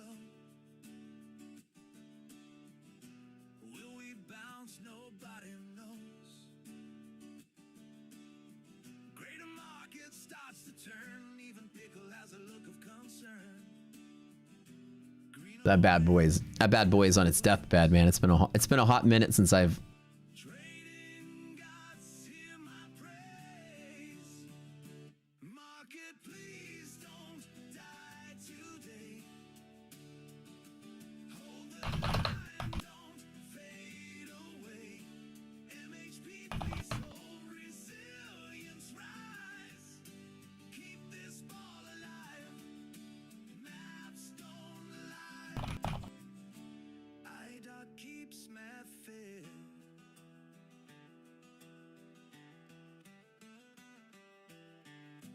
Please don't turn these candles red.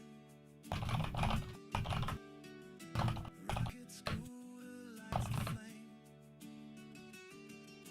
High risk love of a dangerous game.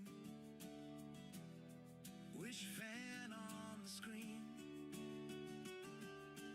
Will it break or intervene? Market, please don't die today. Hold the line, don't fade away. MHP, please hold resilience rise. Keep this ball alive. Monthly maps don't lie.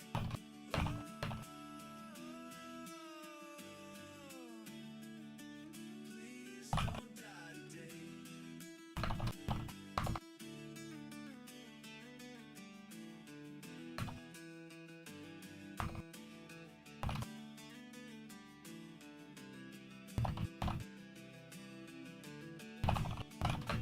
Hold the line, don't fade away. Hold the line, don't fade away. Market, please don't die today. Hold the line, don't fade away.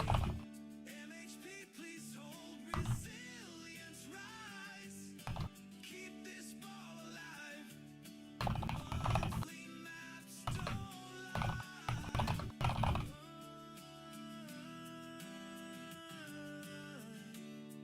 Please don't die today.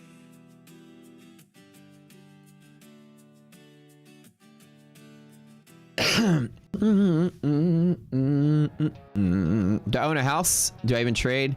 I do own a house and I do trade. Or the bank owns the house and make payments, but yeah.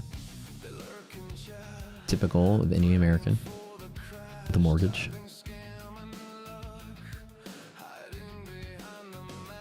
Who won the giveaway? These three lucky folks. Kavera Papi and Nate Vanderroost, and then Spherical Cal won the ETF account. Percent chance to close above MHP without confluence is 74%. Keep tapping that hate, it's all the same. Say my name. Do I even deal, bro? I don't deal, bro. Not anymore. As somebody said, my child is still young, kind of a break.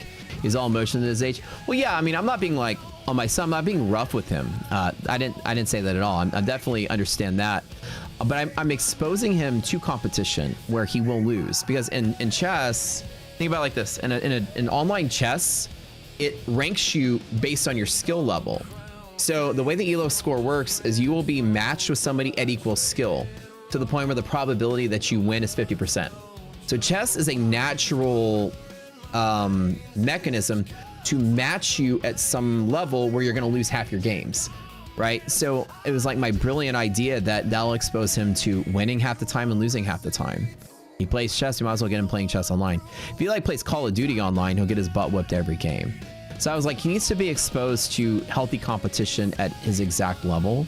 Yeah, like a similar rating. So I wasn't like saying, like, I'm not hard on him at all about it. He, you know, he would just get, he's a little, like I said, it's a little, he gets very upset, not just slightly upset, but I mean like very upset, like he would lose and he would throw something, you know, like something like that. You have to really kind of curb that a little bit, not just like in a bad mood because emotional, but like ragey and upset. And you got to really fight that early on. It's not okay. You don't throw something when you get upset. You don't throw the pieces everywhere, sort of thing.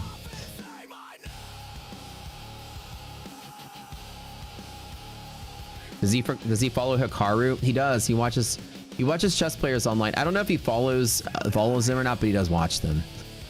His whole love he loves right now is Roblox. He's so into like watching Roblox and playing these Roblox games that these people make on his tablet. Now that he's older, he's playing more games. I was telling you a story about getting him the chess game. That was like when he was like 5 or 6. Put him in BJJ or Taekwondo. He does BJJ. Yeah, he does Gracie Barra. He's actually really good at it. One of his favorite things he does. So yeah, he does jiu-jitsu.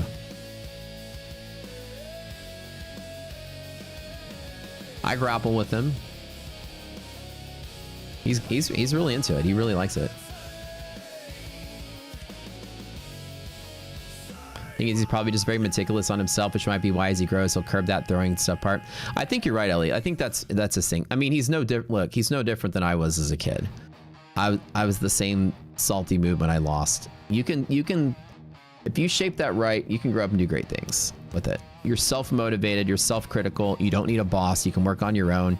You'll build something and make it great because you want it to be great. Nobody barks at you and says make it better. You're motivated on your own, and he'll grow up and do big things like I try to grow up and do big things. I think he'll do that. Now, when I lose a trading tournament, I don't go cry. There's some influencers out there who fucking cry like babies in their fucking 40s, and they look like babies, they act like babies when you whoop their ass online. There's still adults out there, the YouTubers that are like that right now. It's pathetic. They're boys, they're not men, they're grown-ups. But hopefully my son grows up to be a lot like me. Self-motivated, likes to build stuff, doesn't like to fail, but accepts failure as part of the journey. That's what I'm trying to work on. You know, it's okay to fail, son. It's okay. You know, you don't want to fail. You want to do great, but when you do great, don't let that stop you. Figure out what you did wrong. Learn from it. Keep going.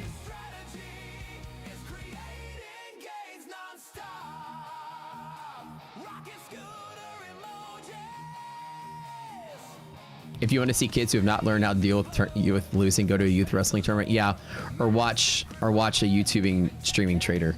That's not me. You'll see. You're saying I should give up on your soother right now. You hurt my feelings, just do something. Yeah, you need to give up now if you're throwing stuff. All right, guys, I got to run about 3 or 4 minutes. Neon will be here. Give him your love. Stay here and watch Neon, but also open up MyFunded TV on a separate browser. Leave me open. Give us a view there. Come hang out there, hang out here, but leave both of them open. Failure is the path to success, and like you say, it is the path to success because success is always based on failure. Because success is rare, and to succeed at something, you have to basically be a pioneer at it. You have to carve your way into it, and there's no go-bys, so you have nothing to go by, so you're not copying anybody. So really, you're just learning from your own steps. Take a step, didn't work. Okay, this one didn't work, and then you eventually get there. But yeah, he's gotten much better as he got older. He's not as bad at 8 as he was at 5. But man, 5, he would be like me when I was that age. I know exactly was like that. Started him young paper trading. No, I don't want him to become a trader. It's the last thing I want him to do at this time. He might be good at it, but I think he has the potential to be more like applied sciences. Like he's going to be a surgeon or something when he gets older, I'm sure. He already wants to be a psychiatrist. That's what he said.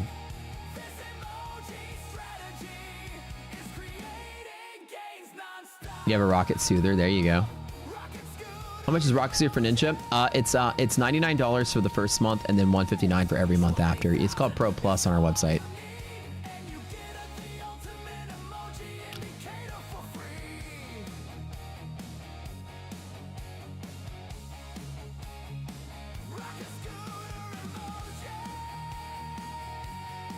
You gave up your hoeness to be a trader. That's a good trade-off, I would say. I would tell you that trading is a special skill set that it's not just like somebody that's really good or really smart or whatever. It's a whole layer. You have to be good at so many things to be a trader. It's crazy, and it takes forever to learn how to be good at all of them.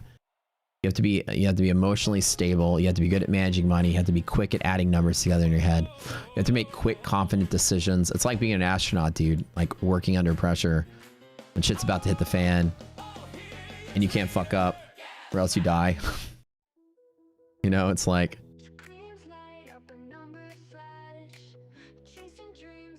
it's like I would call trading like the hardest profession. One of the hardest professions you can ever do. Which prop firm is the easiest to pass? My Funded Futures, Rapid, and TPT Pro. And Lucid Flex. Those three are the easiest to pass. 2-day pass on all of them. TPT 50% off sale right now. Or Lucid 50% off sale right now. TPT 40. Those are the two big sales going on right now. I would try those. I'm trading Lucid right now on my screen. And I am live with TPT now. Those are my two that I'm doing right now on screen. And I stand by both of them. They both paid out tremendously. No issues, no crap. What is your current trading setup from using Rocket Scooter to your Dom? Got Neon here to hang out with you nerds. So I got to go. My boy is here. I got to run to my Funded TV. But Neon will be here in a second, guys. I'll see y'all later. Give him some love. See y'all later. He'll answer your question. Afternoon stream, let's get it. Neon on the mic, yeah. Neon stepping in, yeah. Session wide awake. Night shift lay the ground. Matt set the play. Now it's midday. What's good, fam? What's good in the hood, baby? Welcome to the room. The room shows up. We learned that lesson back in 24. Half gap buys when the market dips. Diddy bands bounce and we let it rip. Bulls on. What's up, people? If it's not a line, we let it slide. Patience, heavy discipline, sharp. Room full of killers. Welcome to the room. The room shows up. I'm a nerd. I'm a nerd. I'm a closet nerd. The room shows up. What's up, fam? What's good in the hood?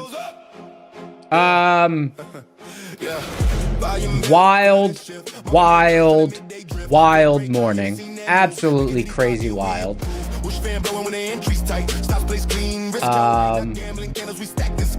Absolutely crazy wild. Let me bring up my Twitter. I haven't done this in a long time. Let me bring up my Twitter.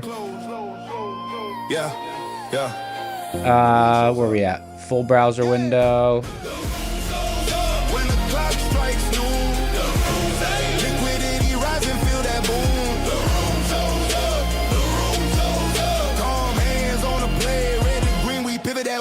The room shows up.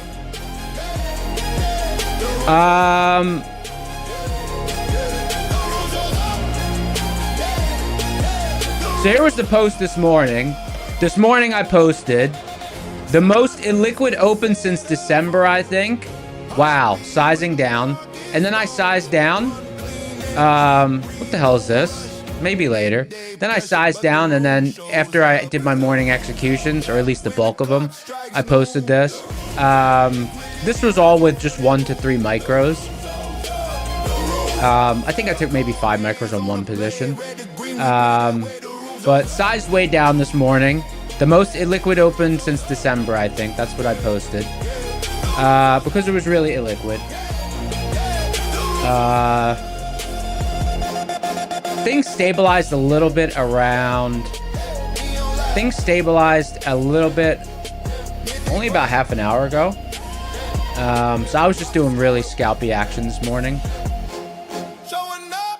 Really scalpy action this morning, because that's really all that there was available. But, you know, solid session, but just really, really, really sketchy. Really sketchy.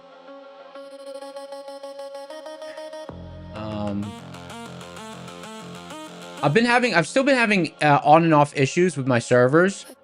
I contacted them yesterday. They're looking into it. So we'll see what happens. We'll see what happens. I was trying to take a long about 20 minutes ago, and I couldn't execute it because the server was jammed up. Now it seems smooth. So I don't know what's going on. Both of them have the same issue going on. Adventure Rig's in the house. What's up, brother?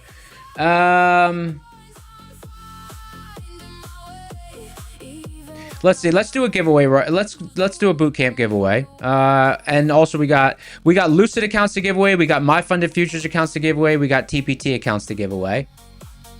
Wow, look at that move. Let me see. Oh, I have this new thing I got. Watch, check this out. Tell me if you can see this. Hold on, check this out. Tell me if you can see this. Wow, look at that move. Can you see that I just highlighted it? Can you guys see that? Does that show up? Tell me if that shows up. I just drew an arrow on the screen. Wow, that's cool. Look at that. So now I could be like, wow, look at price velocity. Look, only 2.45 seconds for NASDAQ to cover 5 points in price distance. Now I can draw like that. That's cool. How cool is that? That's cool. That's new. The marker shows up. Man, this is a tempting long. Let me just get situated though. Lucid trading, 50k eval. We're gonna do one of those in a little bit. Let's start with a boot camp as well. Let me get the giveaway engine fired up. Fired up! Guys, follow me on Twitter. Follow me on Twitter. I just got a couple more followers. Follow me on Twitter. I'm trying to get to, I don't know, 300 people. There's 257. Follow me. It's at NeonCucumberX. That'll be cool. Sometimes I'll post, you know, whatever. I'll post different stuff I'm thinking about, whatever. Sometimes I'll post, you know, equity curves. Sometimes I'll post cooking videos. Whatever. All different stuff. There's all different stuff on there. So check it out. Check out the Twitter. Let's see what we got here. All right. Giveaway engine. Maybe I'll start showing the Twitter again so I can get some different followers. 700 people in the house. Welcome to the room. The room shows up. We're about to give away a boot camp and then we're going to give away oh, you know what? My liquidity maps are stuck as getting token in NinjaTrader. Oh man, that was a good long. Okay, hold on. I'm a little discombobulated. Let me just get this situated.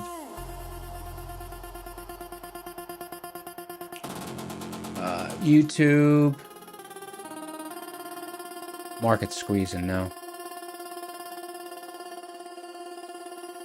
Day trading with Matt. Welcome to the room. The room shows up. We're about to give away a boot camp, and then we're going to give away a prop account. So stick around.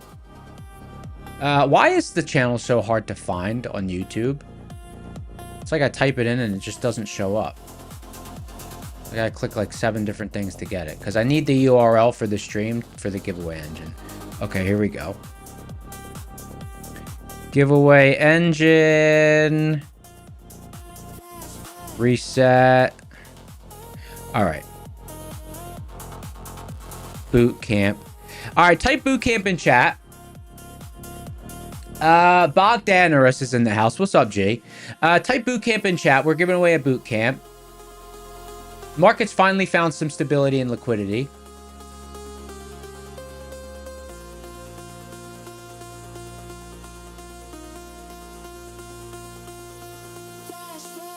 I traded mostly longs today, a couple of shorts.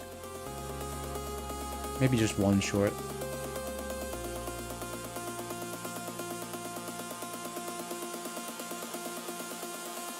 Flash flood.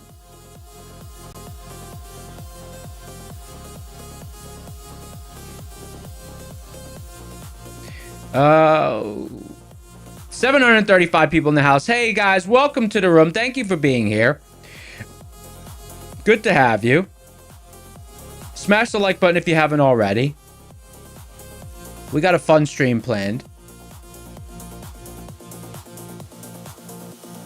All right, here we go. Boot camp giveaway. 7, 6, 5, 4, 3, 2, 1. Pick a winner. Someone says, what's my X? Neon Cucumber X. Commodus Crispus. Commodus Crispus. Use a winner. Type something in chat. Someone said, how many firms do I usually trade with at once? Usually one. Usually one. There's been times, because like I have accounts with other firms. Well, just Lucid and TPT. So sometimes I'll trade those, but usually just one. I'm not very good at keeping track of all the different stuff. It's a flaw. Congratulations, Commodus Crispus, you won. I'm not great at multitasking with different accounts and all that stuff. You want a boot camp? Commodus Crispus, Neon Stream. Congratulations, use a winner. Click the link in the description of the Discord. Go to the Claim Your Win channel. The mods will hook you up. Thanks for the follow, whoever's given me follows on the Twitter account. Let's see how many accounts, how many followers we're up to.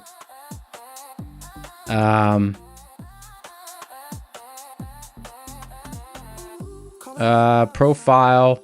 I'm at 267 followers. I would like to get to 300. Well, I'd like to get to 1,000, but 300 would be cool. I don't really follow anyone. But yeah, let's get me to 1,000 followers eventually. That would be cool.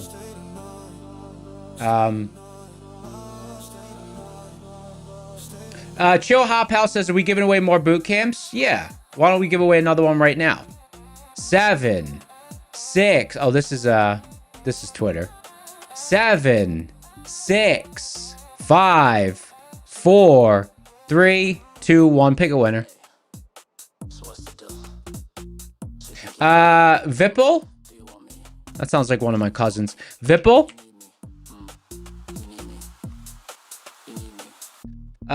Liquidity 2 said you're curious if the bottom Varus band holds. Well, there's no real liquidity in this session, so I wouldn't count on it. It's a low liquidity session. Pivots are not holding. I mean, they are holding, but you know, it's kind of, I've been using today, I've been using mostly like a 65 to 75 point stop.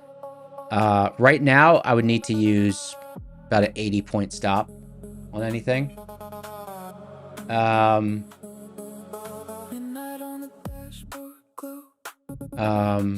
Vipple, did Vipple respond? Vipple responded. Hey, congratulations, Vipple. Use a winner.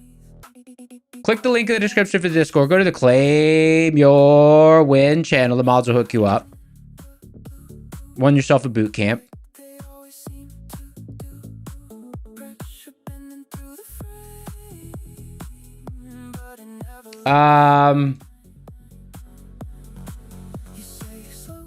So 3 of these accounts are about $300 away from consistency. So I guess it's going to be Scalp City, if anything. It's super risky to trade. Like, I feel so lucky that I just came away unscathed this morning. I don't know. It's so easy to get smoked in this environment. So easy. My average hold time this morning was less than 2 minutes. Oh no, guess what? Guys, guess what? I gotta show you something. Remember, okay, guess what? Look, check this out. Let me just bring up a screenshot. Look at this. Hold on, watch. You're not gonna believe what I'm about to show you.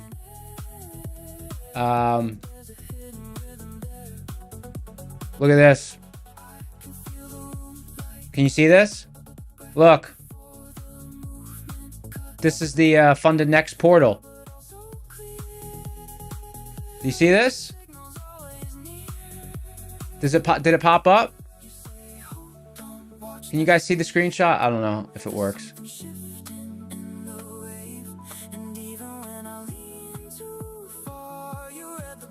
Like, I'm like, this is why props are just confusing. Like, I took the same trades in my main account. My broker didn't call me.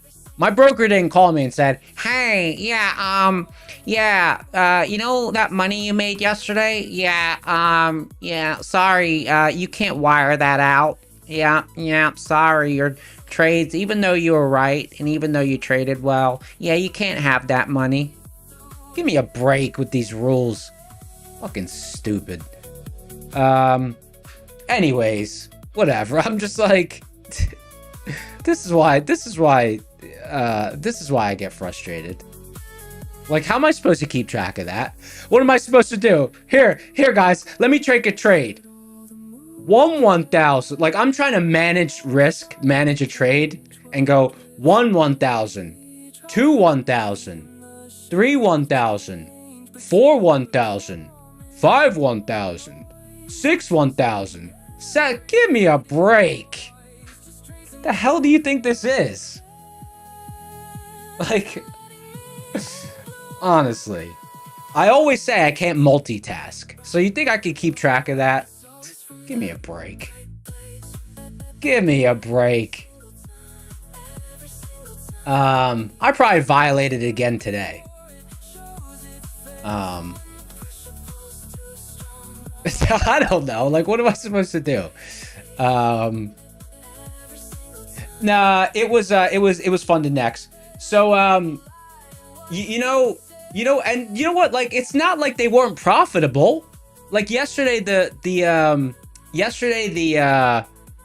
you guys saw. I mean, we traded them in the afternoon. We traded, I traded these accounts. So the max consistency was 1,200. So I needed to make 1,200, and I made 1,200. I made like 1,200 in each of the accounts. So look, 50% of the profits were a violation. 50% of the profits were a violation. And Gabe said, yeah, notice how your negative trades don't count. Yeah, because what about the losing trades that were short? Here's the main problem. Here's the main problem. Like this kind of stuff. Why can't you take a short trade? Listen, I understand. I do understand. No trades less than 1 second.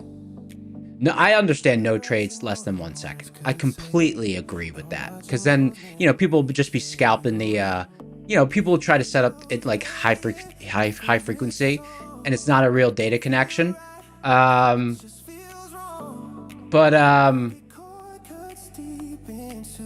And you know what's funny about this? This micro scalp rule would usually never be a problem for me because my trades are usually not micro scalps. But right now, the market is not liquid. So when the market's not liquid, you get quick turns, quick apexes on the tape. So the trading style when the market's not liquid is that maybe half of your trades are little micro scalps. That's just how it works in a low liquidity environment. So what's the chances that I start with this brand funded next, right when it's a low liquidity environment, and that's the way that I need to trade half the time? So half the profits don't count, I guess. I don't know. I don't know how it works. I don't know how it worked. All I know is that I got this notification and I took a screenshot of it. And I didn't think I was violating anything by making money, but I guess I was. I guess I was.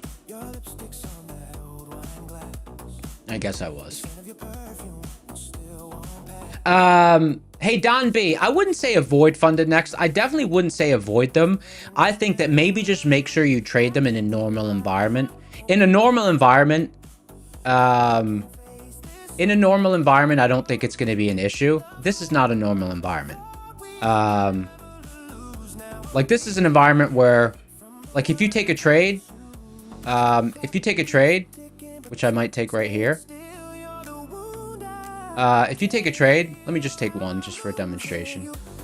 No, you know what? No, I don't want to take a demonstration trade. I just missed the entry by 9 points.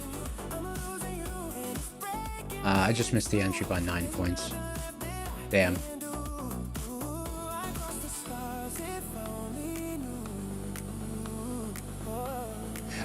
Brian B. Dog. Brian B. Dog. Brian B. Dog, what's up? Welcome to the room. The room shows up. You want to spread bootcamp success and some awesome Ninja Trader Cup, Ninja Trader Arena Cup winnings. Thanks for all the team does. Love you all, fam. Thanks you for all the kind words. Hey, Brian B. Dog. Hey, Brian B. Dog. I heard that you just won a competition. Brian B. Dog. Everyone was talking about you yesterday, Brian B. Dog.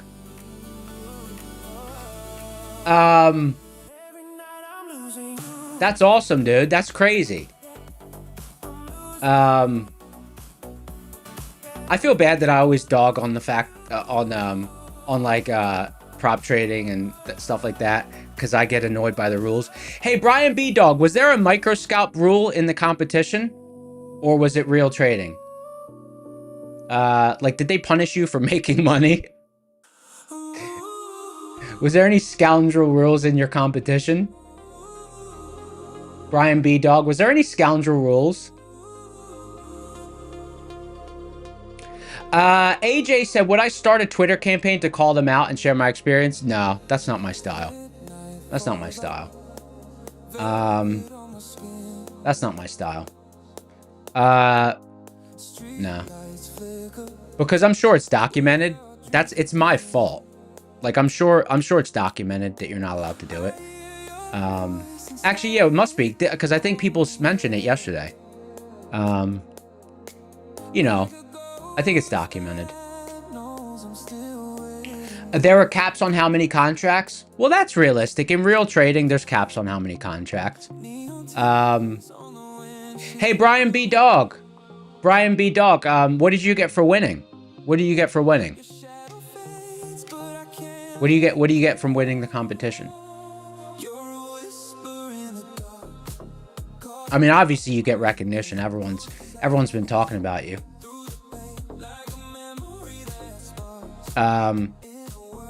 Like, what do they give you? Like, free accounts? What sort of stuff do you get for winning? 100K? 100. Wait, you got $100,000? Wait, you got $100,000 for winning a trading competition? No. 100K? No.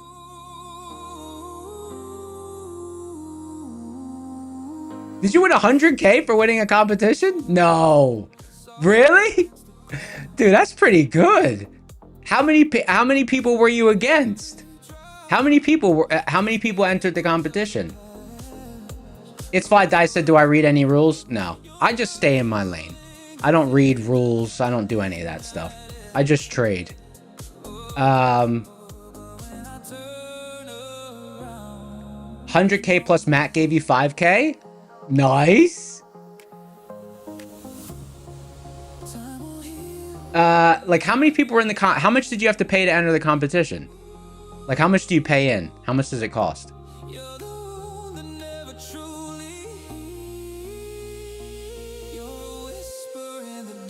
It was free? It was free and you won 100 G's? Dog, that's cool. Well, thank you for the donation. Let's give away a boot camp. My dog won 100 G's on a competition that he entered for free. That's cool. Hey, actually, you know what? I have a question for Brian Dog. Is it life-changing for you, the 100K? That's awesome. That's even cooler. So you won life-changing money. That's cool. That's cool. Hey, Brian Dog, let me ask you a question. Brian Dog. Well, Let me ask you a question, Brian Dog. Were you like, did you just focus on trading the competition, or are you able to like trade all your different, did you do it all at the same time? Like, did you trade your real account while you're trading the competition? Like, did it confuse you? Or you, like, the size, you had to trade different size, all that account? Like, did it affect your regular trading while you're in the competition? 100 G's, that's pretty, 100 G's is good.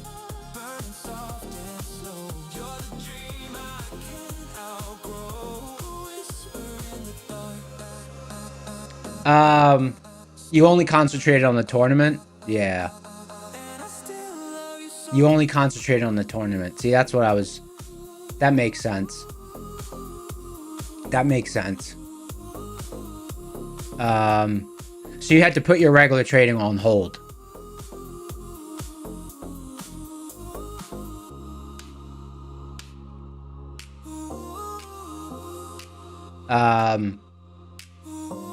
But hey, I mean, this dude, if I mean, it sounds like you'd be a lot of people. That's really cool. All right, let's give away that boot camp. But I have questions for this guy. Hold on, let me just one more second. Hey, Brian B Dog, hold on, because this is quite an interesting thing.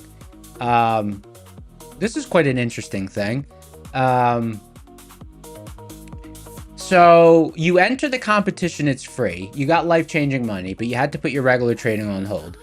How long did it take you? How many sessions did you have to take off? How many sessions did you need to not trade and just focus on the competition? How many sessions?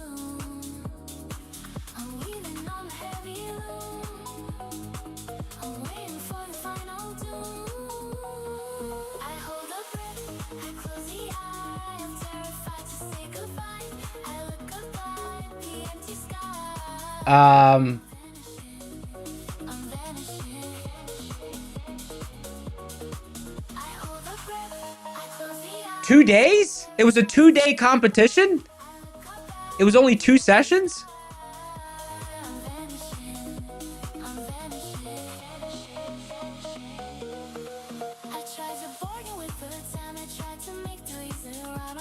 Two sessions. It was, the competition was 2 sessions.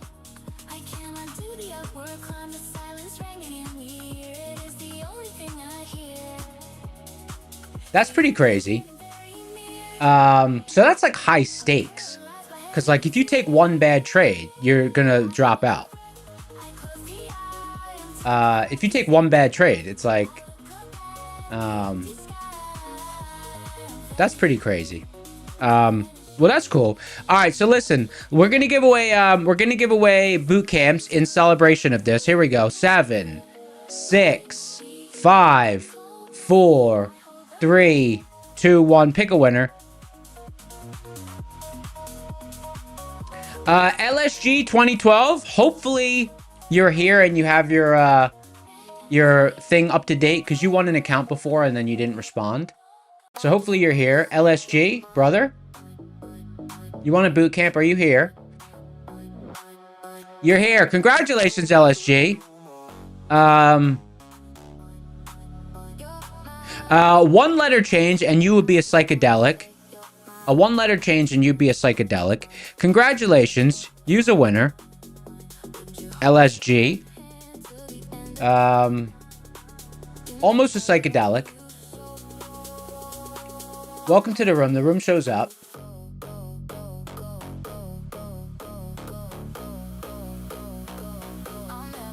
Let you go. Bum, bum, bum, bum.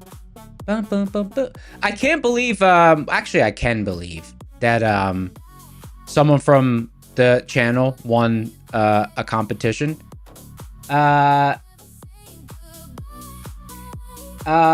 Hey Brian B Dog, can I ask you a question, brother? Were you able to do you still have access to the account? Like, were you able to screenshot your executions? Like, what trades did you take to win?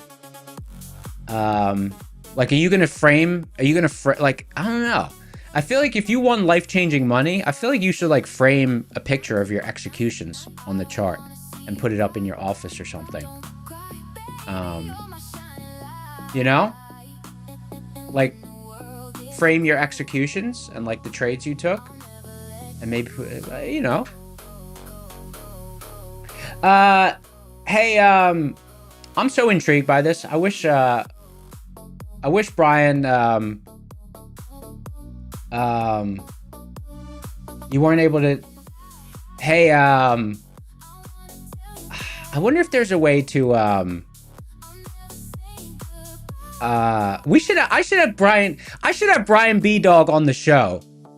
I should have Brian B Dog on the show. I should have Brian B Dog on the show. That would be cool. Someone said, do I compete? No, I just stay in my lane, because like stuff like that would distract me from my real trading. Like a 2-day competition, I got to trade 6 different instruments. Like, you know, that would screw up my real trading. It would end up costing me money. Like, you know, it wouldn't be worth it for me. Because I get easily out of my routine and then I trade poorly. But that would be so cool, because someone said you only took the boot camp 2 months ago. Is that true? I can't have it on Juneteenth. I'm going on vacation for Juneteenth.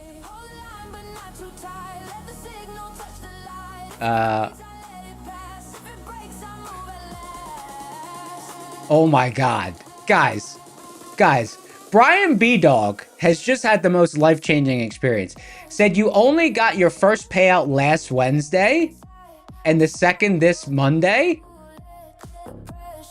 And then the third, wait.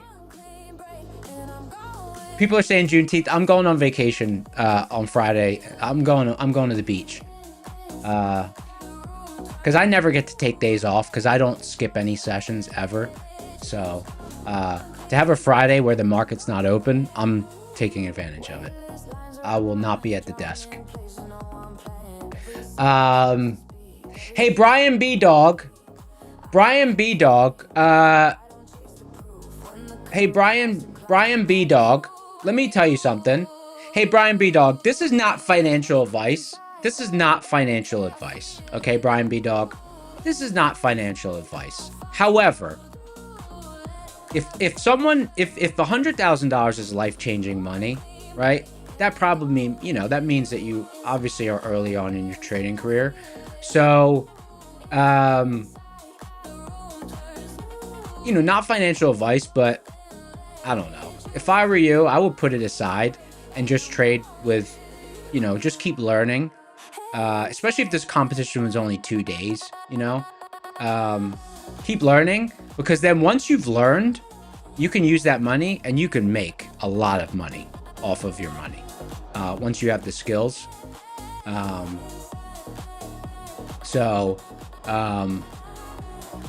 You know, if you just turn profitable, then, you know, save it to when you're like super consistent and super consistent, and you know how to manage risk, you know how to trade live account, all that kind of stuff. Because like you could do a lot with a $50,000 account, $75,000 account. You know, so you know you can easily grow that once you got the skills. But congratulations. Oh, someone said, do I see any trades on the board right now? No, we're not very liquid right now. We're kind of just chopping around.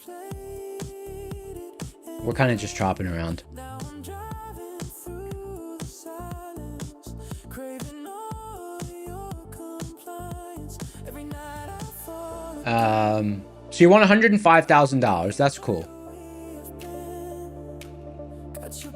Hopefully you live in a state that doesn't have state income tax. Hey, Brian B Dog, did you take long MHP? Brian B Dog, did you long MHP yesterday? Did you long MHP?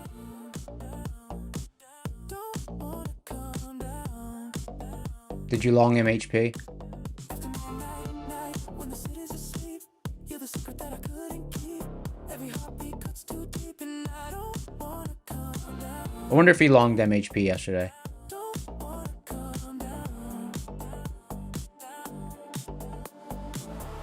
Did you long MHP or did you short at the top? We were never meant to last, but you shot Brian B. Dog, you're famous. like a memory that won't collapse. You were danger in designer, close addiction. Flipped long a bit early. Nice. Now I'm chasing every echo of the night I loved you most. Every night I fall again, drowning deep where we have been. Got your perfume on my skin, and your echo creeping in. After midnight, I still see your face in the review, in the smoke, in the bass. You're the high that I can't replace, and I don't wanna come down. Don't wanna come down. June. Oh, hey, you know what? It's still, hey, Brian, hey, Brian B. Dog, you know what you should do? You still got time to move to, you're still not halfway through the year. You still got time to move state. You still got time to move state. Now I'm led by the rhythm of your breath. Can't escape what we created. Every night's intoxicated. You're the poison that I drink to feel alive. Puerto Rico.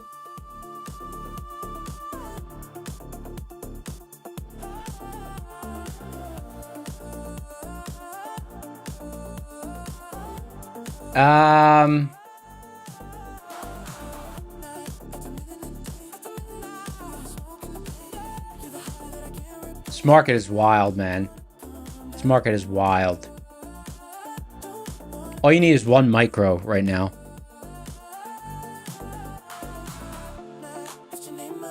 Toasty said, did I ever find the song that YouTube didn't like? Yeah, I found it. I found it.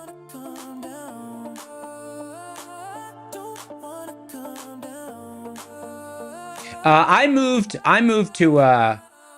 Nevada. I moved to Nevada.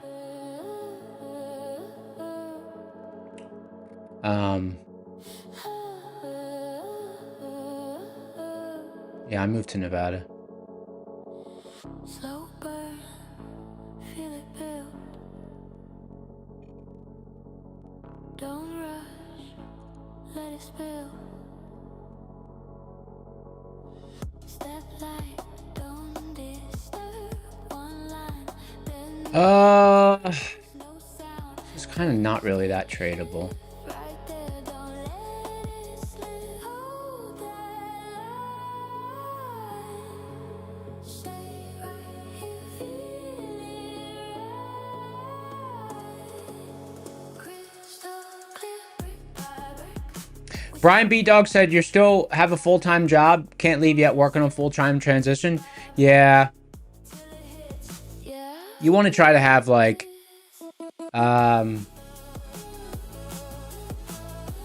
you know, to me, you should have 18 consistent months. You should try to have 18 consistent months. You know, where you just kind of have your routine, you know what you're doing. To me, if you can trade consistently and follow a routine for a year and a half, then you're probably ready.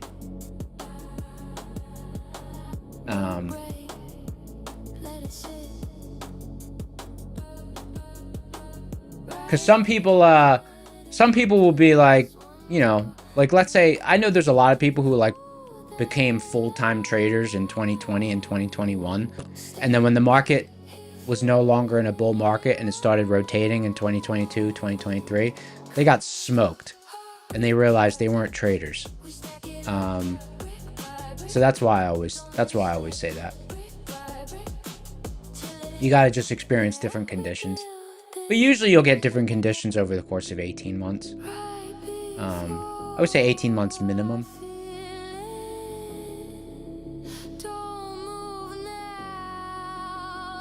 Hey, could you imagine people? Could you imagine people who like got into trading this week? Oh God. Oh.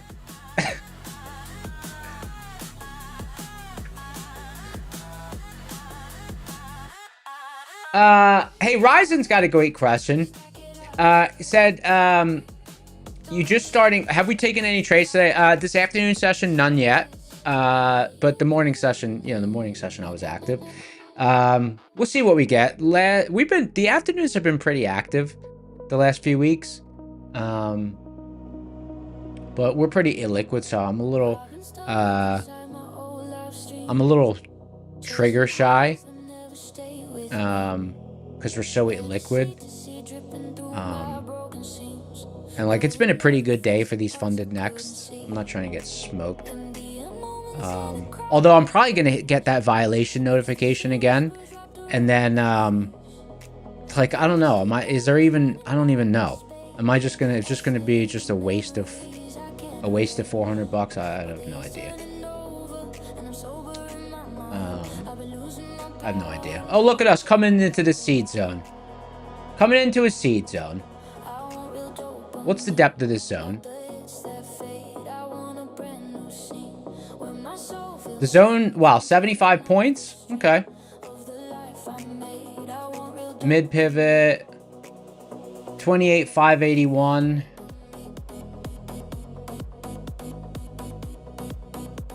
Maybe we get down there.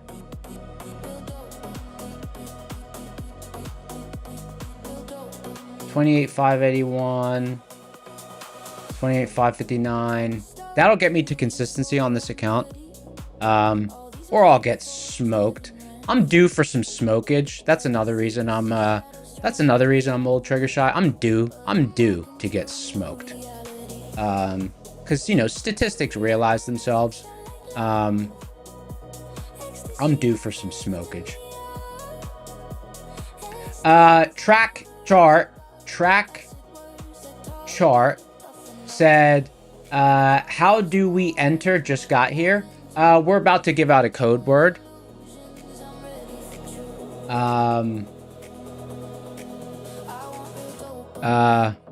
Code word is, please don't die today. Code words, please don't die today. I'm referring to the market, but I'm referring to the market. Market, please don't die today. Market, please don't die today.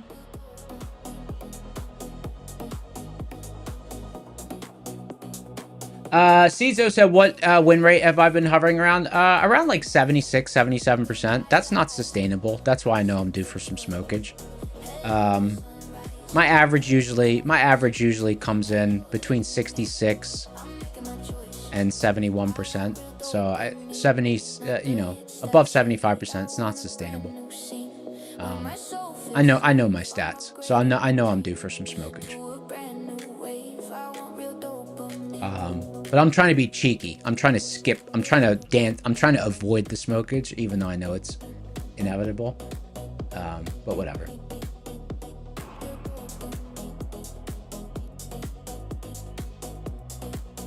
Someone said the code word should be even longer.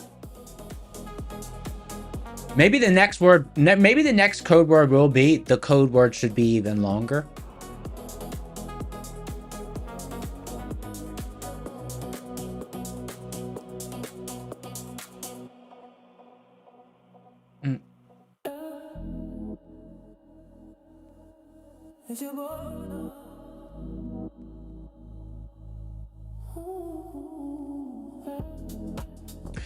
What are you supposed to do with the code word? Just type it in. Just type it in. You can just type it in. That's all there is to it.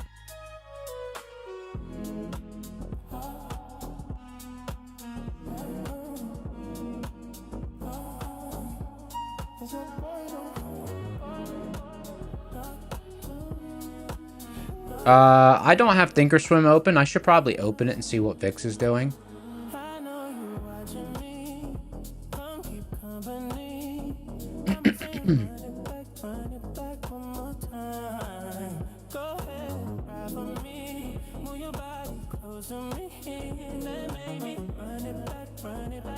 The problem with this zone is it's deep. The problem with this zone is as if it's deep. So, if I don't get a reaction at the mid pivot, technically the setup is not invalid until way down here. So I don't know. Do I want to enter with a resting order? I might want to wait for confirmation.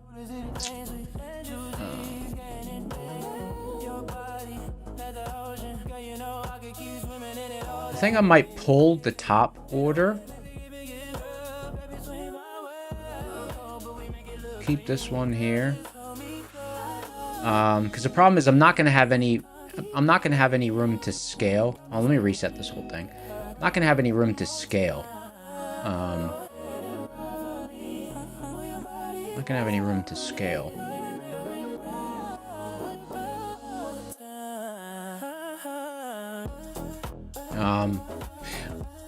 I'm watching the tape closely. I'll pull the order, remove the order if I need to.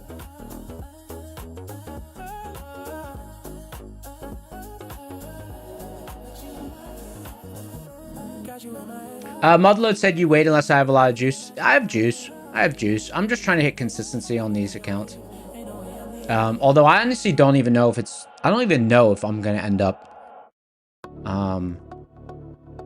like, if I lose all those profits from this micro scalping, it's just going to annoy me. And I'm just going to...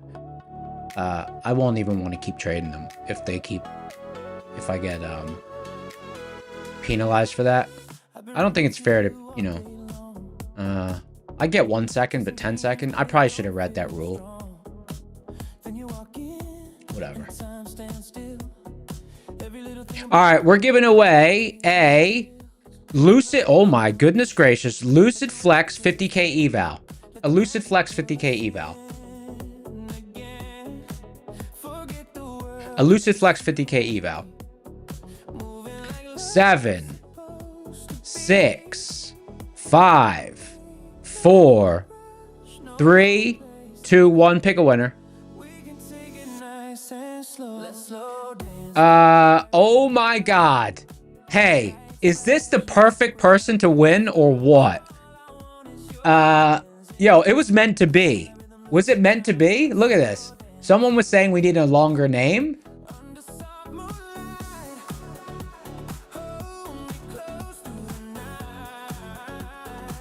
Congratulations. Yeah, the longest name to win ever. Are you here? Hello? Finally? Don't say finally. You've won before, scoundrel. Don't say finally. We've seen you win before. Don't play coy, or however that word goes. Don't be coy. We know you won before. Your name is so long that I had to go to your YouTube channel to like, how do I copy this?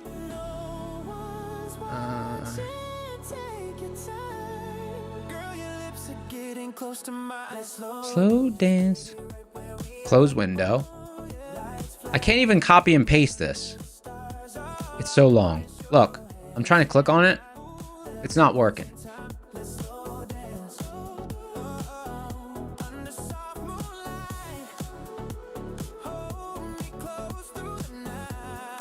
Maybe I'll just copy it and then paste it in the browser bar. Yeah, there we go. And then I'll copy it from here. Okay.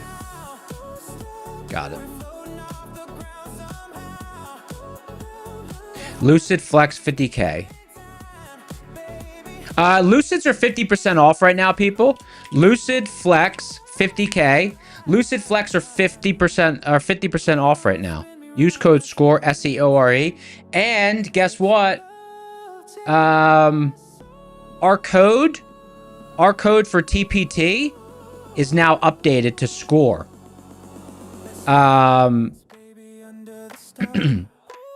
And hey mods, just so you know, in the spreadsheet I see it says 30%. TPT's back to 40%. TPT's back to 40%. I saw that.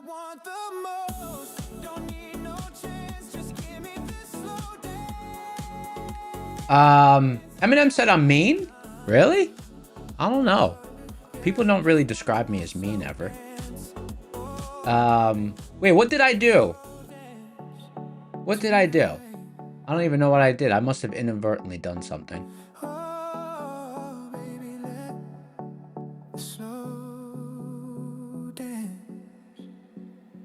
Oh, refresh the sheet. It's updated. Oh, okay. Boop, boop, boop. Oh, there it is. Oh, the 40% off ends at midnight. Hold on. Let me just close the sheet and reopen it. Because it still says TPT. It still says Tradeify. 40% off. Let me see. It must be a shortcoming with It must be a shortcoming with Google Sheets. Must be a shortcoming with Google Sheets.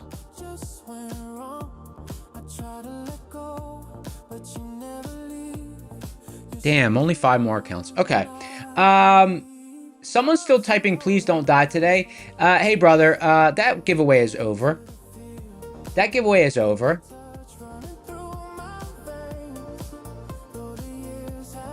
Giveaway is over.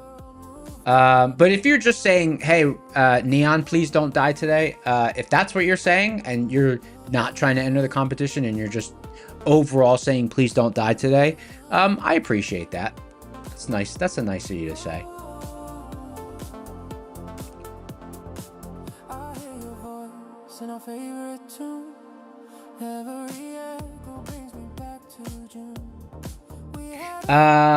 Okay. Sitting right on top of the seed zone.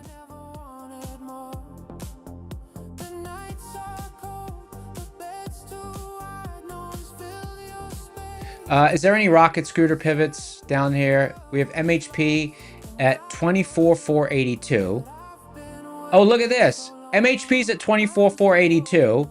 And the bottom of the seed zone is 24,488. So confluence with rocket scooter. Oh, so maybe I want to hit it heavier at the bottom of the zone. The problem is the maximum it makes any sense to make on these accounts is 300 each.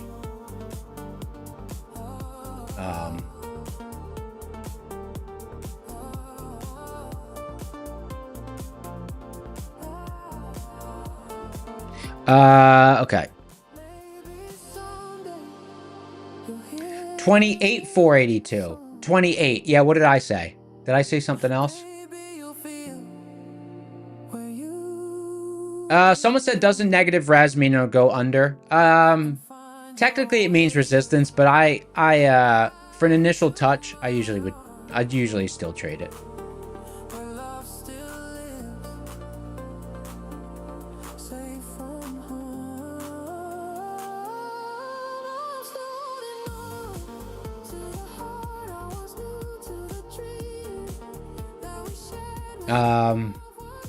I know it sounds crazy. I considered shorting it into the zone.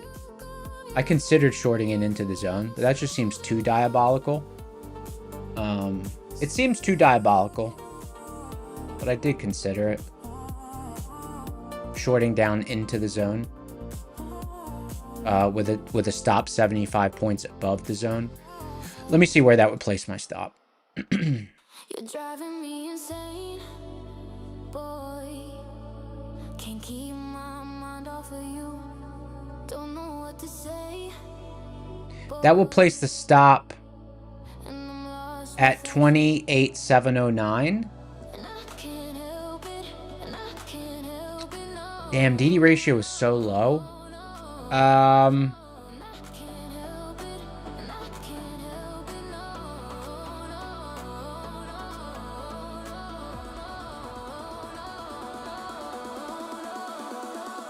No.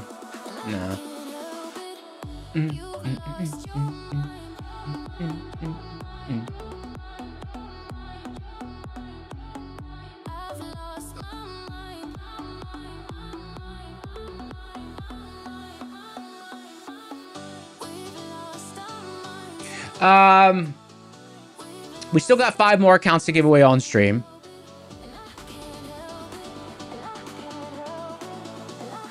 MHP all the way down there.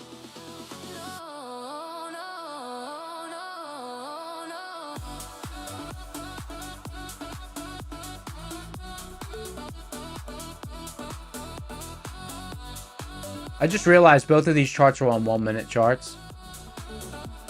That's better. That's better.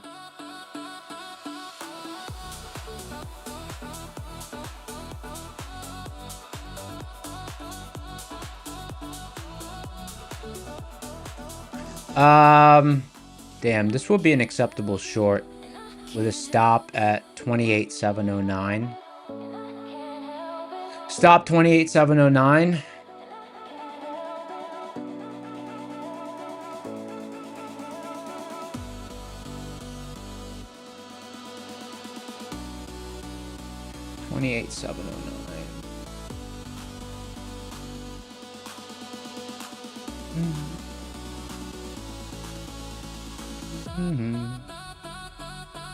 Shoot, we're almost there now. Can almost get in the trade for free.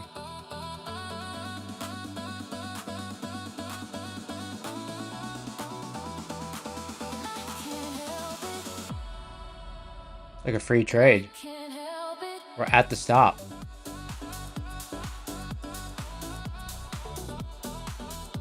I'll take a free trade.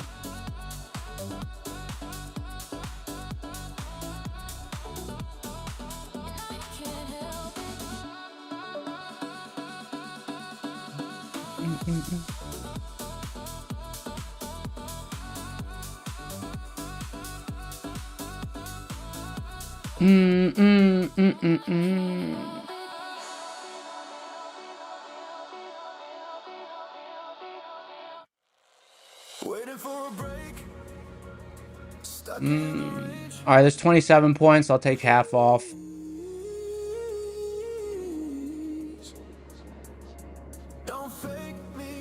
It was a free trade. I was like, can't not take a free trade.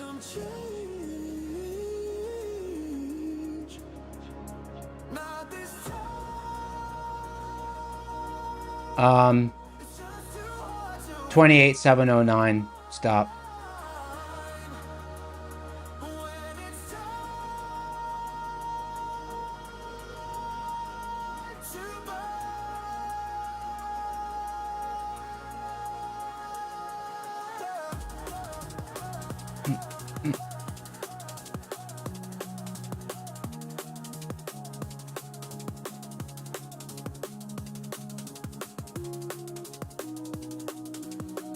Someone said, how did I figure out it was a free trade? I was thinking about shorting into the zone with a stop at 28,709.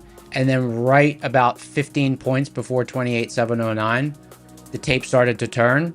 So I'm like, well, we're basically at where I was going to want to stop out if I possibly decided to take a short. So I was like, well, you know, it was basically free for me.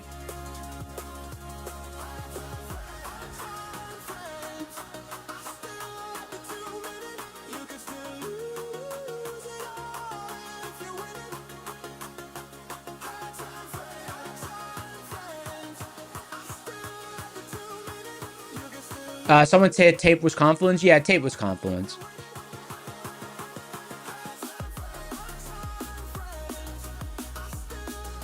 It's just, you know, it's just big risk reward. So when it's right up at the stop like that.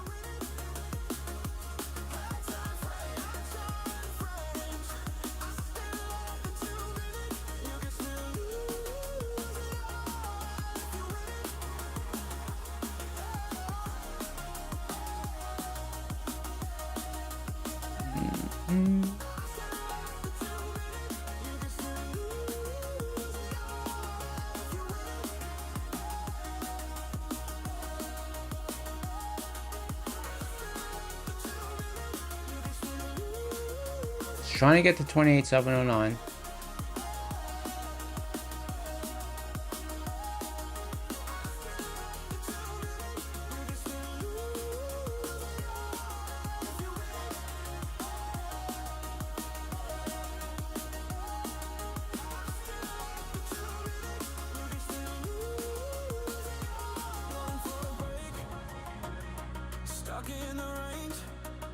Someone said you missed the intro song? No! You know, we'll play it. We'll play it again.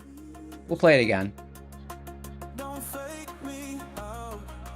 Can we make some change? Not this time. We'll play it again, brother. It's just too hard to find. But when it's time to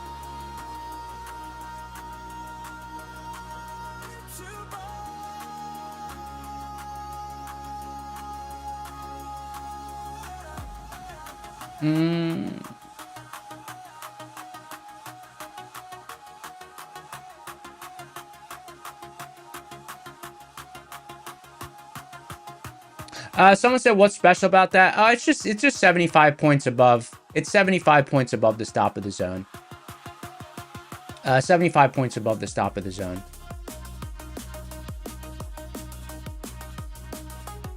And there's a battle going on there, so. You know, it's just an opportunity for a larger risk-reward trade, so.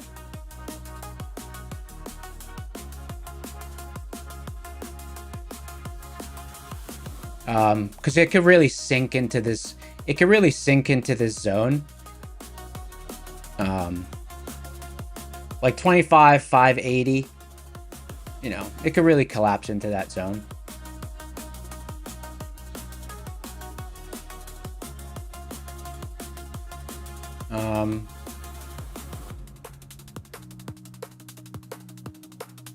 It's fighting a little bit.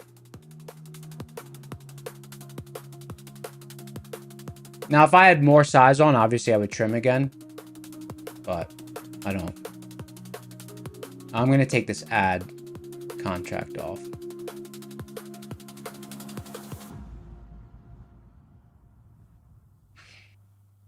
See if it wants to sink into that zone a little bit.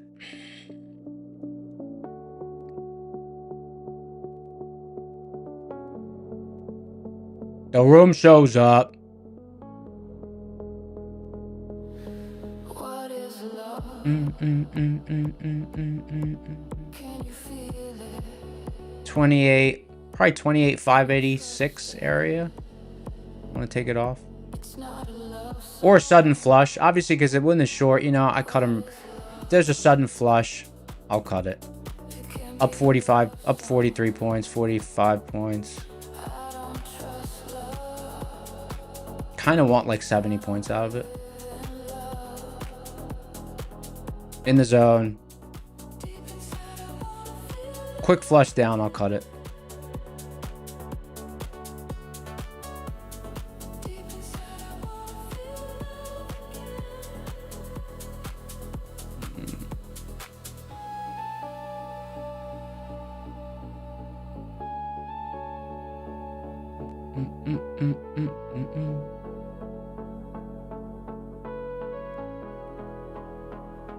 Kind of stuck in a battle here.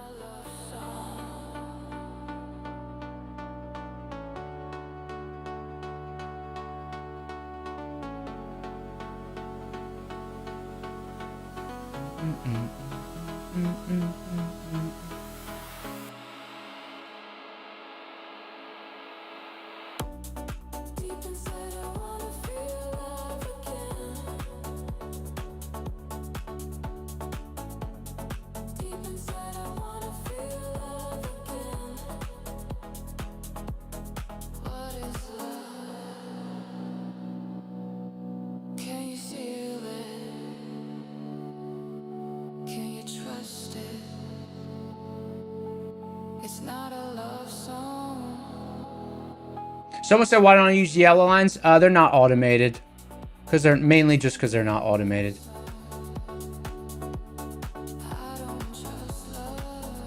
Mainly just because they're not automated.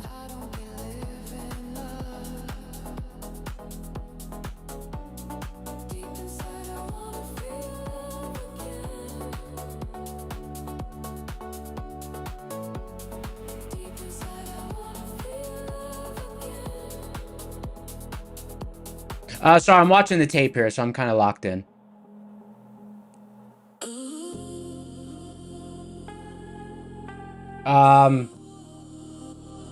That last run, it was up 50 points, but it really, the setup, I wanted more. So I'd rather just hold it for now. I saw your face in the midnight rain. A ghost of love I couldn't tame. You left a fire burning in my soul. Now I'm just ashes in the cold. Every night. Someone's still typing please don't die today. That giveaway is over, brother. That giveaway is over. But all I hear is the wind and pain. I'm still Still the shadow. caught in the silence, whispering your name. I gave it all, but you slipped away. Now I'm chasing dreams. LSG said you missed the initial notification. You're still hoping to claim your giveaway? No, we got you, brother. I put you into the winner's circle, brother. You want a boot camp. You want a boot camp. All right. Come on, give me a flush into the zone, my guy. Come on, young blood. The battle is on.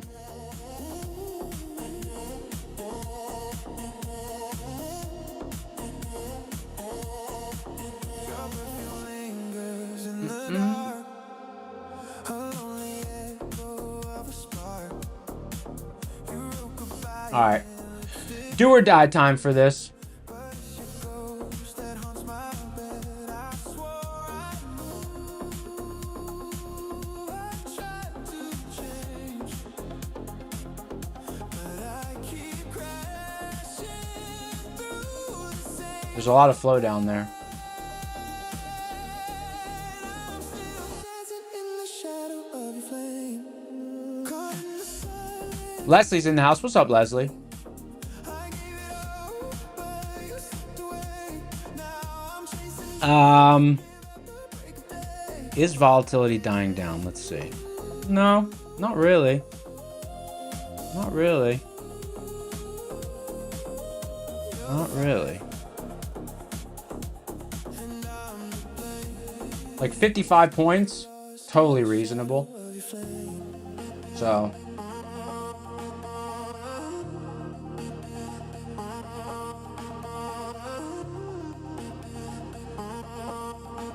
There's 45 points.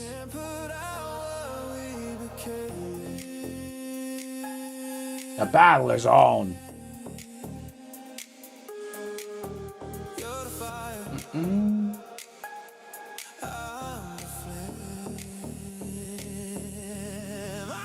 Still dancing.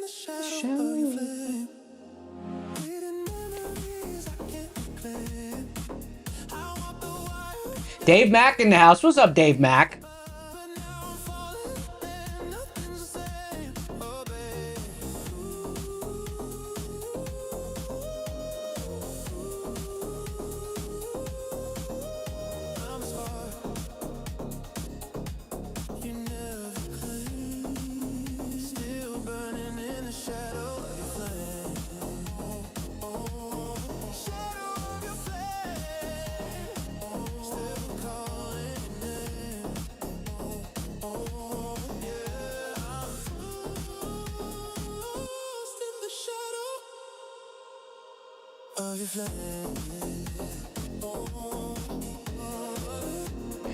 They definitely won't hit me with the microscoping rule for this. Right?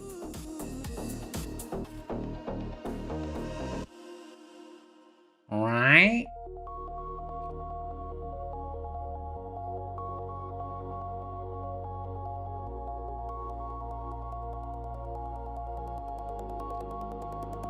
Just wanted to say 58 points. We put the target at 619 area. Right about there. 609.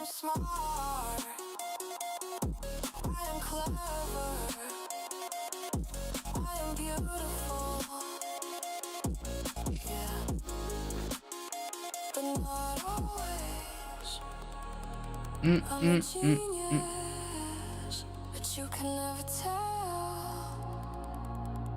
And I'm focused. At this point, with this much of a battle going on, I'm gonna want deeper into the zone at this point.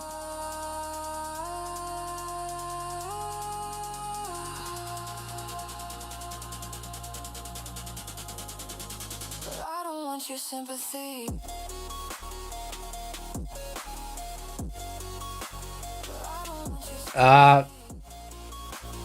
There's 45 points, 48 points. I don't want your sympathy. There's 50 points. 'Cause this is how I'm And this thing is just rotating. oh yeah. Lost in the moment, breathing in slowly, still Man, I can't deal with this thing anymore. I'm out. time's taking It's just getting too coin flippy. It's getting too coin flippy. Too coin flippy. Whatever. I took it off for like, it was like 49 points. That's fine.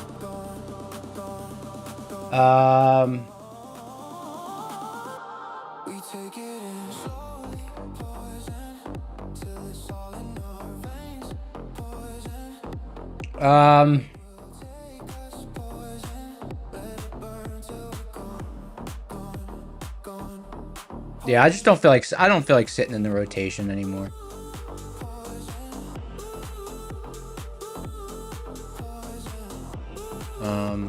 Honestly, the risk on that, because of where the entry was, the risk on that was like, I don't know. The risk was like 20 points. The risk was like 20 points, so not gonna complain. Till we don't know that we just stay here for a little while, till the Anyways, I can use that juice to take a long if we get deeper into the zone.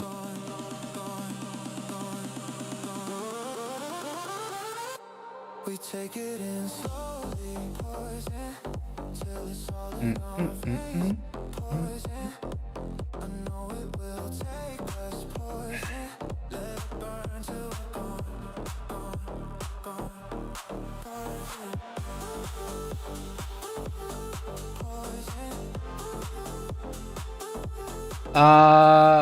Let's see. Let me update the P&L. Oh, that account is almost at consistency now. That account's almost at consistency. Let me update the P&L.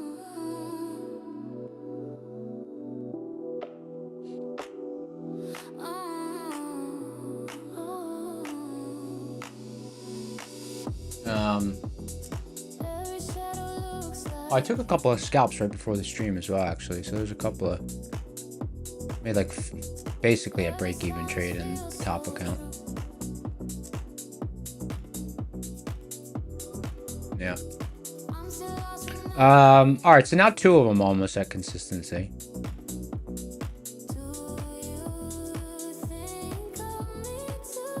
Nice. Getting there. Getting there.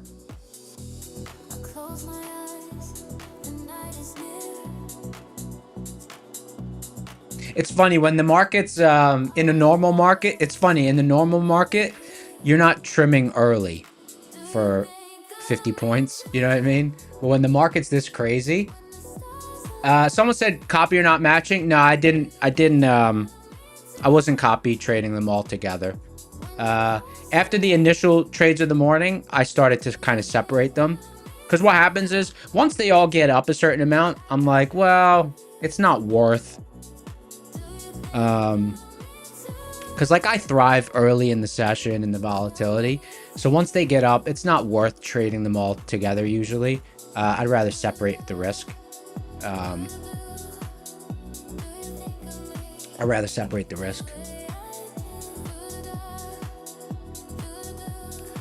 Let me see if I want to trade that one again or if I want to trade a different one. I think I'm going to trade a different. I think I'm going to trade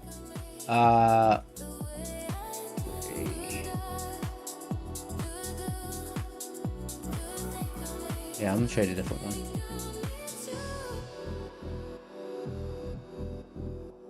Boom, boom, boom, boom, boom. Do you think of me too?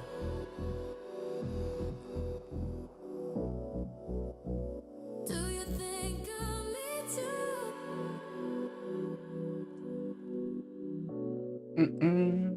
Do you think of me too? All right, here we go. Pulling into the zone.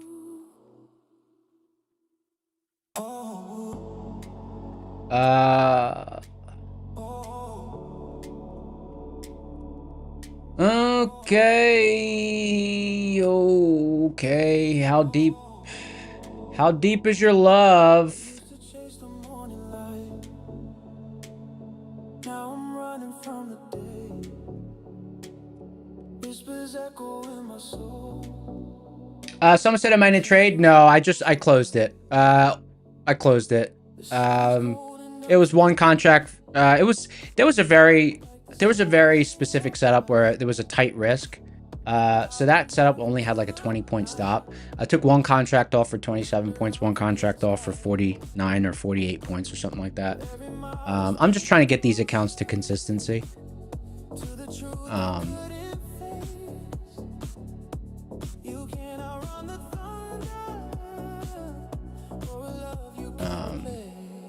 Someone says, what's my ATM strategy for runners? ATM strategy. That means the Ninja Trader thing. Automated trading machine. I don't use ATM strategy usually. Usually I manage it manually. Because I read the tape in real time. See, that's why I cut that trade. Look what just happened.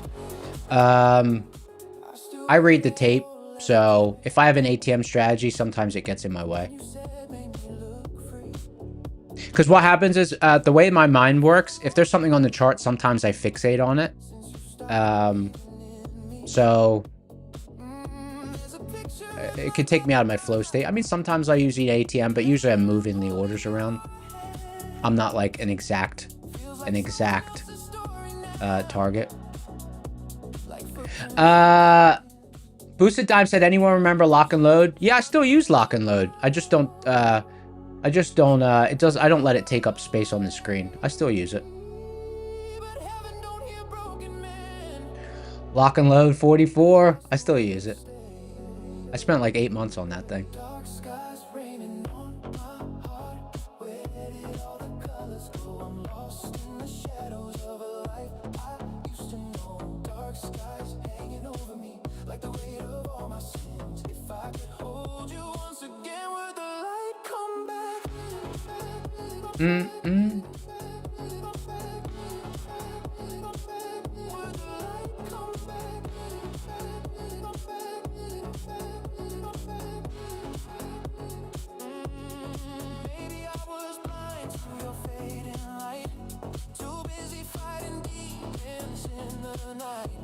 Oh, wait, no. Why did I remove that? I don't want to remove that.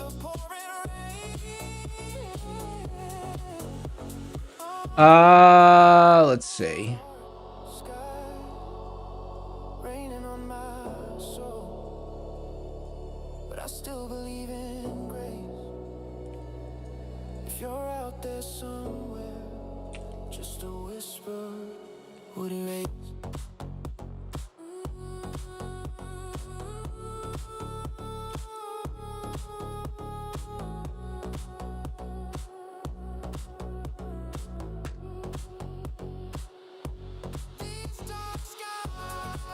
Commodus said, good move getting out. Yeah, my bias moved to neutral at that spot. So if my bias switches to neutral, like if I see something that moves the bias to neutral and I'm up, and I'm up 50 points, I'm not gonna sit through a coin flip, because then it kind of, there's some dynamic risk reward there. So I didn't want to sit through that coin flip, so I was like, let me just take the 50 points and run. Now, if it flushed, I still would have been happy with that decision to cut it. I still would have been happy with that. This just shouldn't have cut it.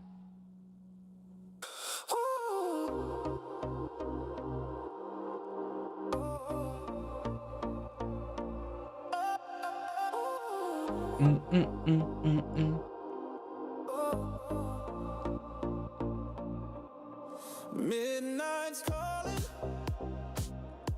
like footsteps on a stone. You're a shadow in the silence. We're less liquid up here than we were down there, though. We're less liquid up here than we were down there. Perfume mixed with pain.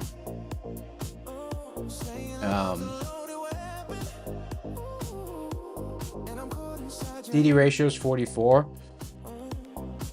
MHP res negative.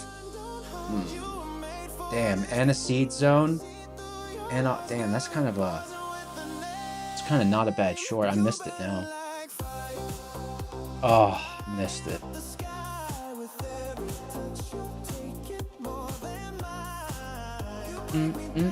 That's alright.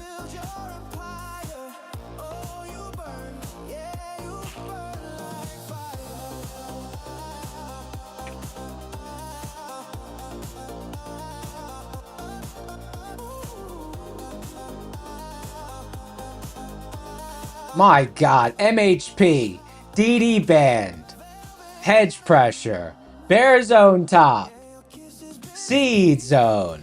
This is like everything is all in one spot. This is the decision pot spot, huh? Liquidity has thinned out up here. We could crater off this spot, technically.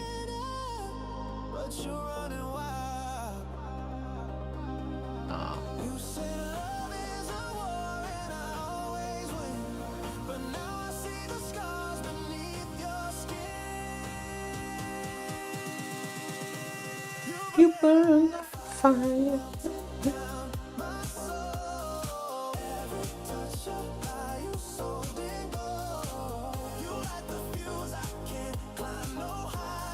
Absolutely no liquidity. Market's open. The market is open, but no one's there. The market's open. No one's there.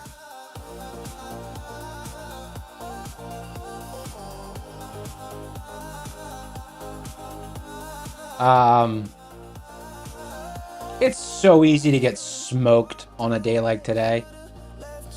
It's so easy to get smoked on a day like today. That's why I'm like so, like, that's why I'm so cautious. You know, I'm,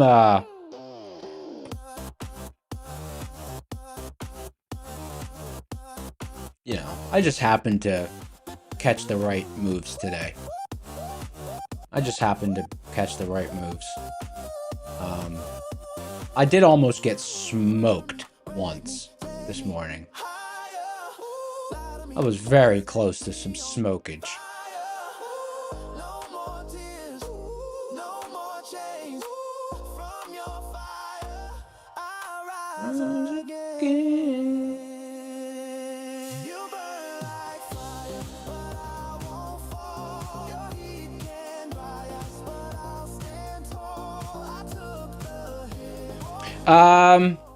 Someone said how to know that there's no liquidity.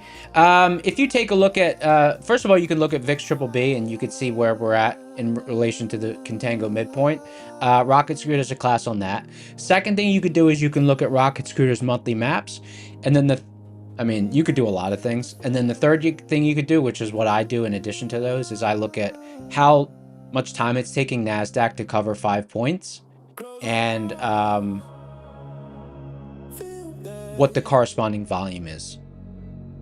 So if the speed at which it takes NASDAQ to cover 5 points decreases, but there's not accompanying volume, then, you know, just through historically measuring and looking at those numbers, I can devise that it's illiquid, because I know what a liquid environment looks like with those measurements. Oh, let me use my little drawing tool. Guys, this is the first time using the drawing tool on the show. You can see here, look, Look, I'm using the drawing tool. See here? See how all of a sudden right here? Look at this. I can draw right on the screen. See? Those red streaks? That's NASDAQ taking less than 3 seconds to cover 5 points in price distance. So all of a sudden we moved up and we started to get illiquid. That's cool. I can draw right on the screen now. Fun stuff.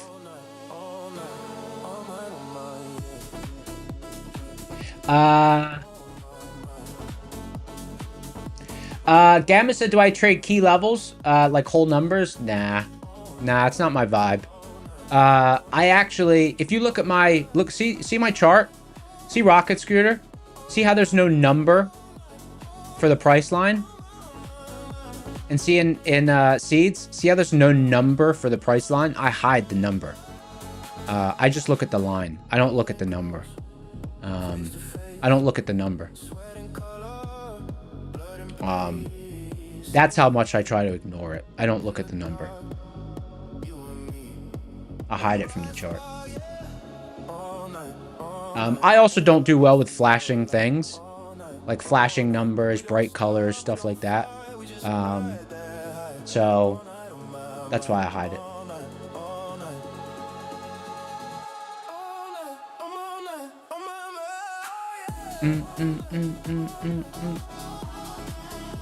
Uh, 80 points.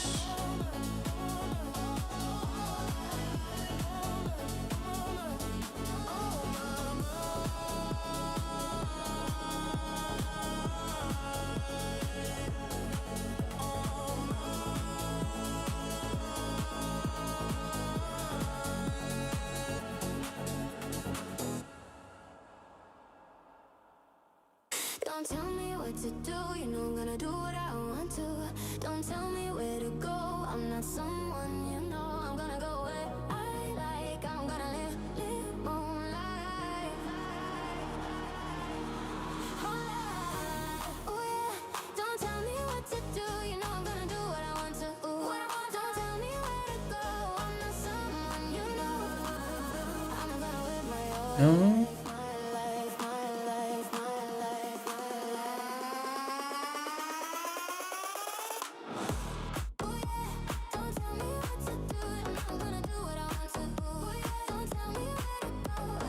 Oh man, this is an acceptable short here for me.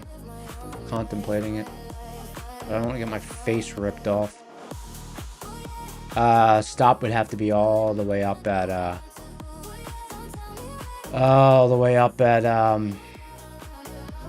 885.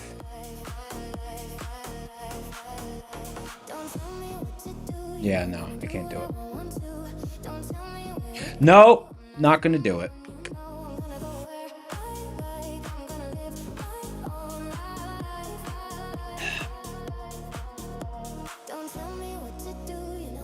It's just so thin. It's so thin right now.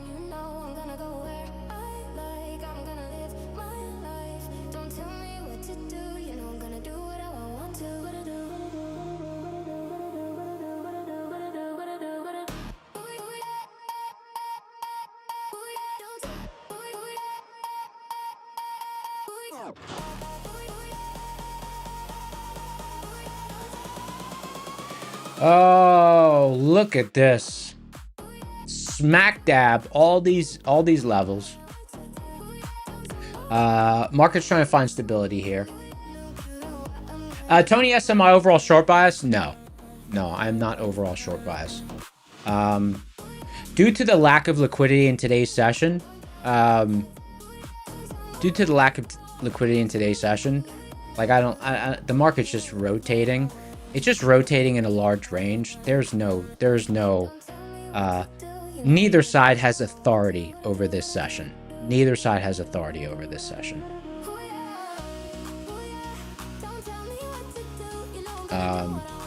Most of my trades today were longs. I think I took one short this morning and one short this afternoon.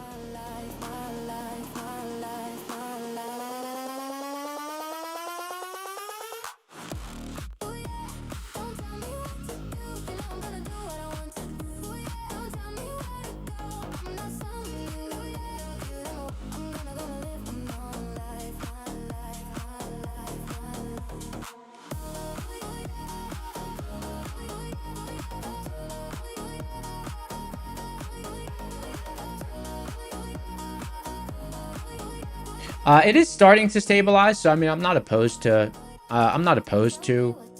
executing another trade.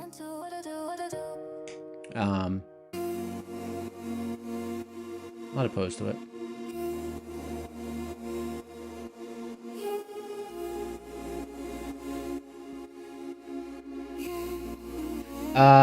The spreads last night at the Asia Open were insane. It was like crazy spreads last night. Crazy spreads.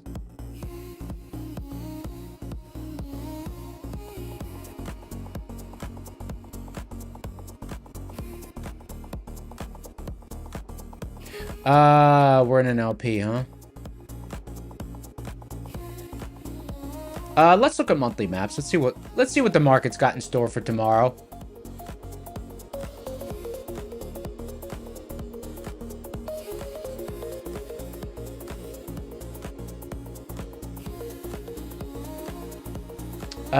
Them participants be far apart. Farther apart tomorrow than today.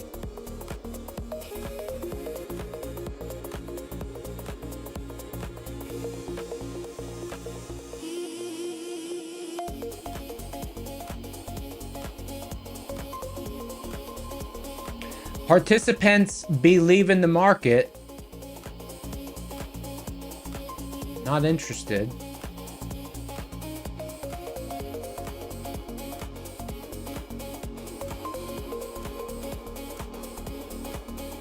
Let me look at a daily chart.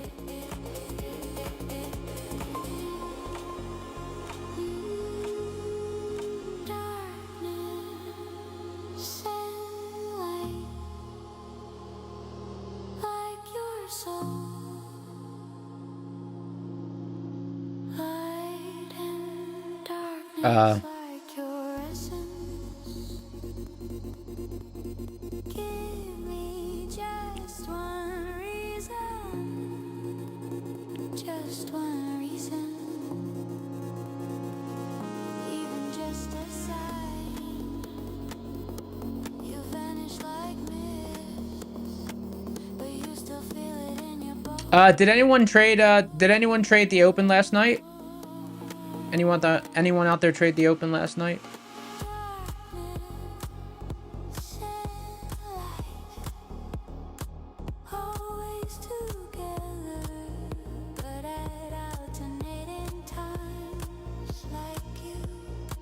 You guys have any issues with slippage? Slip City, no?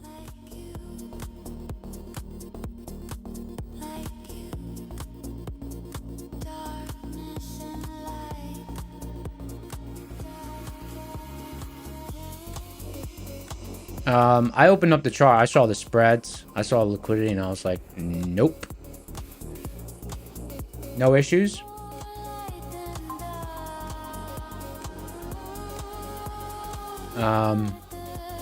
Anyone trade on their live account? Live account slippage?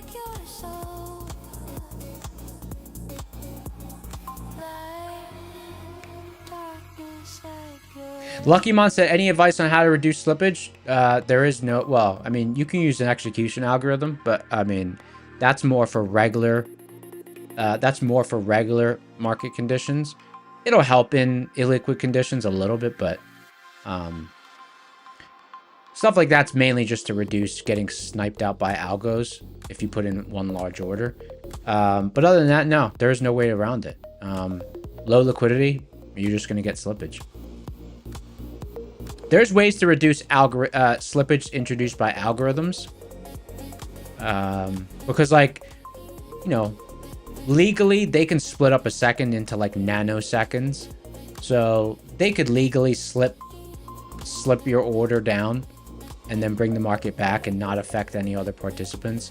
Because the number of increments that they're allowed to execute orders in 1 second, it's nanoseconds. So they can legally screw you out of, you know, if you put in an order, a large order, they can pretty legally screw you out of it.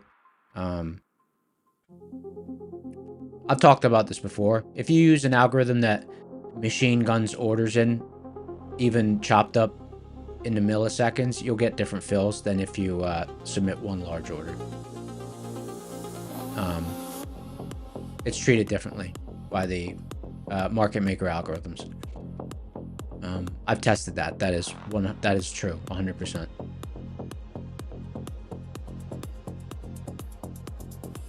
Lights low, world goes quiet. Different clocks, perfect timing. No noise, just decision. Feel the flow, no resistance. In the silence, something moves. Every level. Jim R said, how do I decide when to take profit? Two ways. Number one, based on the volatility in the environment, I'll have kind of a fixed area that I'm looking for profit. The next pivot, a distance from the entry based on the volatility. So long as your entry is efficient, then, volatility based targets can work, or where the next pivot is. And then also, I read the tape. That's how I decided on that short. That's why I took it off right here, down here. That's why I took it off, right? I was looking for like 65. I was looking for like 55-ish points. And it was sitting right at 50 points in profit down here. And I was like, well, it's turning to a coin flip, because I said that because I was watching the tape. And that's why I cut it. And then we got this big move.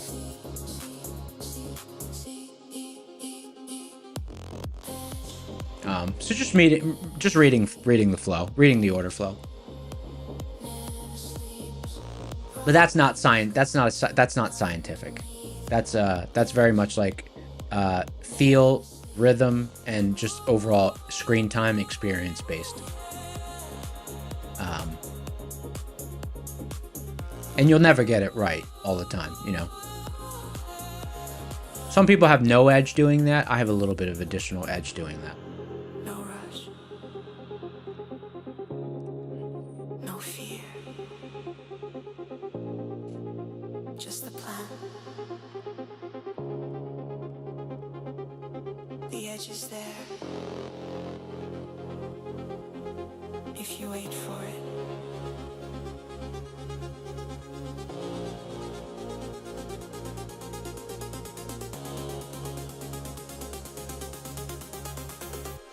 Edge Never sleeps.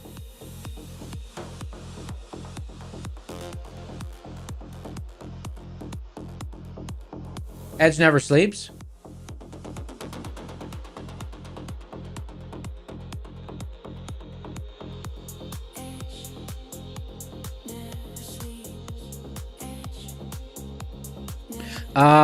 Let's see. Guys, don't forget, we've got 1, 2, 3, 4, 5 more giveaways. Lucid Trading, 50% off right now. Lucid's 50% off. TPT, the code has been changed to SCORE, SCORE. SCORE! Use code SCORE, 40% off all accounts. No activation fee.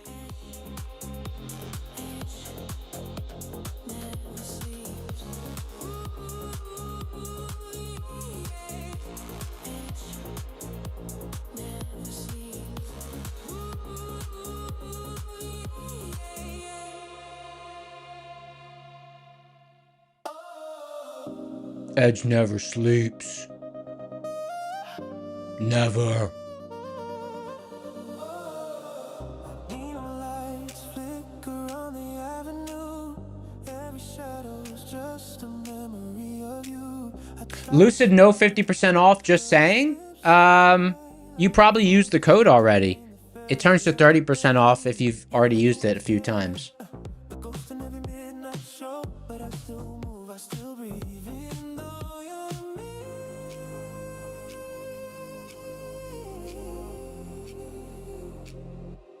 Ooh, dancing with a neon heartache, spinning in the colors you left behind. Ooh, rhythms just All right, so what's your count now? 898. Okay.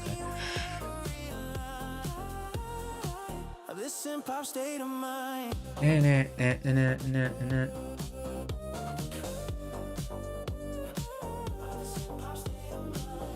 Midnight calls that never come through. Dial tones that sound like deja vu. Your perfume still in the air. I turn around, but you're not there. You're the static on my late night dreams. A flashback on a laser beams, but I still move, I still fight, chasing shadows and We're not stabilizing, but we're stabilizing relative. We're stabilizing relative to the other action of the session.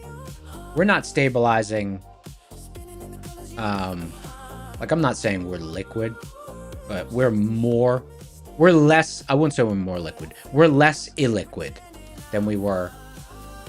You know, we're less illiquid than we were, but not by much. But we are, you know, we are stabilizing a little bit.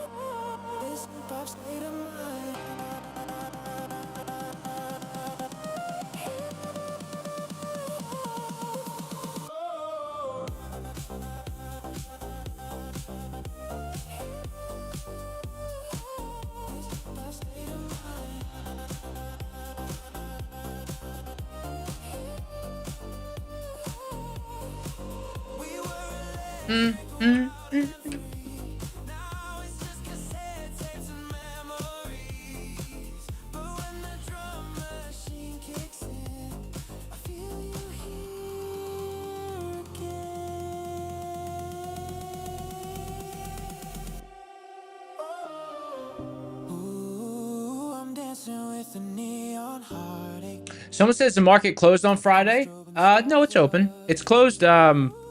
Futures closed early. Well, the market is closed next week on Friday. I think futures are open in the morning. Next Friday.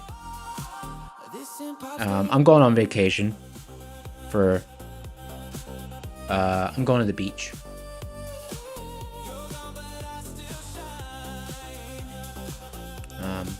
It's pretty rare. It's pretty rare as a trader that you have a Friday off. It's pretty rare as a trader that you have a Friday off. So that's cool.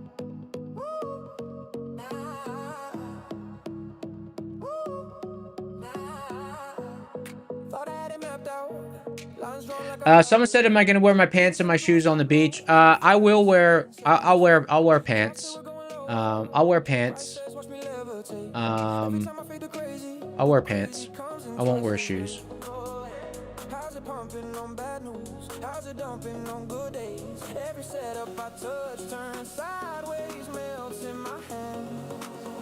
Like, I'm a true Indian. Like, to me, I just wear normal clothes at the beach. I don't have, like, beach clothes. I don't wear beach clothes. I just wear clothes. That's an Indian thing. Like, if you here, let me find a picture. I'll find a picture for you.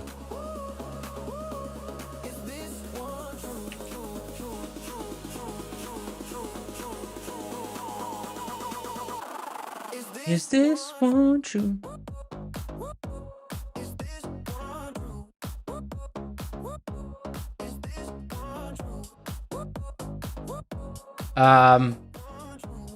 Here, I'm gonna share the picture. I'm gonna save the image. This is true. This is true. This is not a made-up thing. So it's just part of my. It's part of, you know. It's part of who I am. I'm an Indian. Like, this is my people at the beach. You know, they're just like, whatever. What am I supposed to do? Take my clothes off because I'm by the water? You know, we just rock our regular clothes.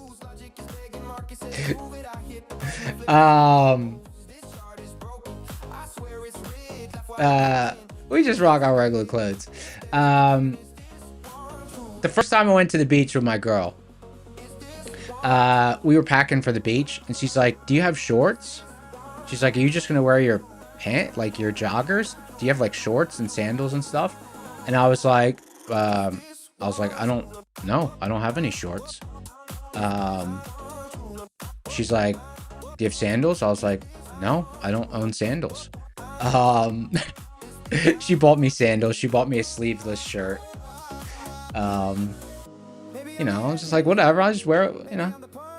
I'll roll up my sleeves, you know what I mean? I'll roll up the sleeves. What do you want me to say?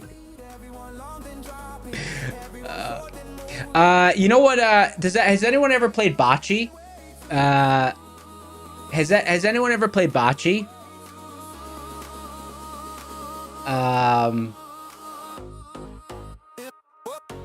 Market vision trading has one leg and your left leg doesn't like sandals. Well, market vision, do you have a prosthetic for your other leg? You could probably wear a right sandal on your prosthetic, no?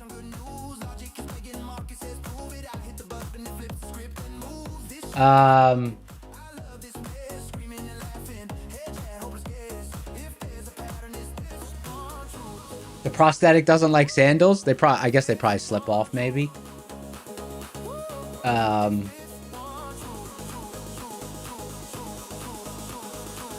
I don't know. I don't have any. I've never seen one up close. I don't have any like friends that have a prosthetic leg, so I've never seen one up close. I don't know exactly how it works. But I think they have like that blade, right? So that's why it would slip off with sandals, because you probably can't get them tight enough.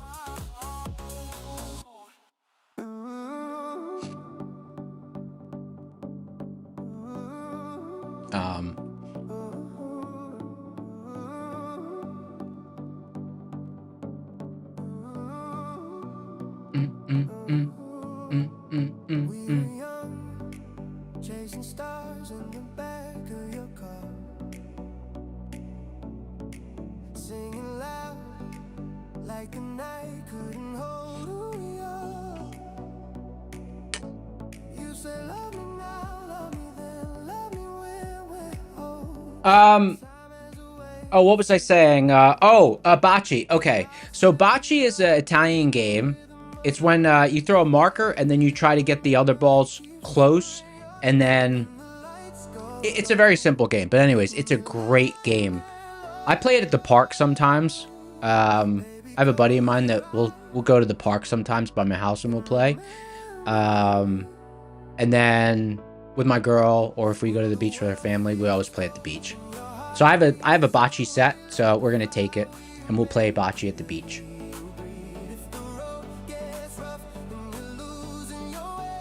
DD bands. One DD band right here. That's the lower DD band. The market is really fighting, trying to hold it. The market's really trying to hold this DD band.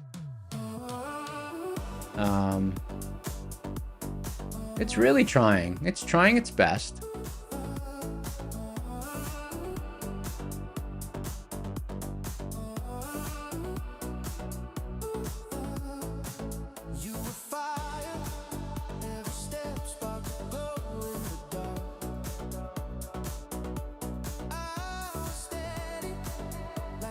Someone said, "Where am I from in India?" Delhi, New Delhi. But I'm not like, you know, I didn't live there a long time. I was born there. That was about it.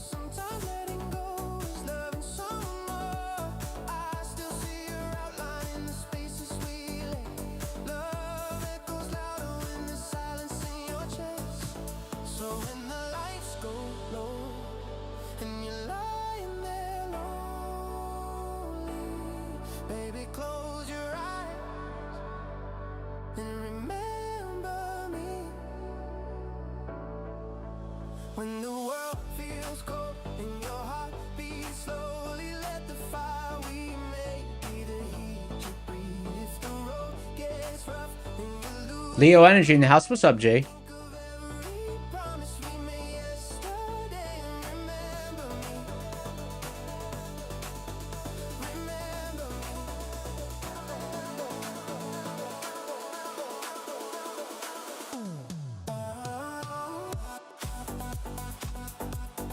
Oh, do I think we're gonna reclaim DD here?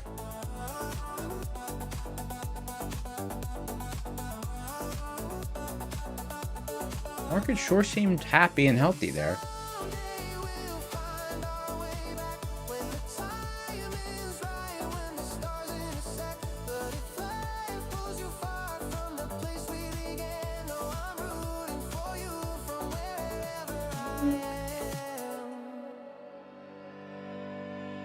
So when the lights go low and your heart starts rolling, baby, close your eyes and remember me.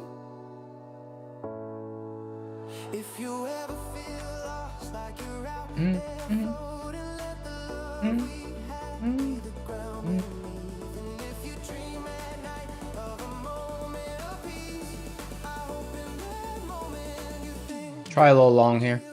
See if we get back in that zone. Remember me.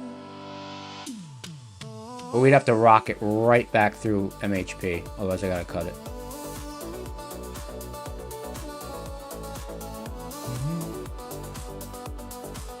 Just trying to get these accounts to consistency.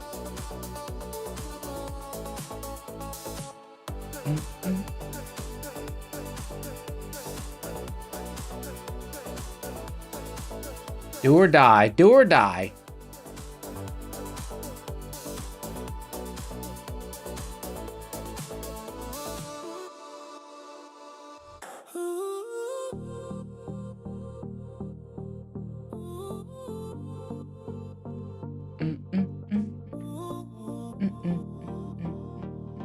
Where's the midpoint of the zone? Midpoint of the zone. Oh, we're pretty much there already. We were reckless, chasing midnight trains. You said love is a fire that you can't contain, but the spark faded out when the season changed. Now I'm standing, calling your name. Every street's got your shadow, every song's your tone, and the bed feels colder when I sleep alone. I keep running circles in my mind again, trying to find my way back home. Maybe I messed up, maybe I let go too soon, maybe I lost faith in you. Give me one more chance to make it right. One more kiss beneath the morning light. I'll rewrite the words, I'll change the rhyme. If you let me back this time, give me one more dance before you go. One more I love you, whispered low. I know Someone said, "How do you hold on? How do you get consistency on a small account?" If you open up the September contract, you can. If you open up the September contract, you can open and close trades. picture faded on my dashboard lights. You can open and close trades. I replay every laugh, every fight we had, every little thing that drove us mad. If loving you's a crime, I'll take the fall. 'Cause you're still the best I ever had. Maybe I was blind when I turned away, but I see it clear as day. Give me one more chance to make it right. One more kiss beneath the morning light. I'll rewrite the words, I'll change the rhyme. If you let me back this time, give me one more dance before you go. One more I love you, whispered low. I know Someone said, "Proved I'm not an AI avatar." What's my Indian food vibe? Tandoori chicken, probably. I said This thing's on Struggle Street. but I've been counting hours, everyone I threw away. This thing's on Struggle Street. There's a battle here at MHP. Book too soon, let me ride. Yeah, tandoori chicken. Tandoori meats. Tandoori meats. Give me one more chance to make it right. Tandoori meats.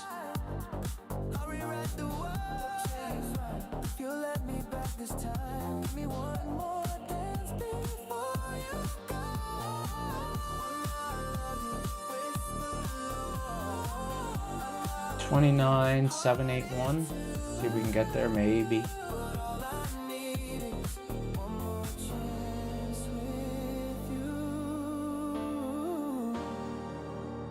Yeah, all I needed, one more chance,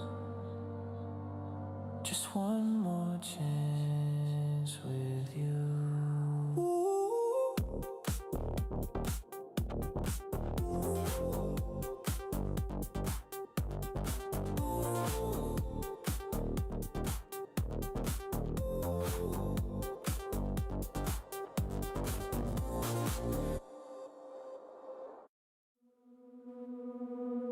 Check the prop score, real ratings, no fluff. Best prop firms lighting up the board. Rocket scooter trading, positions holding tight. Someone said, what's the rules for winning giveaways? On Brad's stream, you can only win one per week. The rule here is you just you just can't be a bot. As long as you're not a Batoski, you're in the running. As long as you're not a Batoski, we're in the running. I don't keep track of how many times someone's won. I don't track it. I'm not good at tracking stuff like that.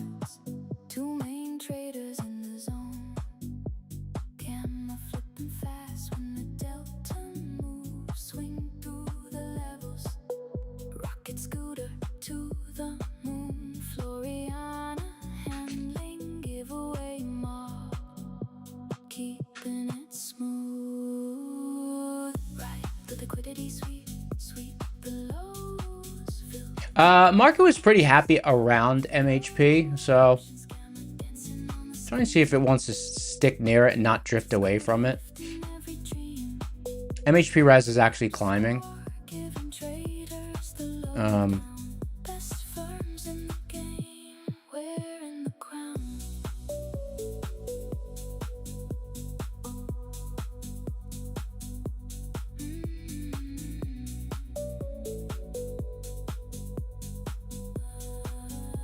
Right on the edge.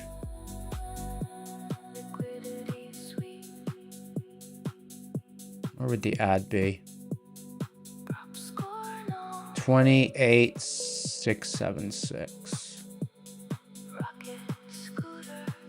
28,676. Nah, I don't think I would take that ad.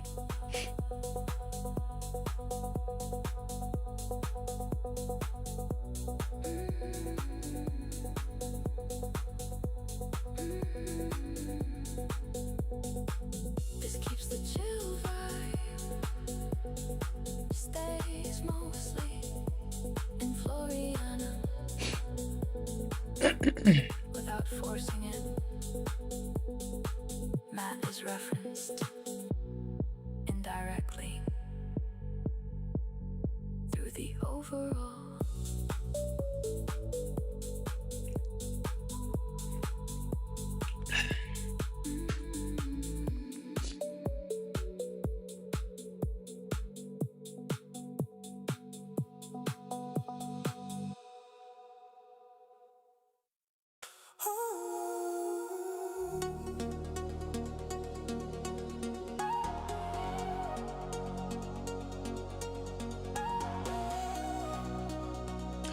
Bogdan in the house. What's up, G? Blinding lights in the pouring rain.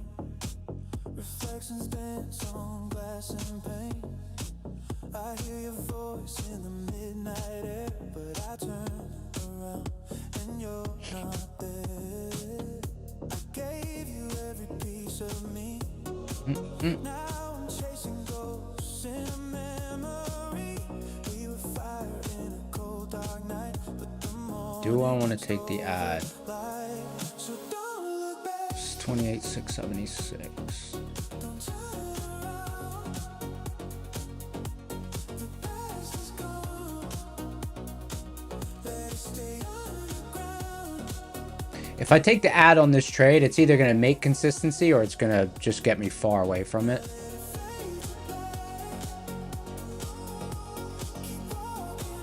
I think I'll take the ad though.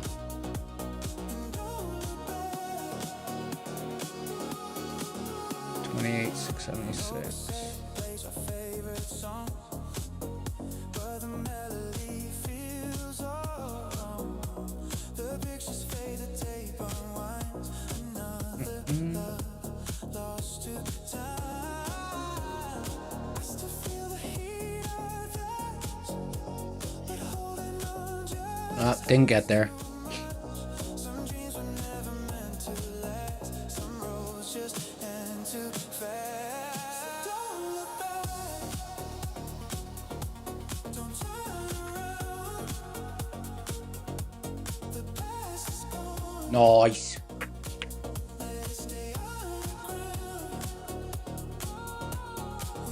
Volatility has not really died down.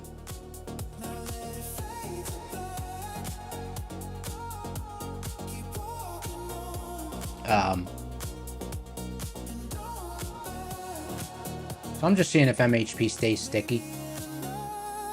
If not, I'll hit it in the seed zone much lower. But we're strangers now. All right, there we go. In the rearview light. All right, decision time for this trade. Don't look back, just let it go.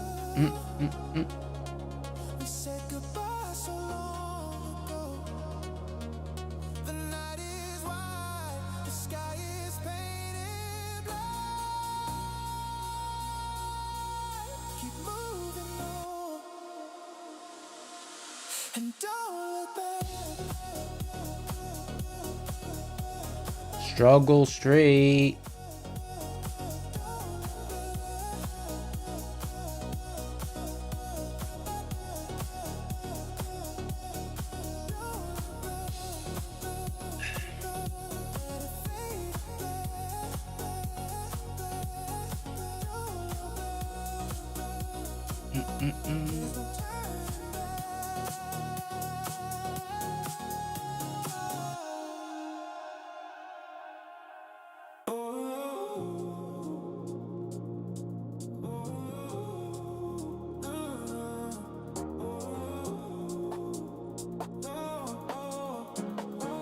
Someone said time for a giveaway. Stand by. I just want to. I'm just watching the tape real closely here.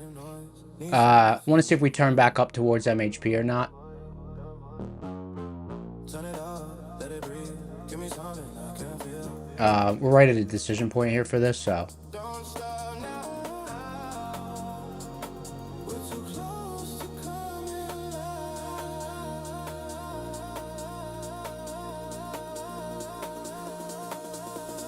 I just need that feeling now.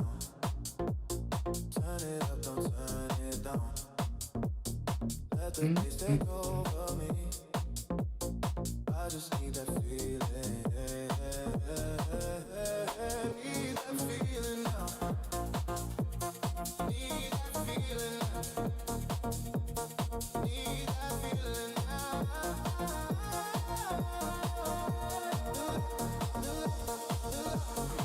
Lights blur, time slows. Let the pressure go.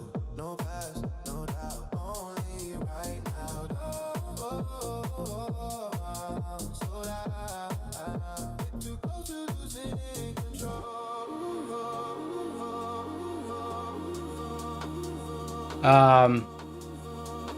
Doesn't feel like we're gonna get it, but this is the apex right here, so we'll see. Tape's still heavy, but it could lift. It could suddenly lift.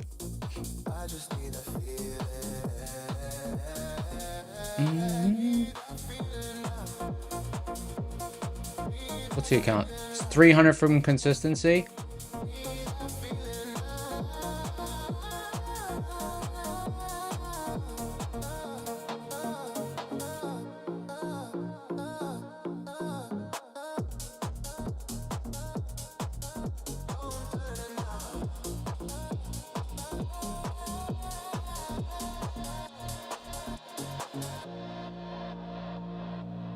Turn it down.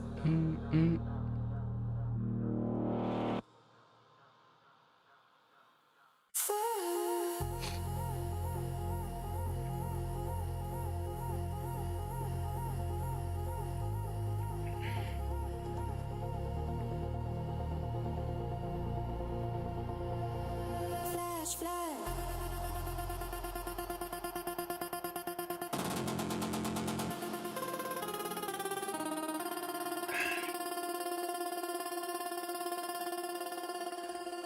Man, it looks like we're gonna get into that seed zone then.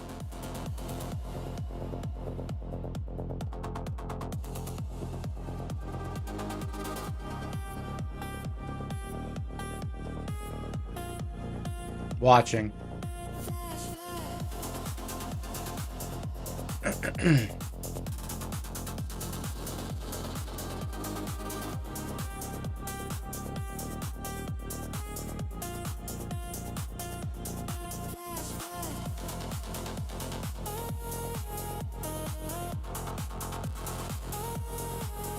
When's the next giveaway? Probably about 10 minutes. Probably about 10 minutes.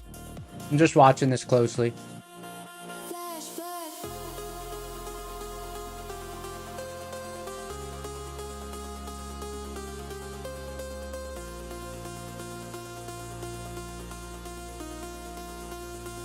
Trying to see if I should trim out some risk.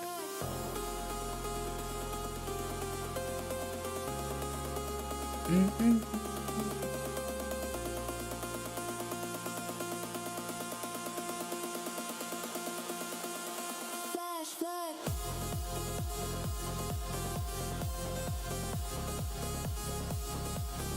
Still very volatile.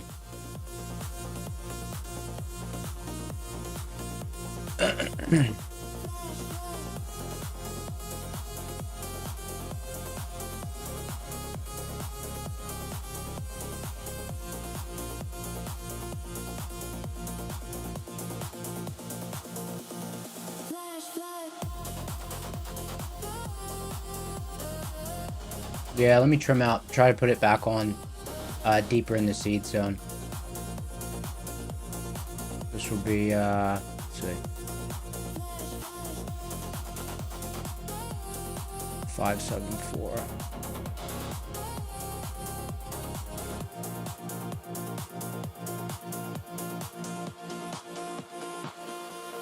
Flash flood.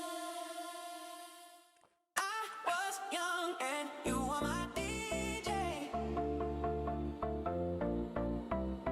The world turned and you were my That account's far from consistency now.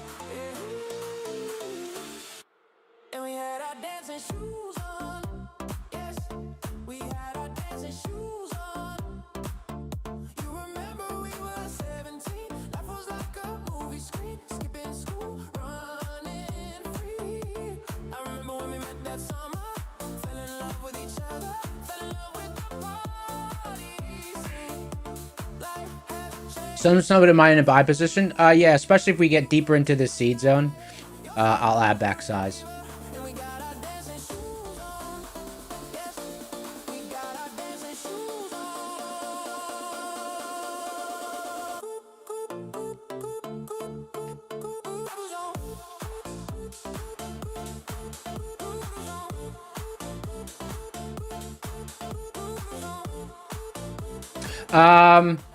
All right, 239. Let's do a giveaway.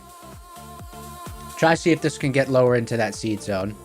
That account's drifted away. That account's drifted away from consistency now, unfortunately. So now we got two there, one almost there, one drifted away from it. All right. Lucid trading 50k eval.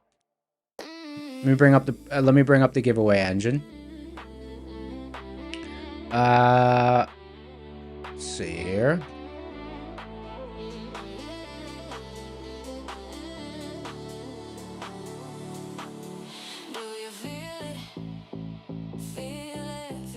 Suggestions on the code word. What do we got?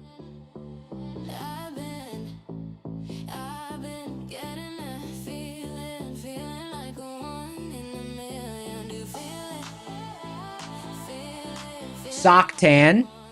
Code word is Socktan.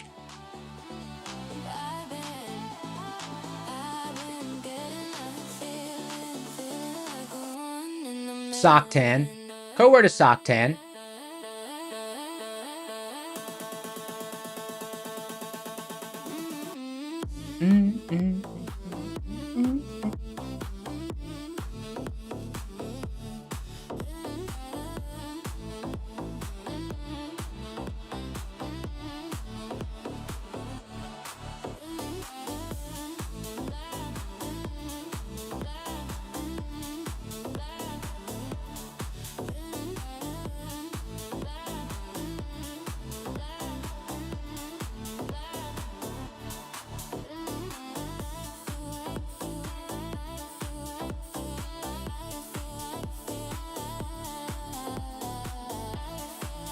Socktan.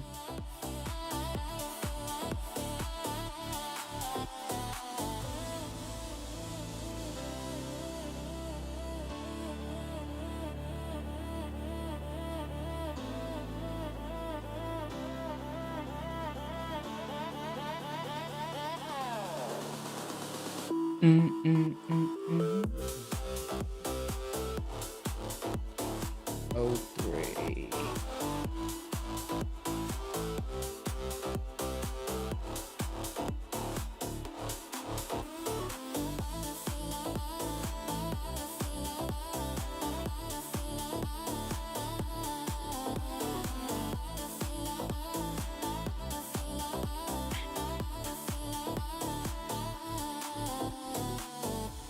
Don't forget, Lucids are 50% off right now. Well, it's the first 2 times you use it, and then I believe it goes to 40 or 30. But still a banger deal.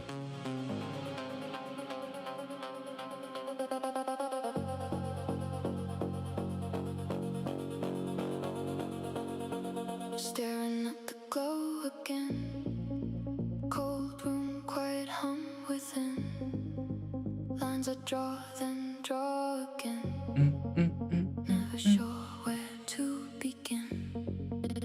Little pulse under my skin. Every tick pulls me in. Flicker green and it's gone so fast. Only echoes from the past. Just one Almost there again. in my head. Time dissolves, the hours spread. Close enough to feel it now. Still, I don't know when or how. Almost there again. Almost there again. Right on the edge, I lean slow. Feel it rise and let it go. Almost there again. Almost there again. Euphoria breaking, fading thin. I keep on reaching.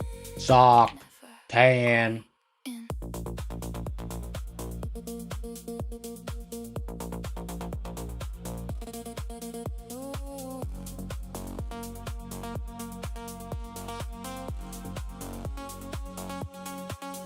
Notes and rules along the wall, fading as the shadows fall. Every time I think I'm through, I redraw a different view. Blue light washing over me. Let's bring this up on prop score. Moment, something clear, then it disappears from here. I say one more move, then I stay all night. Marcus battling here. So close to something, Lucid. then I hold you. Let's see. Lucid Flex 50K. Banger account. Nice. Lucid. Lucid 50K. Close enough to feel my key. Almost there again. Lucid Flex 50K, 3,000 target, 2,000 drawdown, 8.0 prop score, 8.9 simplicity, 50% off until July 2nd. Use code SCORE. These are super popular accounts. Banger accounts. I had a good experience with Lucid. Just a little closer. Just a little more. All right, here we go. 7, 6, 5, 4, 3, 2, 1. Pick a winner.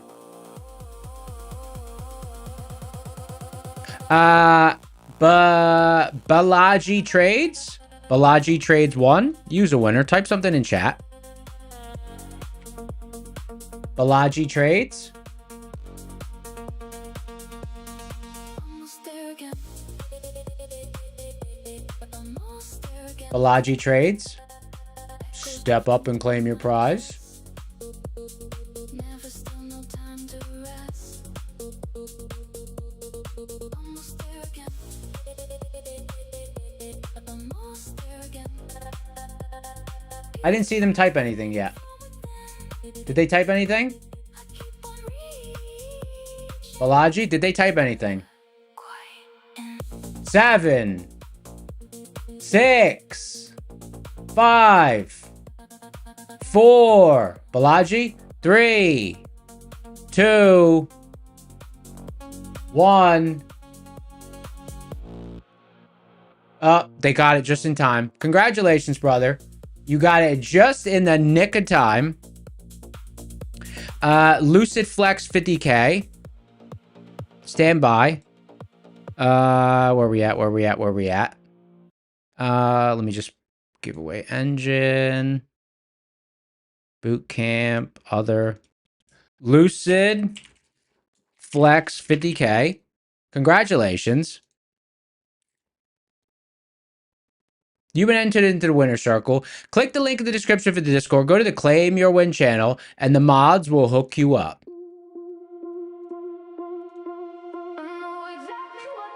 Mods will hook you up.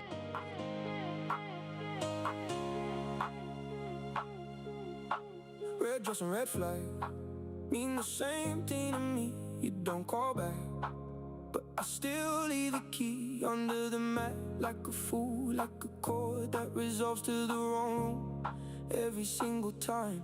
your name on my tongue. Tastes like warning. Tastes like warning. Bad faith. I see the Come on, get into that zone. other way. Bad faith. It's trying.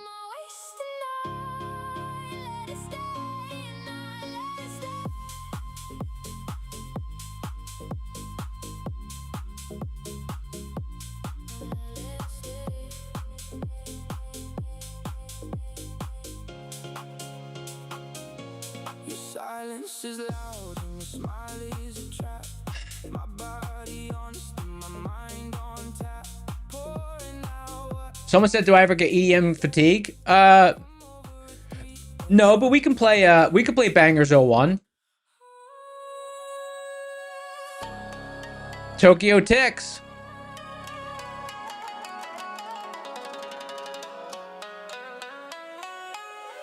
Someone said long or short? Long.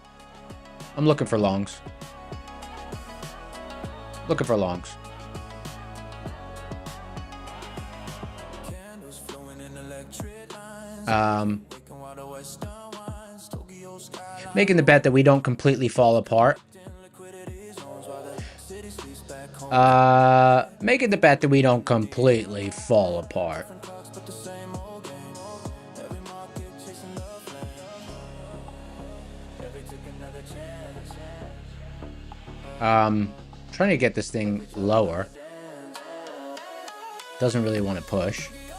When the market wakes, neon candles on the trays we take. While America sleeps, the futures move. Night shift riding in the rocket crew. Tokyo ticks in the charts at night. Morning rising on the other side. Across the 28,588 area would be nice. That would be before MHP. I don't know if we're gonna get all the way down to NASDAQ MHP. I'd like to hit this at the mid pivot of the seed zone though.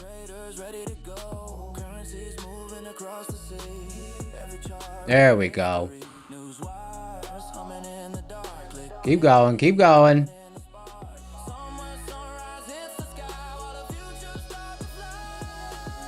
Come on.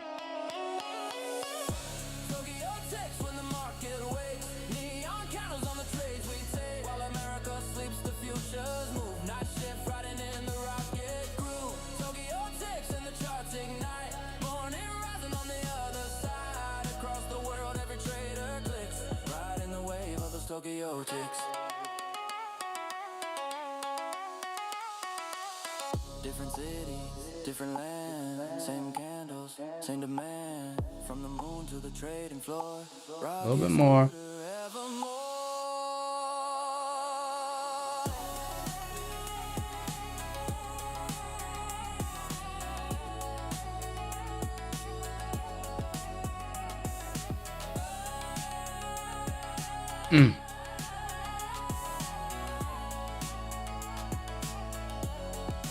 Missed that, Phil.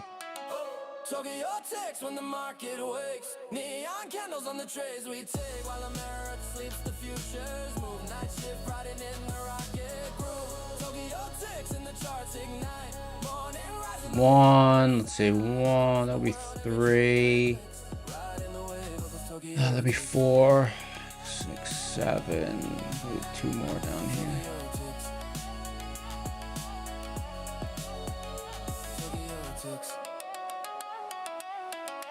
Someone said, how do you usually use MHP res? Like, usually the first test of MHP, regardless, I'm like pretty much expecting a reaction at it regardless. And then after its first touch, then I more just judge how comfortable and liquid the market is around it.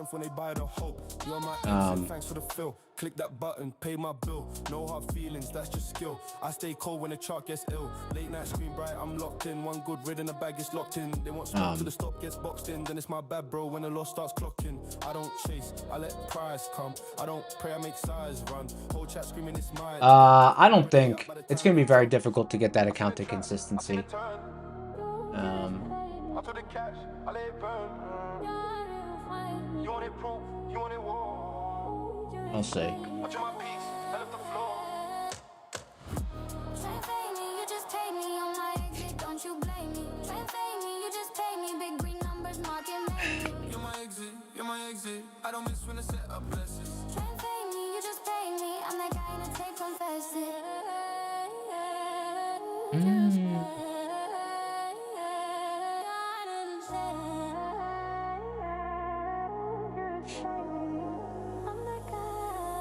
They said Thompson, I said watch this. Held my nerve while the whole book shifted. Caught that move when the level lifted. Left them stuck with my balance printed. No revenge, just execution. Clean entry, no confusion. Someone says, what's the number for map? MHP on NQ is 28,482. 28,482. 28,482. If it keeps going at once for me. I seen a trap, I seen a turn. I took the cash, I let it burn. Someone said, why hard? So 3 of the 4 accounts were right there. So I'm just trying to walk each of them across through consistency. But the top account, I just took some drawdown on. So we're gonna need to get deep into this zone and then get a reaction for me to make that drawdown back and then bring it up to consistency. And of course, if I don't like the action down there, I won't take an entry. So then I'll just be cutting it at the drawdown. Try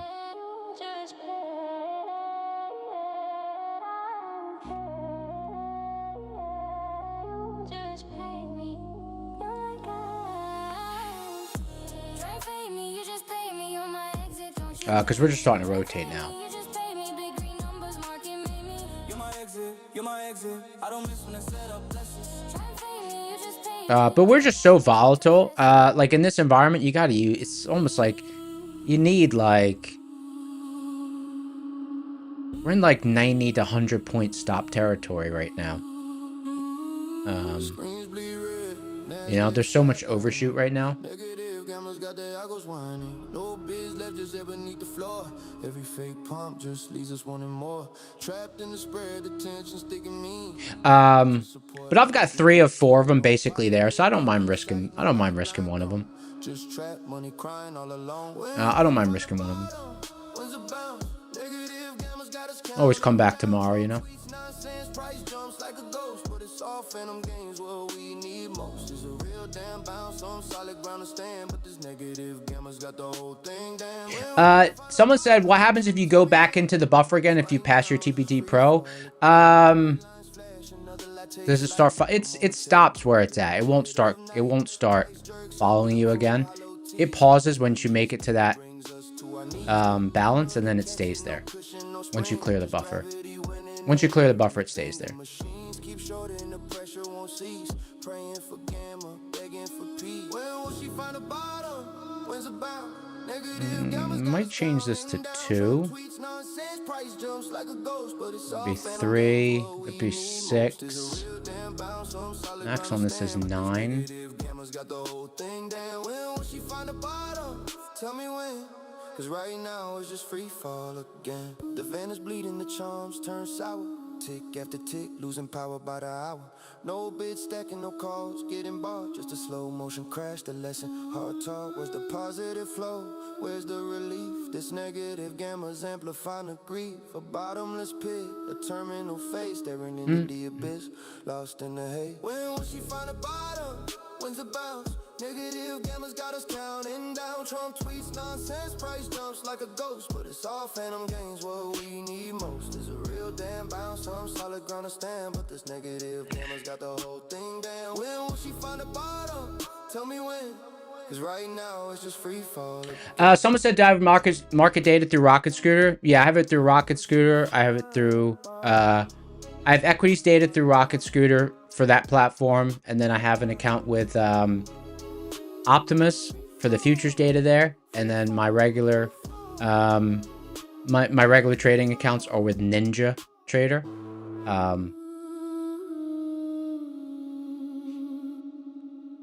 Someone said, is the goal to add in these seed zones? Yeah. Yeah, there's only one micro on right now. I trimmed the rest out.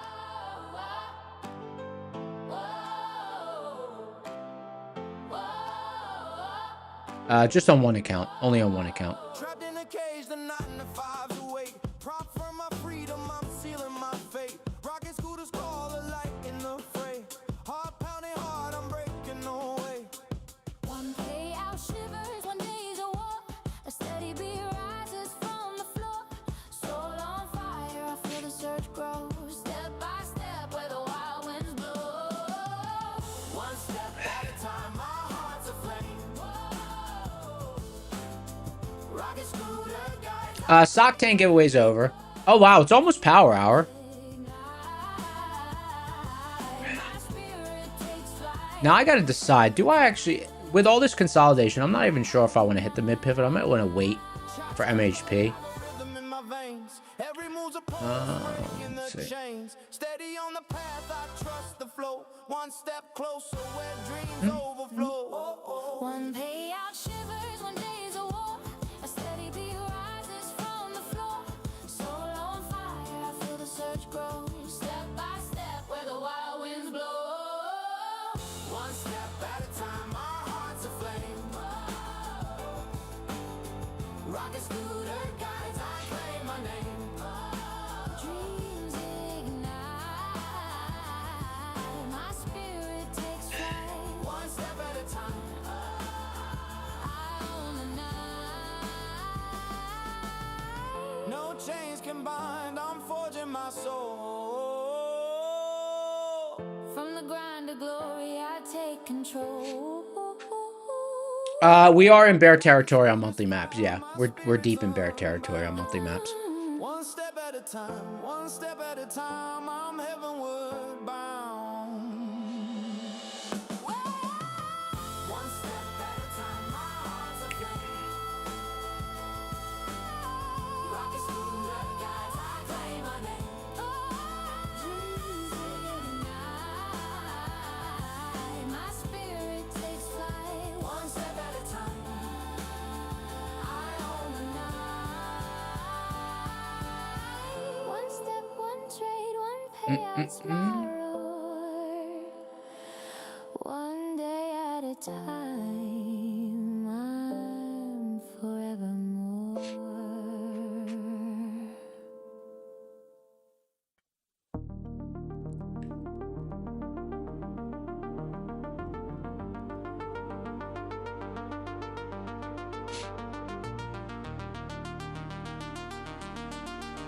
Come on, MHP. Give us that pullback. Bay Invest has a nice brisk 99 degrees here in Vegas. Yeah. It's low humidity though. I always say it's low humidity.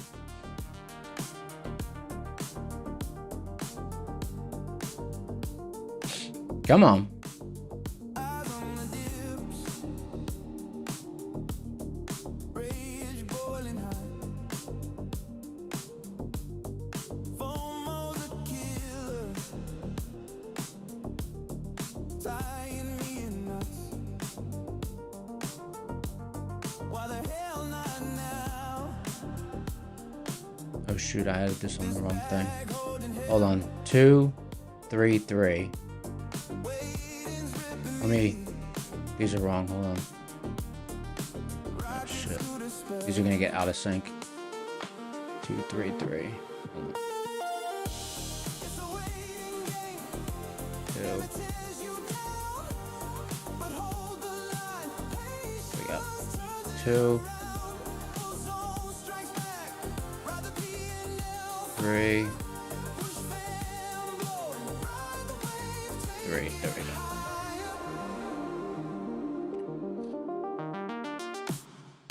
Markets racing by, I'm locked in the void.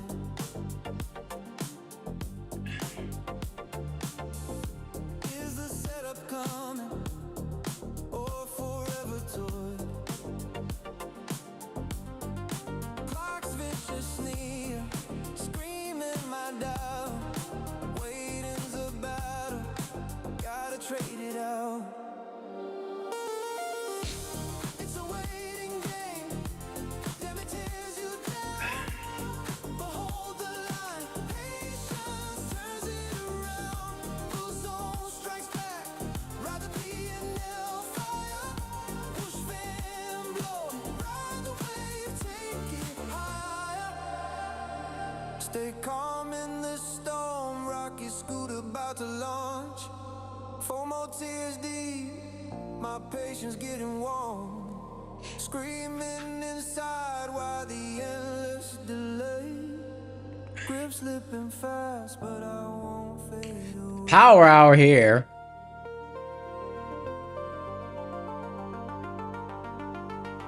Mark is still on Struggle Street.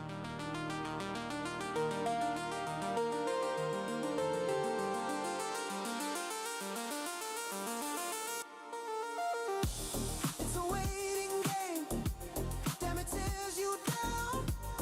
But hold the line, patience turns it around. Full zone strikes back, rather be an hellfire. Push fan blowing, ride the wave, take it higher. It's a waiting game, but hold the line, patience turns it around. Full zone strikes back, rather be an hellfire. Push fan blowing, ride the wave, take it higher. Just waiting is the name of the game.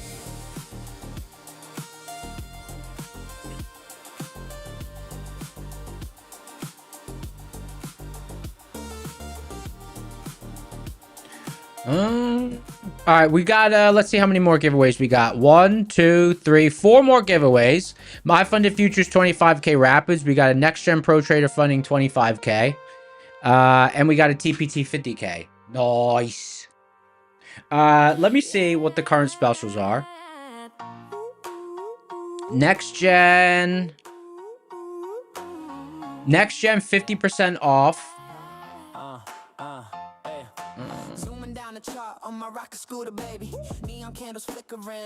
Next Gen's 50% off, 80% off all evals, and then 50. Oh, remember yesterday someone was asking about activation fees? They got 50% off activation now. 50% off activation now. I know people were asking about it yesterday. There you go. 50% off activation now. Nice.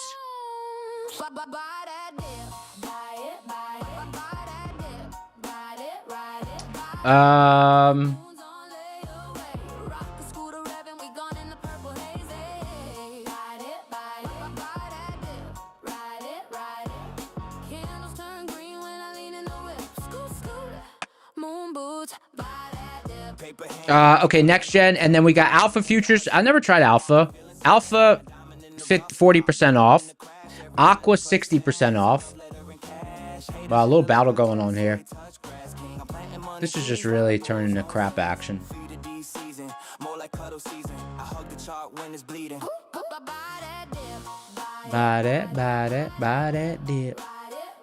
I really want deeper in this seed zone. I don't know if we're gonna get it.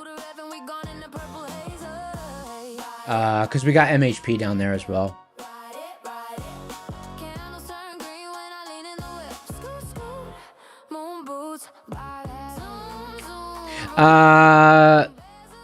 TPT 40% off, use code SCORE, and then Tradeify's back to 35% off. We're going to do another giveaway in 15 minutes. So at 3:20, another giveaway.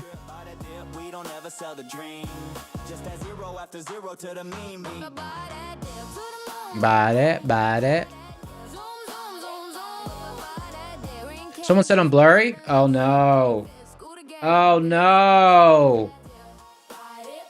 All right, stand by. Stand by. Let me just I have to update the little camera thing.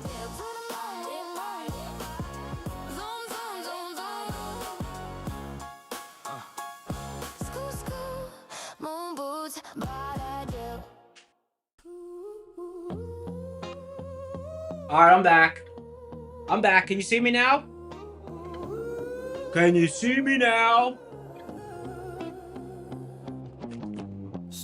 All right, I'm back.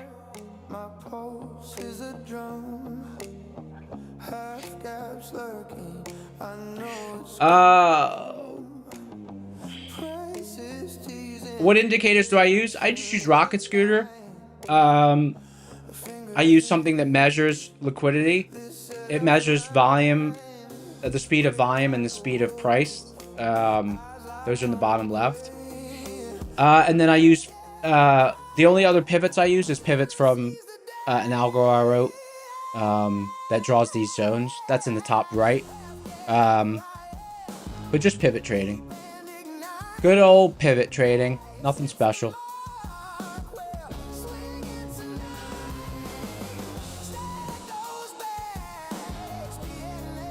Good old pivot trading.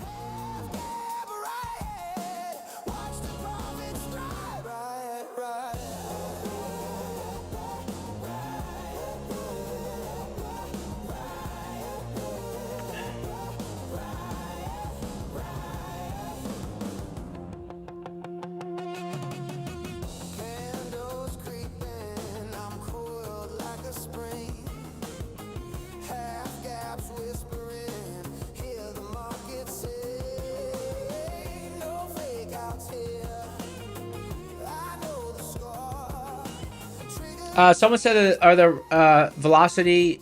No, because they're not available on like TradingView or anything like that. I use NinjaTrader, so I just program them myself. But they're pretty basic. They're just how many seconds it takes for 2,000 contracts and how many seconds it takes for 5 points in price distance. The only there is a filtering algorithm in price velocity, but like the concept is what's most important. But we display them every day on stream. Every day.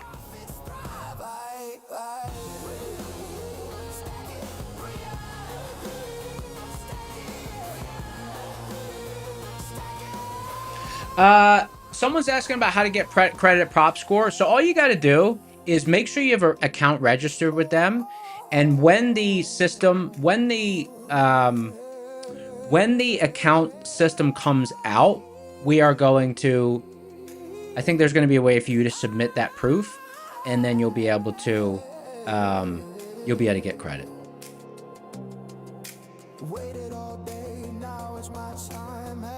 Nah, I mean.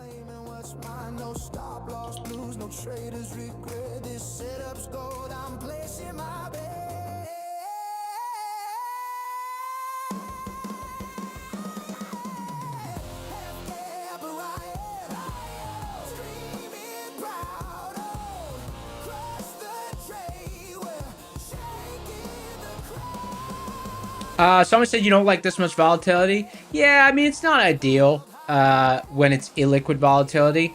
But I still traded it, and I didn't mind it. I don't mind volatility. I prefer liquid volatility, but it started to stabilize a little bit this afternoon, so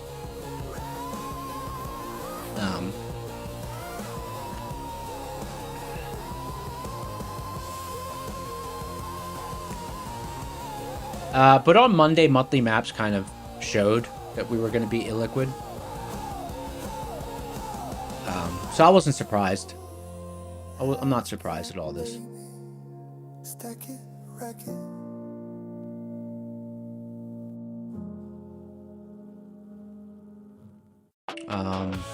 Come on, pull back. Pull back, would you?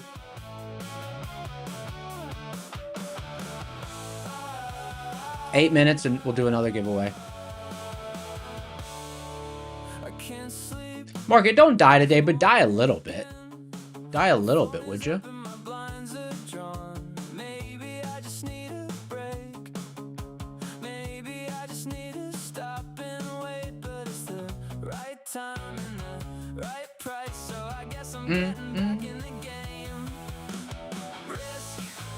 Reward.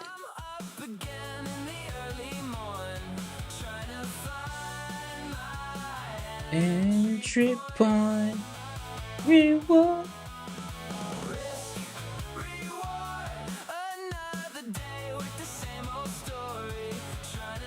Oh wait, I can't move it on here. Hold on.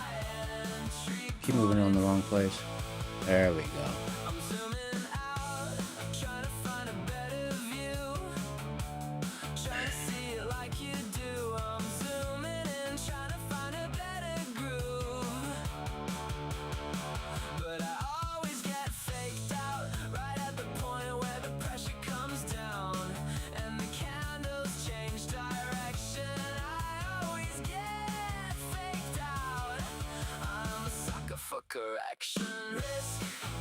Reward. I'm just wondering how deep it's going to pull back in this zone. I don't know that we're going to get to the bottom of it.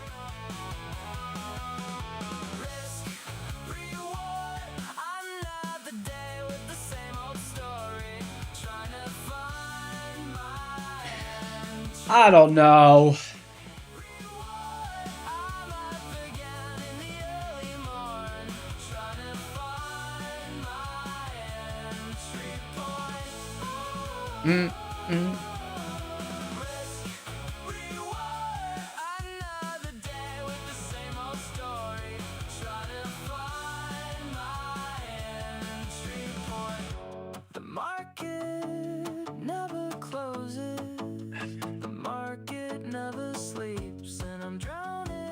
Come on.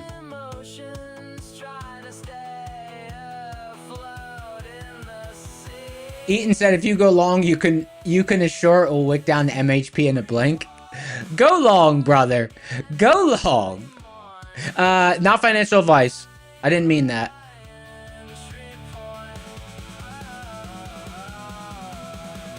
Risk, reward. I had to come in with a not financial advice. Prices and participation may vary. See store for details.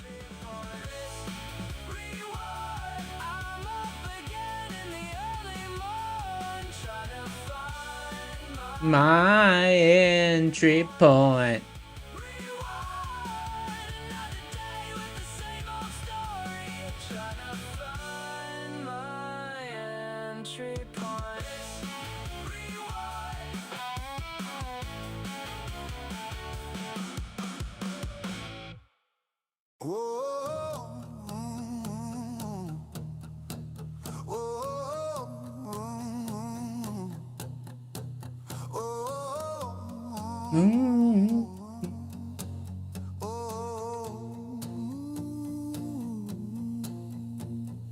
Cubicle chains, they're choking my soul. Come on, little old mid pivot. Losing control. You gonna hold or what? You gonna hold or what? Rocket scooters calling, fueling the flame. Resilience is high, DD bands in view. Half gaps coming, I know what to do. HP Top of zone, 6:30. strong, bull zones holding, I'm where I belong. Monthly. God, my heart's keeping time. ASD, baby, this trade is mine. It's trying. I'm staking my claim. Rocket scooter fuels the flame. Whoosh, fan lifts, P&L's high. Rise to riches, I'm touching the sky.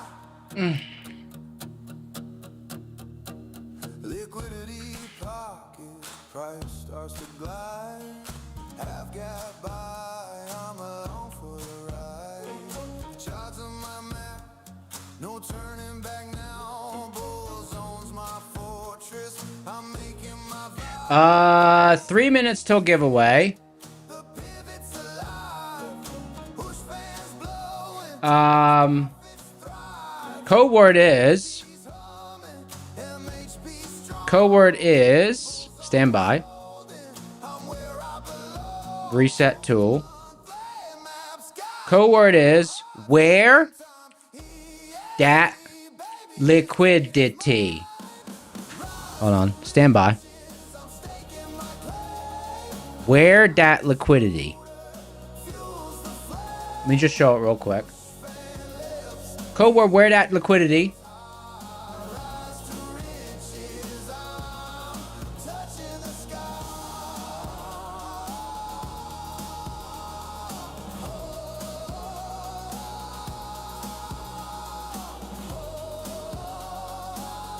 Where is it?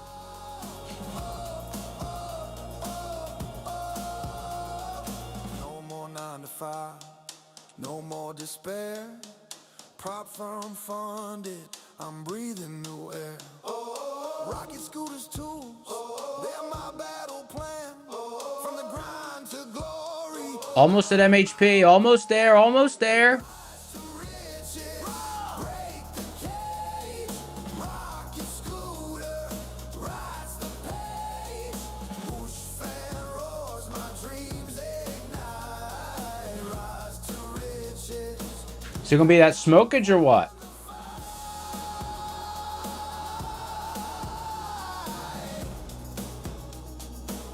MHP every single time.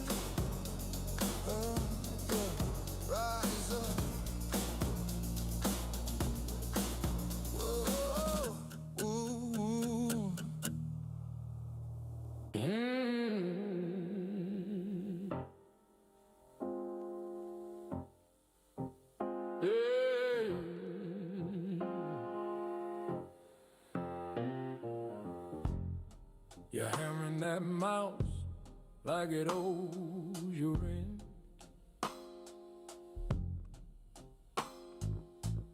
Red candles dancing, every click's another cent. Not looking so hot. Hard doing 180, chasing that high boy. You're trading like a junkie. I told you once, I'll tell you slow.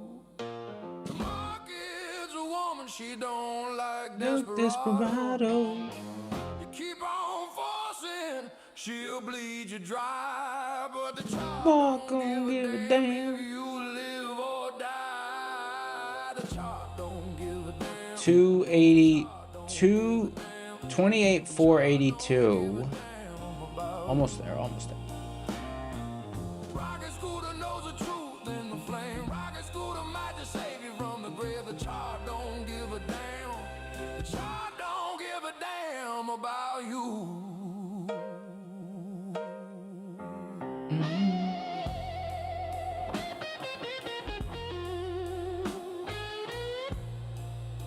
All right, here we go. Giveaway time.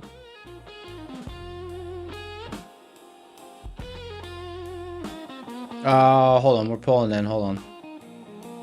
7, 6. Wait. I don't want to miss this ad.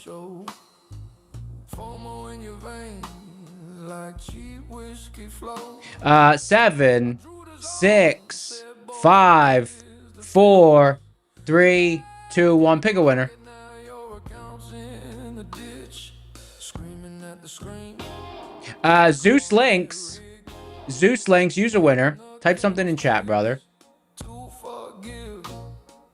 Only one voice cuts clean through the lies. Rocket scooter said, wait or die.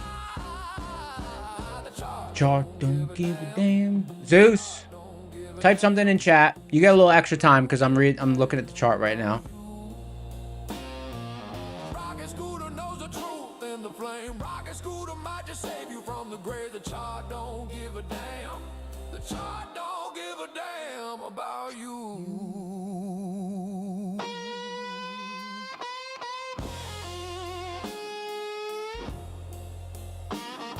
Zeus. Hey, congratulations, brother. Use a winner. Click the link in the description for the Discord. Go to the Claim Your Win channel. The mods will hook you up. Let me enter you into the winner's circle. Stand by. Oh, man. This is out of sync now.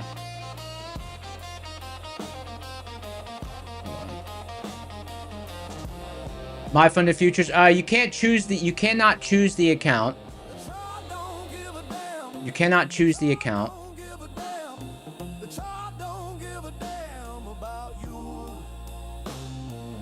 No go on that.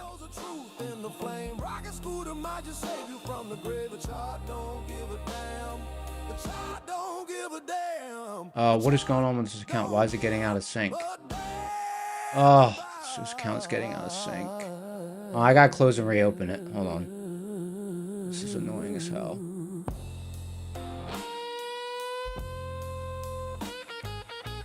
I'm closing and reopening.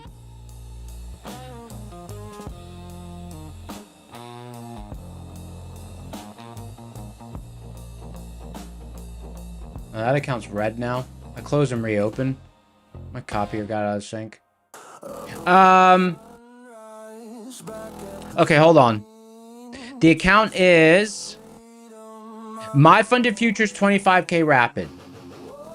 My Funded Futures 25K Rapid.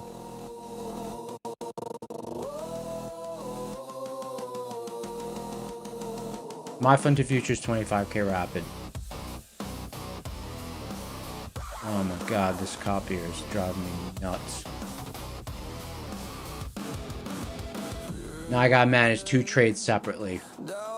Unbelievable. I closed and reopened. Because it got out of sync with the copier. Alright, hold on. Let me enter you to the giveaway circle. Stand by. I don't want to miss this trade. Hold on. Zeus Links. Hold on. Zeus Links.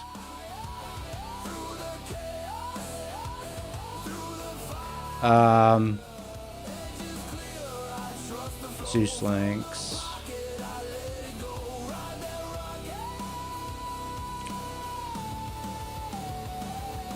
My funded futures 25K rapid. You've been entered. Okay. Back to the trade.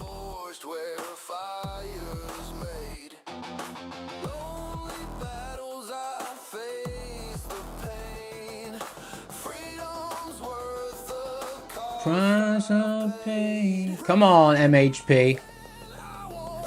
Come on.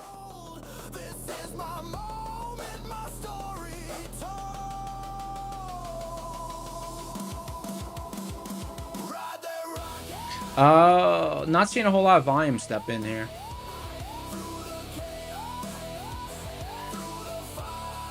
Not feeling warm and fuzzy.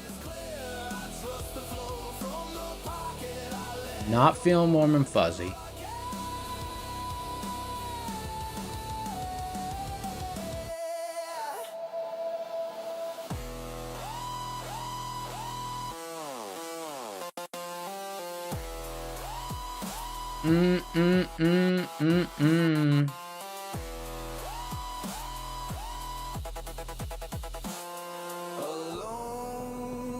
It's trying.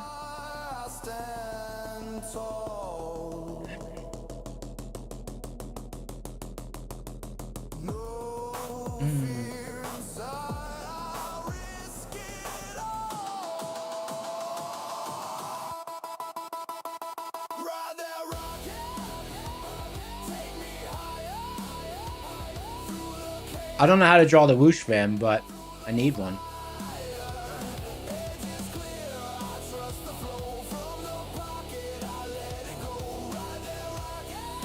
I need one.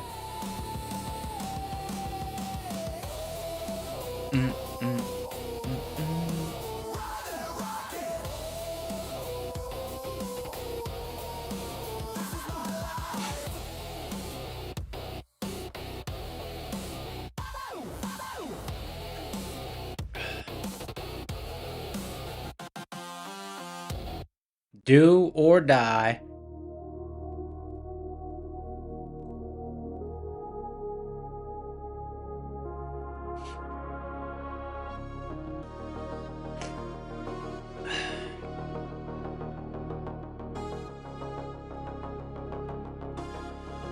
I'm sitting here waiting. Silent glow across the screen. Shadows dancing in the candles. Market heartbeat in the machine. Brutal. Brutal. Breathing slow, pulse steady. Thick air heavy. That's alright. It was long overdue. Holding still beneath the surface. Waiting for the chart to manifest.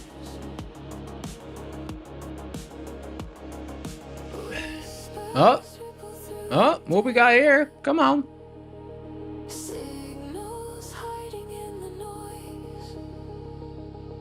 Room goes quiet when the storm. Someone said, do I wait for confirmation at MHP or set a limit order? It depends on the environment, brother. It depends on the environment.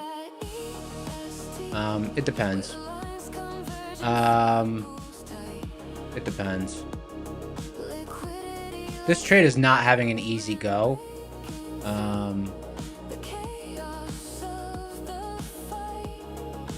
This trade is not having an easy go. I'm waiting for that doomsday hit. Crash or lift, no one really knows. It's tempting to trim and wait for it to dip below MHP, to be honest. Right before the candle. But it could take off at any moment, so I'm trying to give it a moment. Trying to give it a moment. Ghosts of orders in the distance. Unfilled dreams beneath the chart. Every heartbeat draws me closer to the moment where the worlds fall apart. Quiet thunder in the servers.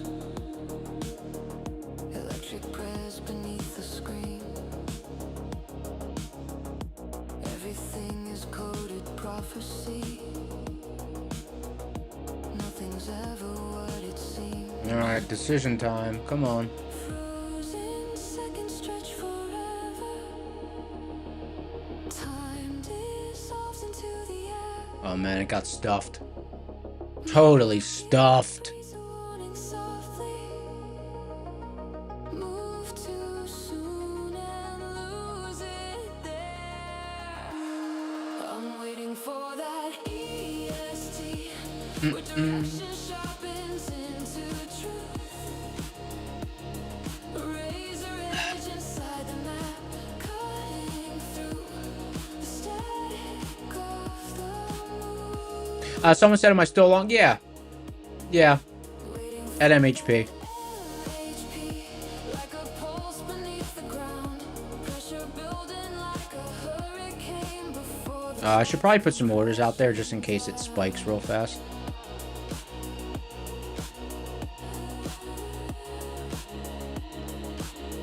And if the cycle breaks me, let it break me wide awake. Sometimes faith is just the courage to hold steady while you wait. Courage in the joy. Just trim out a little bit of risk there. One spark flips the whole world. One zone ignites the arc. I'm waiting for the D. Oh wow, look at that. With a few Trim out a little bit more there. worlds collide. Resilient Come on. signal flare of fire you can't hide. Wow. Wow. Wow. Look at this. MHP, baby. But honestly, it's kind of just making up for the being offsides earlier. This is not ending up. This is not getting me close to consistency. I'm still overall basically where I was. Unless we get a complete reversal. But in the interest of managing risk, because I'm not really feeling it, I'm trimming back down. I'm trimming back down. That was sketch, man. That was sketch. That was sketch. That was also not very enjoyable because I was trying to, the copy trader got out of sync because I'm trading on my main account as well. So I had to set the orders in 2 places.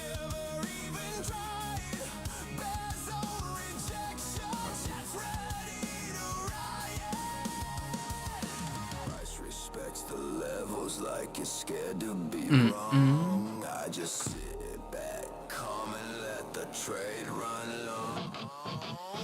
Whoosh, man. I don't know. I don't trust it. I don't trust it. I don't trust it. Marmar said, how early do I enter? I was entering much earlier. I was entering much earlier. This was my worst. This was not a good trade for me. This was not a good trade for me.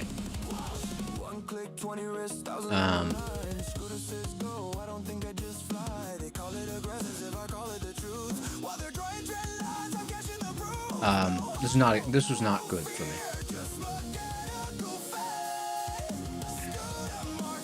Someone's asking about negative res, but the bounce off of MHP. Someone asked me about that earlier, Maggie. Someone said, how do I interpret MHP resilience around MHP? And at the first touch of MHP, I essentially ignore. I pretty much absolutely ignore MHP resilience. I don't care. Because it's like there's almost always a reaction there the first time it gets touched from whatever side it got touched. So, wow, look at this. Man, I wimped out. I trimmed too early, huh? I was just trying to save this. I didn't want to completely lose all the juice I had in this account. Because I'll just, tomorrow I'll be able to trade it and get it up past the finish line probably.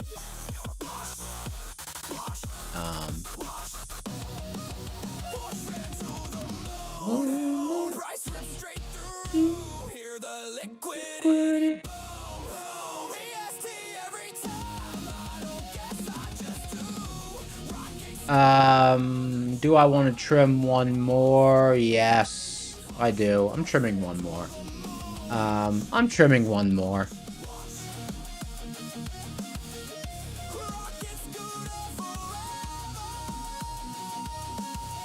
And I'll let that one runner go. Look at the MHP.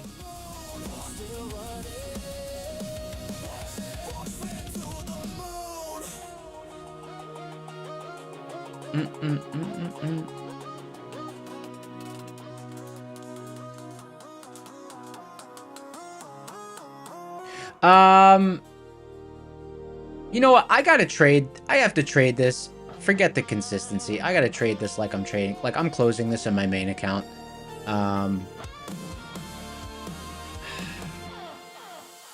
Yeah, I'm gonna close it. I'm not gonna trade it differently just because of this whole consistency thing. I'm out. If I'm closing in my main account, there's no reason I shouldn't close it in this prop.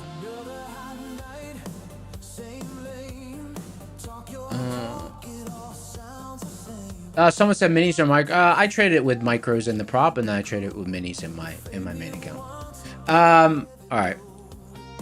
So basically, not. You know, that was no good. That was a waste. That was a complete waste of time for me. That was a total waste of time.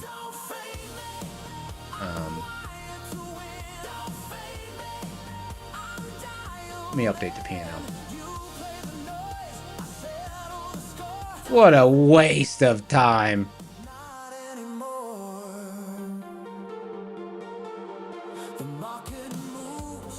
Oh, whatever. MHP for the win. Someone said I entered before it touched. Yeah, I entered before it touched. I was watching the tape. I was watching the tape.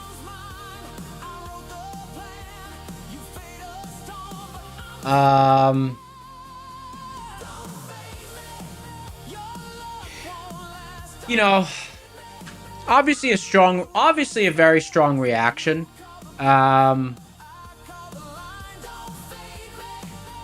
a very strong reaction. But that was basically two trades in one. With the first being a loser and the second being a winner. So I didn't really move the needle. I actually took a little step back. So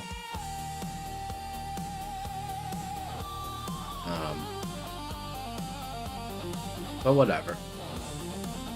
That's how it goes. I managed risk well. That's fine.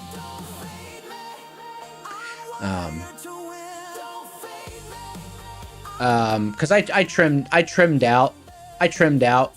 The first trade had 6 on, and then I trimmed out back to 1, and put it back on when we got closer to MHP.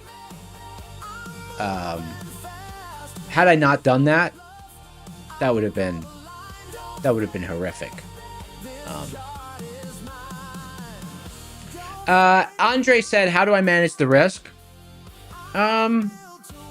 Just making sure I'm trading around pivots, and when I consider a pivot failed, or like if the pivots are far apart, there's 2 options. You can completely close the trade and re-enter at the lower pivot, and if they're a certain distance apart, it's kind of like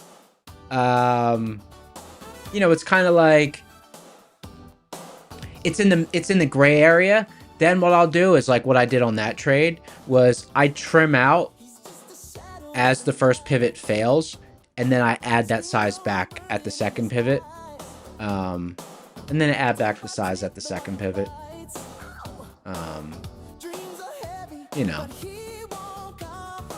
So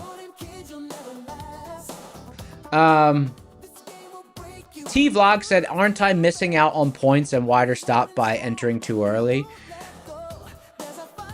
Sometimes, but the way that I trade it there's two ways that I'll do it. If there's just a single pivot and there's nothing really below it for a long time, I'll put on somewhat, you know, I'll put on maybe like 50%, 60% of the size, and waiting for the trade to like expecting the trade to maybe take off right away. And sometimes you get it, you know, like that's like I frequently trade like that. Like I try to catch the apex of a move. It's especially when the market's volatile. And this happens a lot in the morning, and the last couple of weeks it's been happening more in the afternoon as well, where, you know, I'll get into a trade and it very quickly moves. So, you know, sometimes I'm looking for those moves, but if that move doesn't resolve, you know, I either cut the whole trade, I trim out, and I wait for a lower pivot. You know, you kind of got to be a little bit fluid with it. You got to be a little bit fluid with it if you're doing it like that. But as long as you calculate your overall risk on the trade, before you get into the trade, then, you know, you could plan around which pivots you wanna scale in at.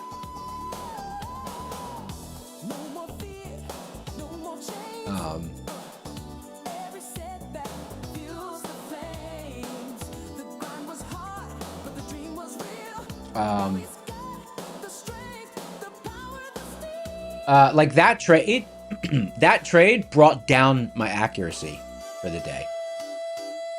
That trade brought down my accuracy.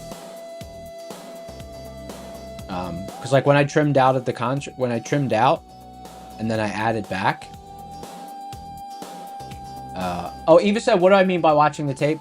Oh, so Eva, so when everyone kind of means a little bit of a different thing when they say watching the tape.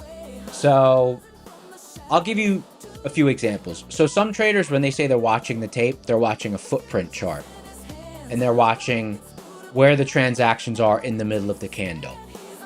Some traders, when they're watching the tape, they're just watching the price line, and maybe they're watching the cumulative delta.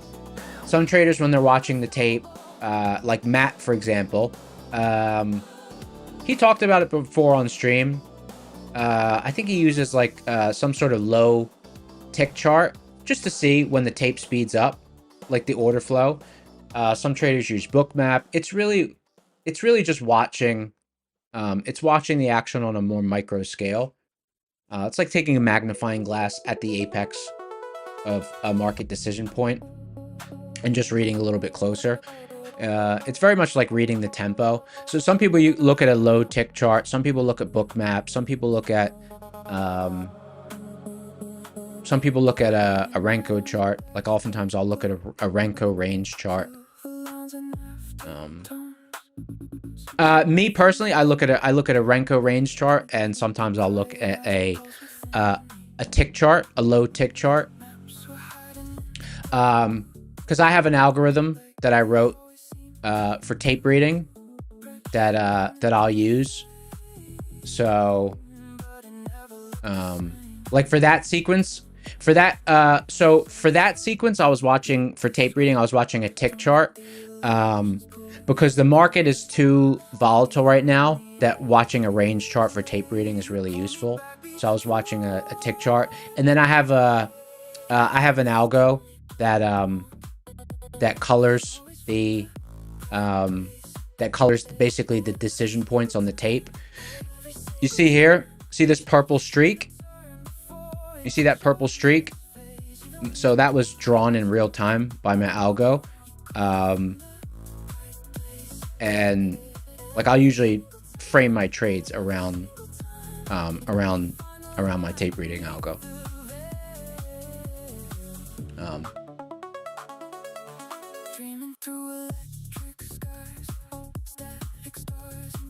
Well, no, I frame them around pivots, but like, you know, I have tools that I use to watch the tape.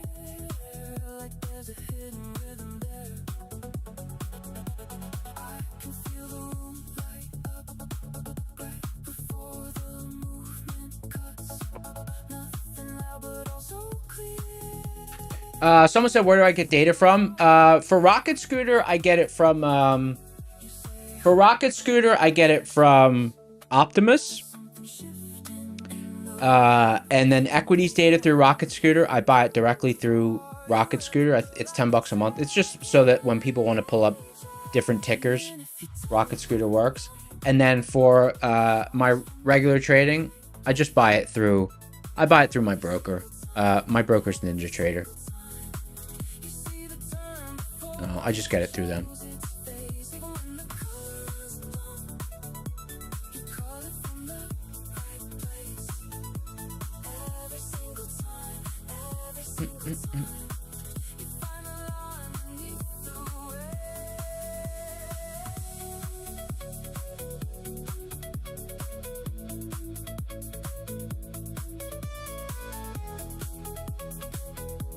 Like I just got a down signal on my tape reader, basically saying, you know, this could be a turning point back to the downside.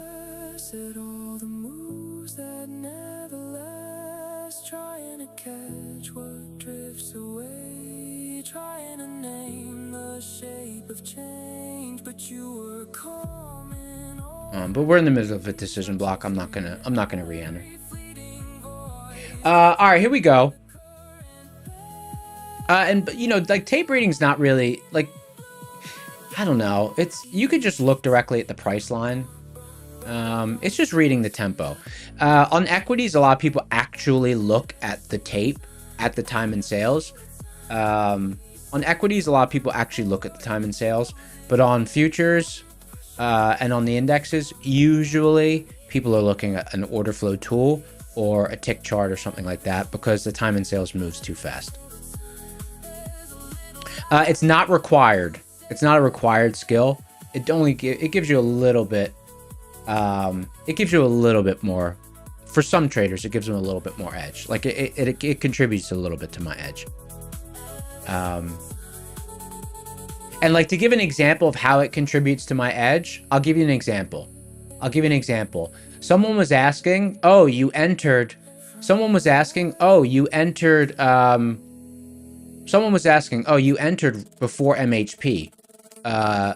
You entered before MHP. And I said, well, I was reading the tape, right? So this is what I was looking at. And I see this. And I'm like, oh, okay. Like, close enough. And I get in. But you kind of, everyone's got to develop their own way to do that. Everyone's got to develop their own way to do that. Because there's no right way, nor is it a required thing. Someone said it's at a moving average. Yeah, for all my tape algo, there's a moving average.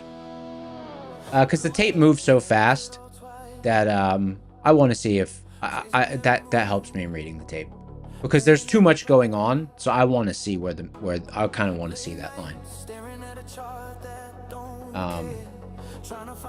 When I'm reading the tape, I don't mind using one, and then on a daily chart, you know, I know that the 200 and the 50 SMA are followed by institutional traders, so I pay attention to those as well. There's no moving average on seeds, no. All right, guys, code word. Let's go. Code word is MHP again, because MHP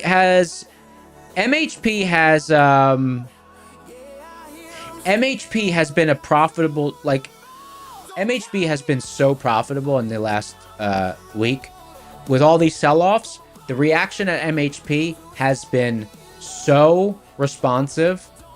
On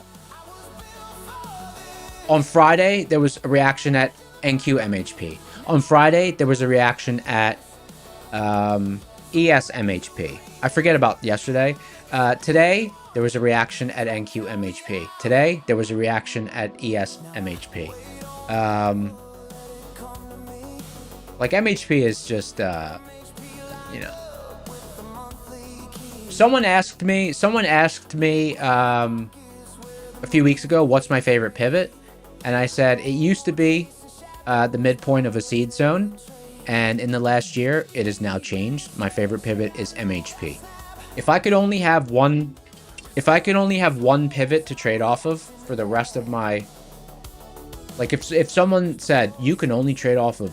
You're only allowed to have one pivot on your chart. You're not allowed to trade. And you're not allowed to have any other pivots drawn on your chart. Only one. I would just choose MHP. And I would just wait for it. Because it's so good. It's so good. I don't know. Like, it's so good.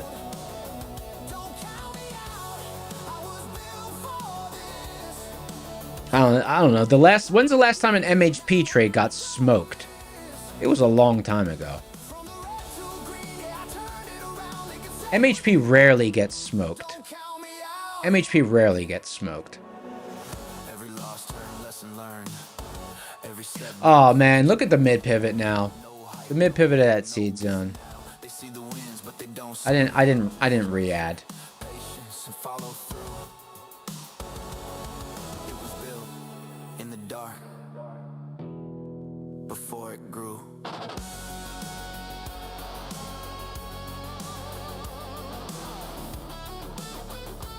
Okay, here we go. 7, 6, 5, 4, 3, 2, 1. Pick a winner.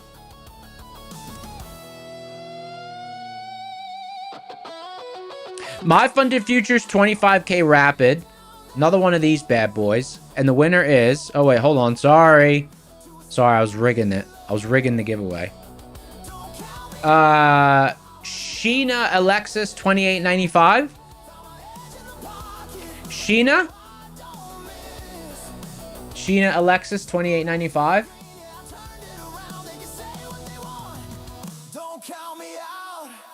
Man, is it diabolical to take a long at the top of the seed zone? Yeah, it is. It's too late. Sheena Alexis.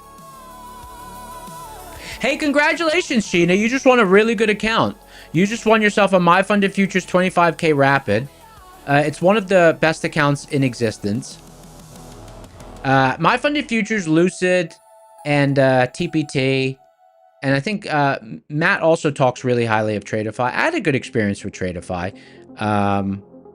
But I chose the 5-day instead of the daily. And that kind of...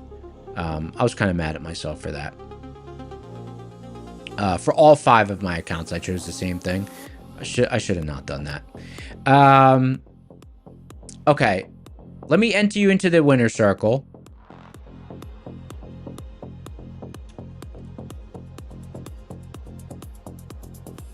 My Funded Futures 25k Rapid.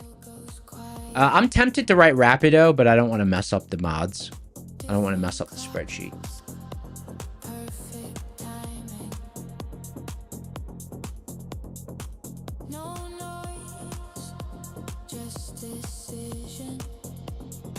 Quotient Alley said you didn't have any luck with Tradeify? Oh, really? I thought they were pretty good. I had good experience with them. Payouts were fast. They were good. I thought they were good.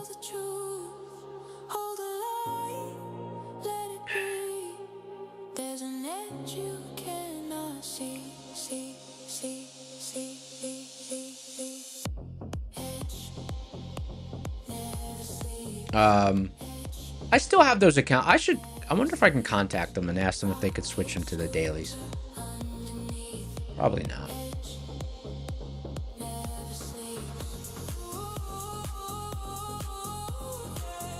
not. Someone said, what does volume velocity measure? Volume velocity measures number of seconds it takes for 2,000 contracts to move through NASDAQ.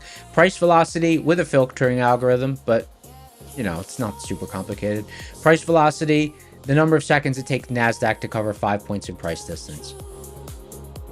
I could trade without volume velocity.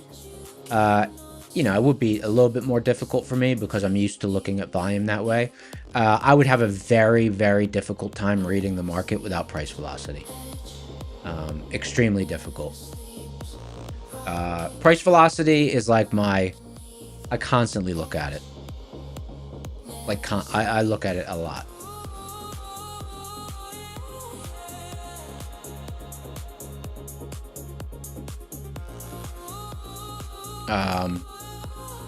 Like right now, just so you know, they're not required for, like, now I'm used to using them.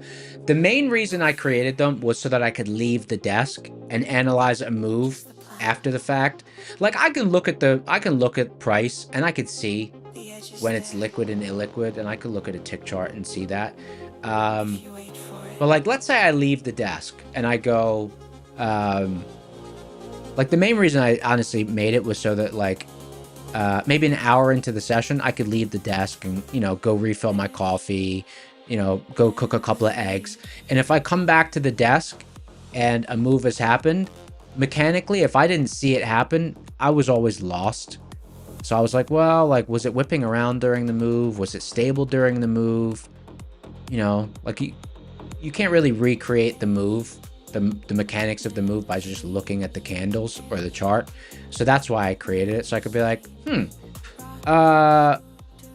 was this move liquid? Was this move illiquid? Was price whipping around and hollow during a move? Was it not? That's what I created it for. All right, here we go. 2 more final giveaways to end the session. Take Profit Trader 50K eval and a Next Gen Pro Trader funding. We'll do the Next Gen one first. Don't forget TPT's 40% off with code SCORE now.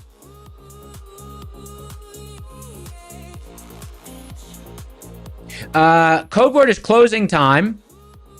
Closing time. Next Gen. We've been talking about these accounts a lot. Next Gen has 80% off of all evals. And then with code SCORE50, S-C-O-R-E, it is, with code SCORE50, S-C-O-R-E, it's 50% off activation fees. Watch the slip, yeah, I knew that fight. Had it right there, just one more trade. Turned green to red, like a bad mistake. Every loss got a voice in my head, saying walk away, just leave it instead. But I've been here before, I know that song, and I don't stay down. I'm gonna spin in 14 seconds. Hey guys, make sure your stream is up to date. I'm gonna do a fast countdown.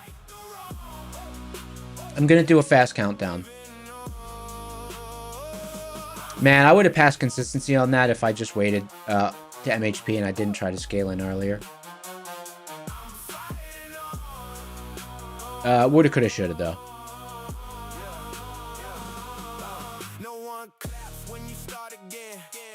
Seven, 6, 5, 4, 3, 2. What? My girl's cooking something. Smells really good. Pick a winner. 10, 9. Josh Flores. 8, 7. Josh Flores. 6. Josh Flores. 5. Josh Flores. Are you serious? 4. Josh Flores, don't do this to yourself. 3. Uh-oh. 2. 1. Time has expired. Wow. Josh Flores, my dog, missed it. All right, here we go.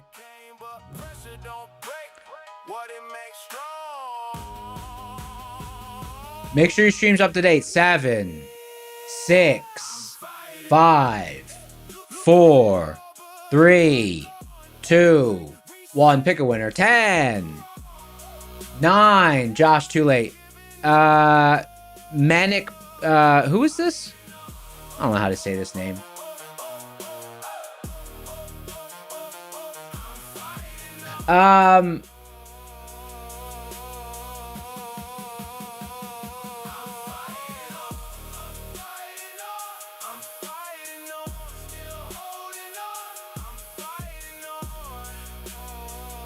Manic.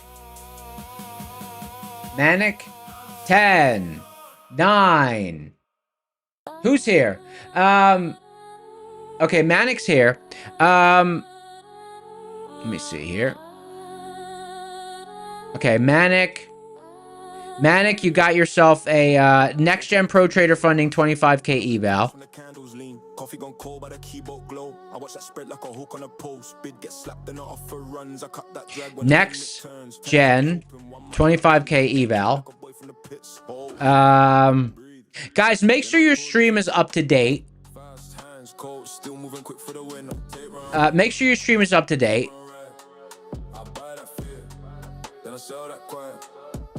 Guys, so every now and again, I'll do a fast countdown.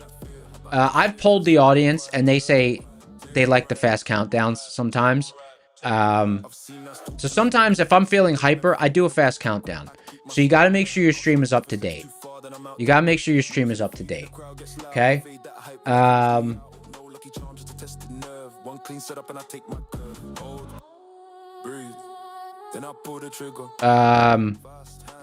Okay, final code word is live stream. Final code word is live stream. Live stream. It's going to be another fast countdown. Make sure your streams are up to date. Make sure your streams are up to date. TPT, this account is to celebrate TPT. The code for TPT is now SCORE. SCORE. SCORE is now the code word for TPT. Okay? This is a TPT 50K eval. Pick up your jaws off the floor.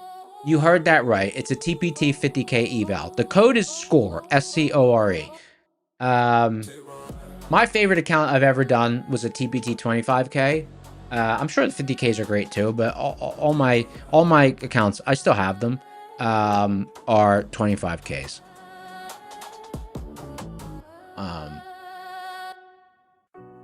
Okay, here we go.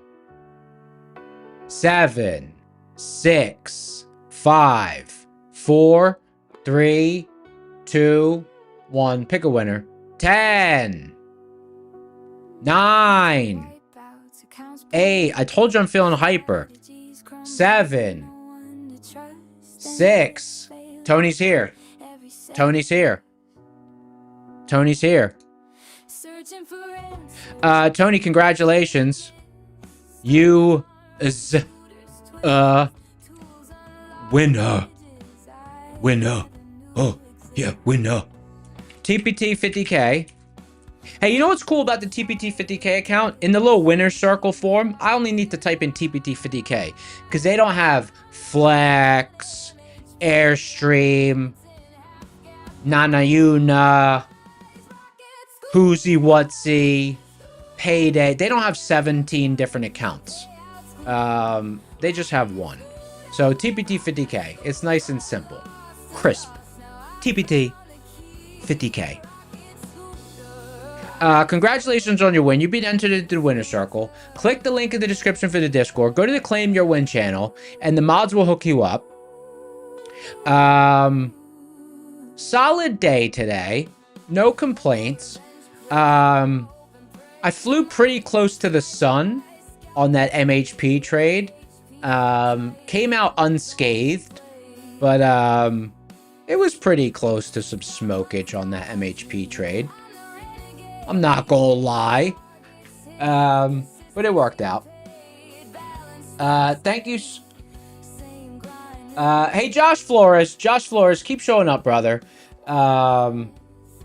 Josh Flores, keep showing up.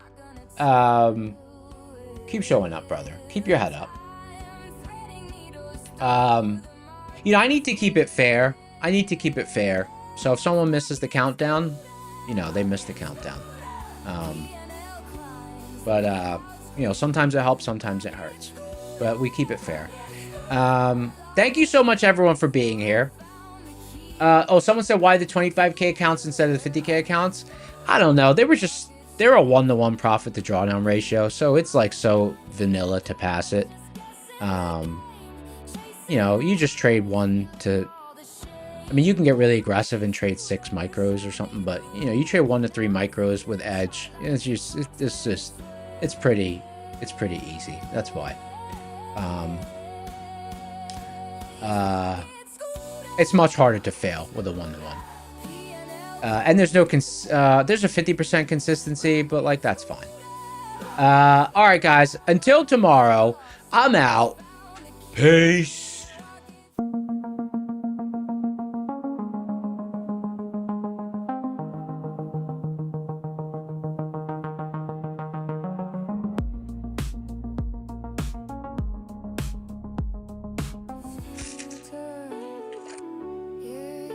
Almost caught the smokage.